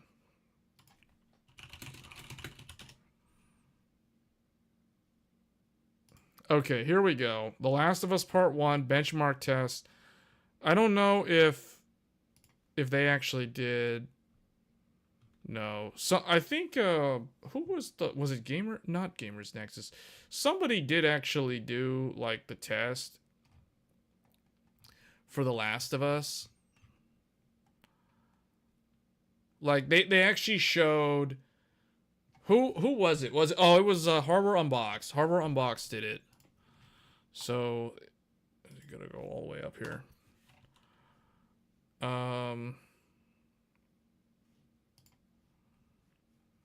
Where's their... Oh, wait. The Last of Us? Here it is. Okay. So these guys show all the way down. Yeah, here we go. Okay. So the... Hold on. Do they even have the old GPUs in here? I don't think they do. So look. 4GB cards can't handle the VRAM. Well, okay, this is not exactly a great showing for 8GB cards either. Where is... See, okay. 1440p. 1440p. Look at the difference between the A... Well, let's look at 1080p. Okay, I don't know. I thought it was Harbor Unboxed. Somebody showed the old, like, 1060. They showed, like, 4GB and 6GB cards for the... I think it was The Last of Us. I'm pretty sure it was The Last of Us, and they just straight up couldn't really do... Like, they just couldn't handle the game correctly because of the VRAM. So, look at this, though. This is what's interesting. Notice how these 8GB cards here in the middle... So like the 3070 Ti, the 3070, the 3060 Ti, these cards have terrible minimum frame rates of like 16, 12, and 13, and their averages are like in the 50s, versus these 12GB cards that are in the same kind of tier, and they're doing like 53 minimum, 64, 61 average. This is basically what VRAM limitations look like, how they manifest in games. So, like, for instance, see, even here, even these lower, like, look, here's Intel A770 has 16GB of video memory, minimum 40, average 48. See, but there's frame consistency. Even though it can't hit 60, it's still consistent with the frame rate.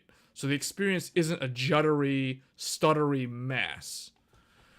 So the 3060, 12GB, same story. The AMD 8GB cards. See, the 8GB cards on AMD also have the exact same problem that the 8GB Nvidia cards have.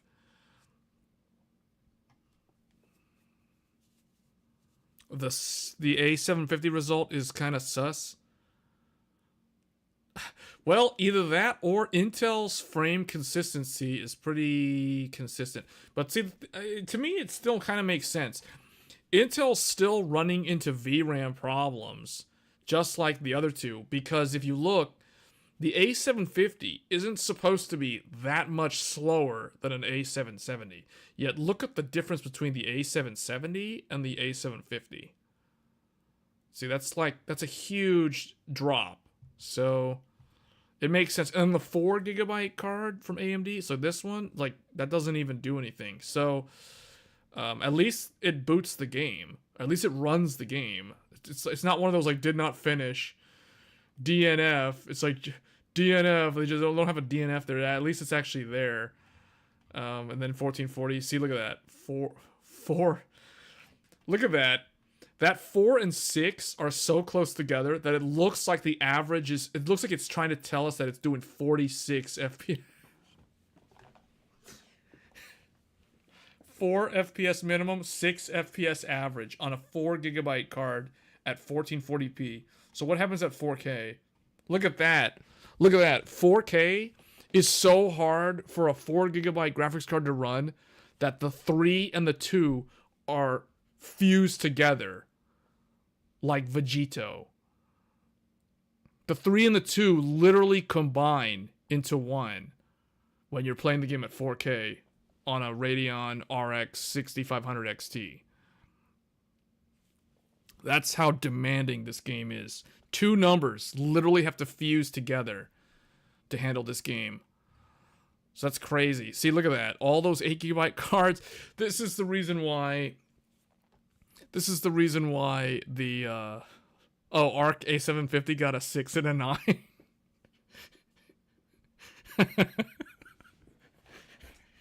Intel doesn't even need to market their graphics cards anymore.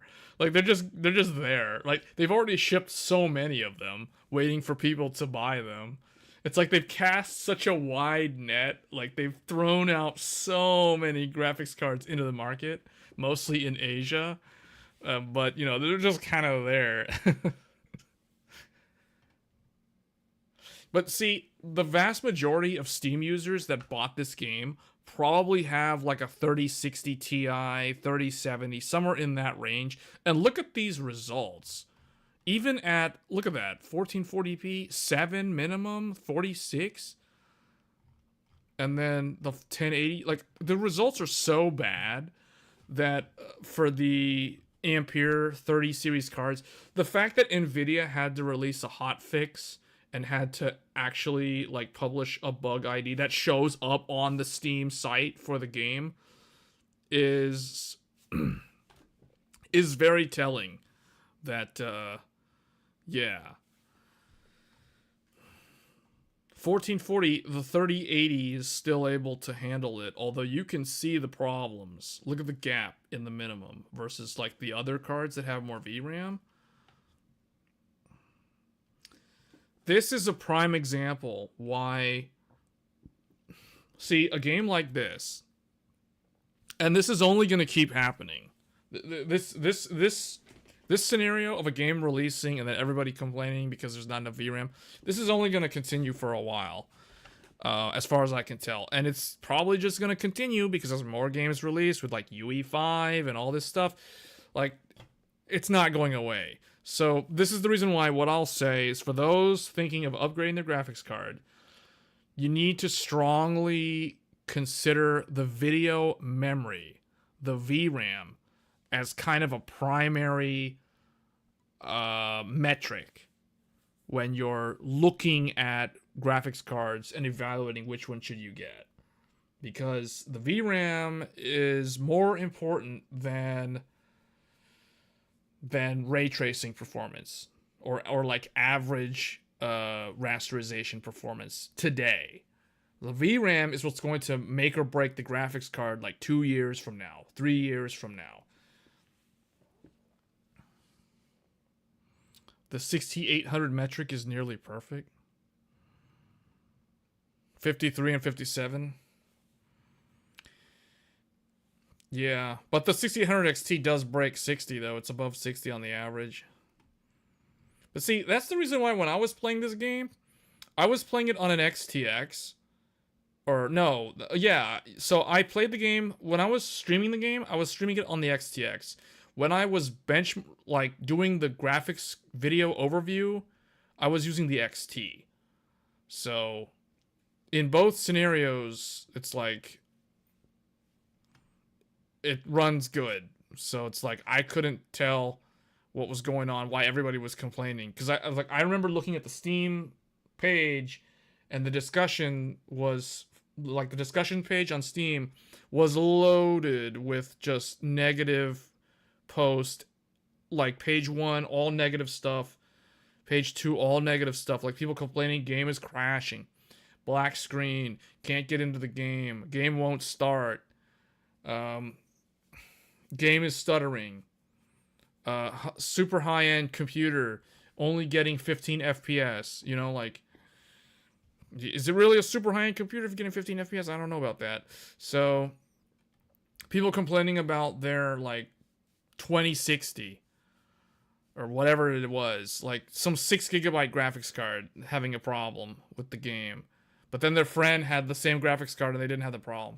Well, I think the answer there was one of them had a 6GB 2060, and the other one had like a 12GB 2060 or something like that. I don't know.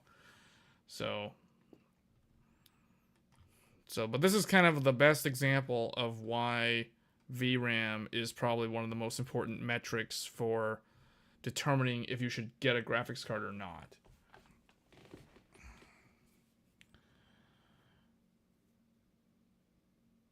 Playing this at low is not worth it with PS2 textures. Yeah, so someone had asked me about that. Someone who watched my video, they commented, why is it that low looks worse than the PS3, the original PS3 edition? Well, the reason is because the PS3 version of the game, you guys have to remember, well, I guess, when the original game was made, the developers made the textures of the game look such a way that it was acceptable quality, like it was decent, it was good quality, essentially, on a PS3. That's the reason why. They kind of like baked everything in manually for the textures, and it looked fine at the time. Whereas with the PC port, there's a lot of this dynamic mapping for how the grid array will build the texture, and or however many textures they're using. So it's like the higher the graphics preset, the more different texture patterns they'll use. So it looks more dynamic, it looks more fully saturated with different looks, you know, like on the rocks and the vegetation and the water, etc. Everything, like the building textures, the concrete, whatever, the characters, the clothes, everything. So the lower the textures, the lower the preset, that means the number of patterns that the game engine uses to create and overlay those textures becomes less and less dynamic. And it's just more of like, okay, there's like 2 textures now instead of like 14 or whatever. So that's the reason why low looks worse than the PS3, because the PS3 one probably did like, you know, somewhere between like 6 or 8 or 9 textures for pretty much any surface. It would just generate them. So, and it just kind of looked good, and it was also meant for, you know, like 720p. So the pixel density, the way they blended everything on the PS3, it was optimized from the start. So that's the reason why the remake on low looks worse than the original PS3. Because it's using less texture patterns at low, and it just comes across as just low quality. It just doesn't look good. So, all right, well, that's it. We did the PC build challenge over it's like the $800 challenge. We'll call it $850. Close enough. So it's not like it's crazy over, but this is very impractical. So what this was a good exercise for me, because I haven't done one of these PC build like hypothetical things in a long time, and it made me realize that graphics cards are really expensive, and at least for decent ones. So it's almost like the proper budget for someone wanting to upgrade or build a new PC or get into PC gaming is probably more like $1,000. Anywhere from like somewhere between 1,000 and 1,500 to me seems like the correct, or not correct, but like an actual budget number that would get you a decently competent PC that would be relevant for a while. Because the problem with this PC at this price point, this is not a relevant GPU in 2023. It's too old, it's just not good. But the reality is when we looked at it, there weren't any really good alternatives.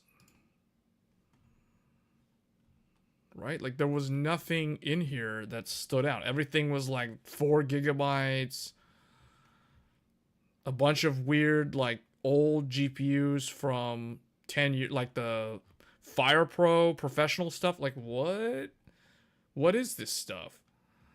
So I don't know, that just seems really weird.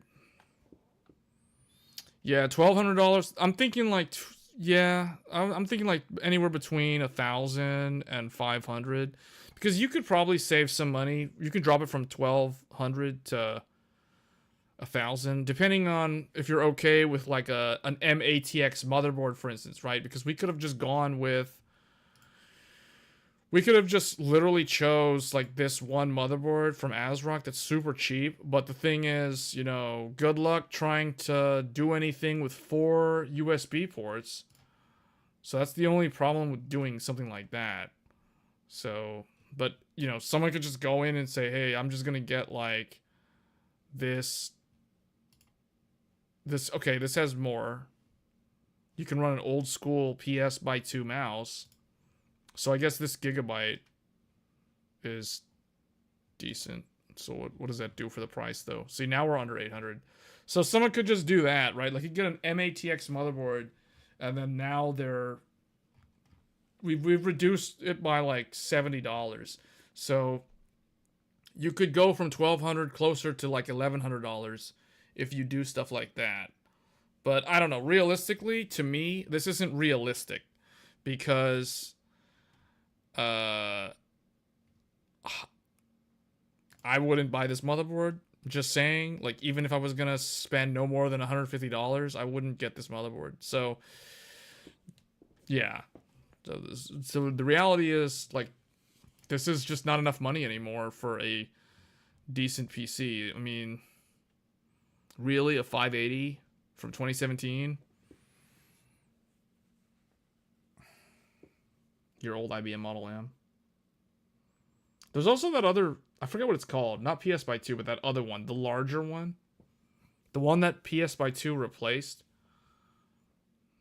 But anyway, all right, guys, that's gonna be it for this stream. So I guess the key takeaways to summarize for those that joined toward the end, the 7800X3D is good, but it's probably gonna sell out within the next 2 days. As we saw here, it disappeared while we were trying to build a PC. If you live near a micro center, you probably can still get one. The one in my area still has them. So if you're doing a new build from like an old DDR3 platform, or if you're going to skip Zen 3 or any of the Intel equivalents, like for instance Alder Lake or Raptor Lake, and you're going to buy into this, and then this gives you forward compatibility in terms of the platform, it's probably a good choice. It's probably a good time to build. The best time to build is probably going to be in the fall holiday season, though. But if you can't wait, I feel like most people that I know, at least, they build PCs in the spring or the winter, or like the holiday season. So basically, Q2 and Q4 are usually when most people will do an upgrade or consider an upgrade. Some people do it in Q3, but Q3 is really kind of slow historically, looking at sales trends. So usually, April, May, June, that's when a lot of people upgrade. And then if they're not upgrading in that time of the year, then it's going to be, October, November, December. So Q2 and Q4 are the times where most people will upgrade, because you get the newer technology, and The only difference is you get better potential better deals in the holiday season for peripherals and like bundles and stuff. But you know, if you don't want to wait, I mean, now would be the time.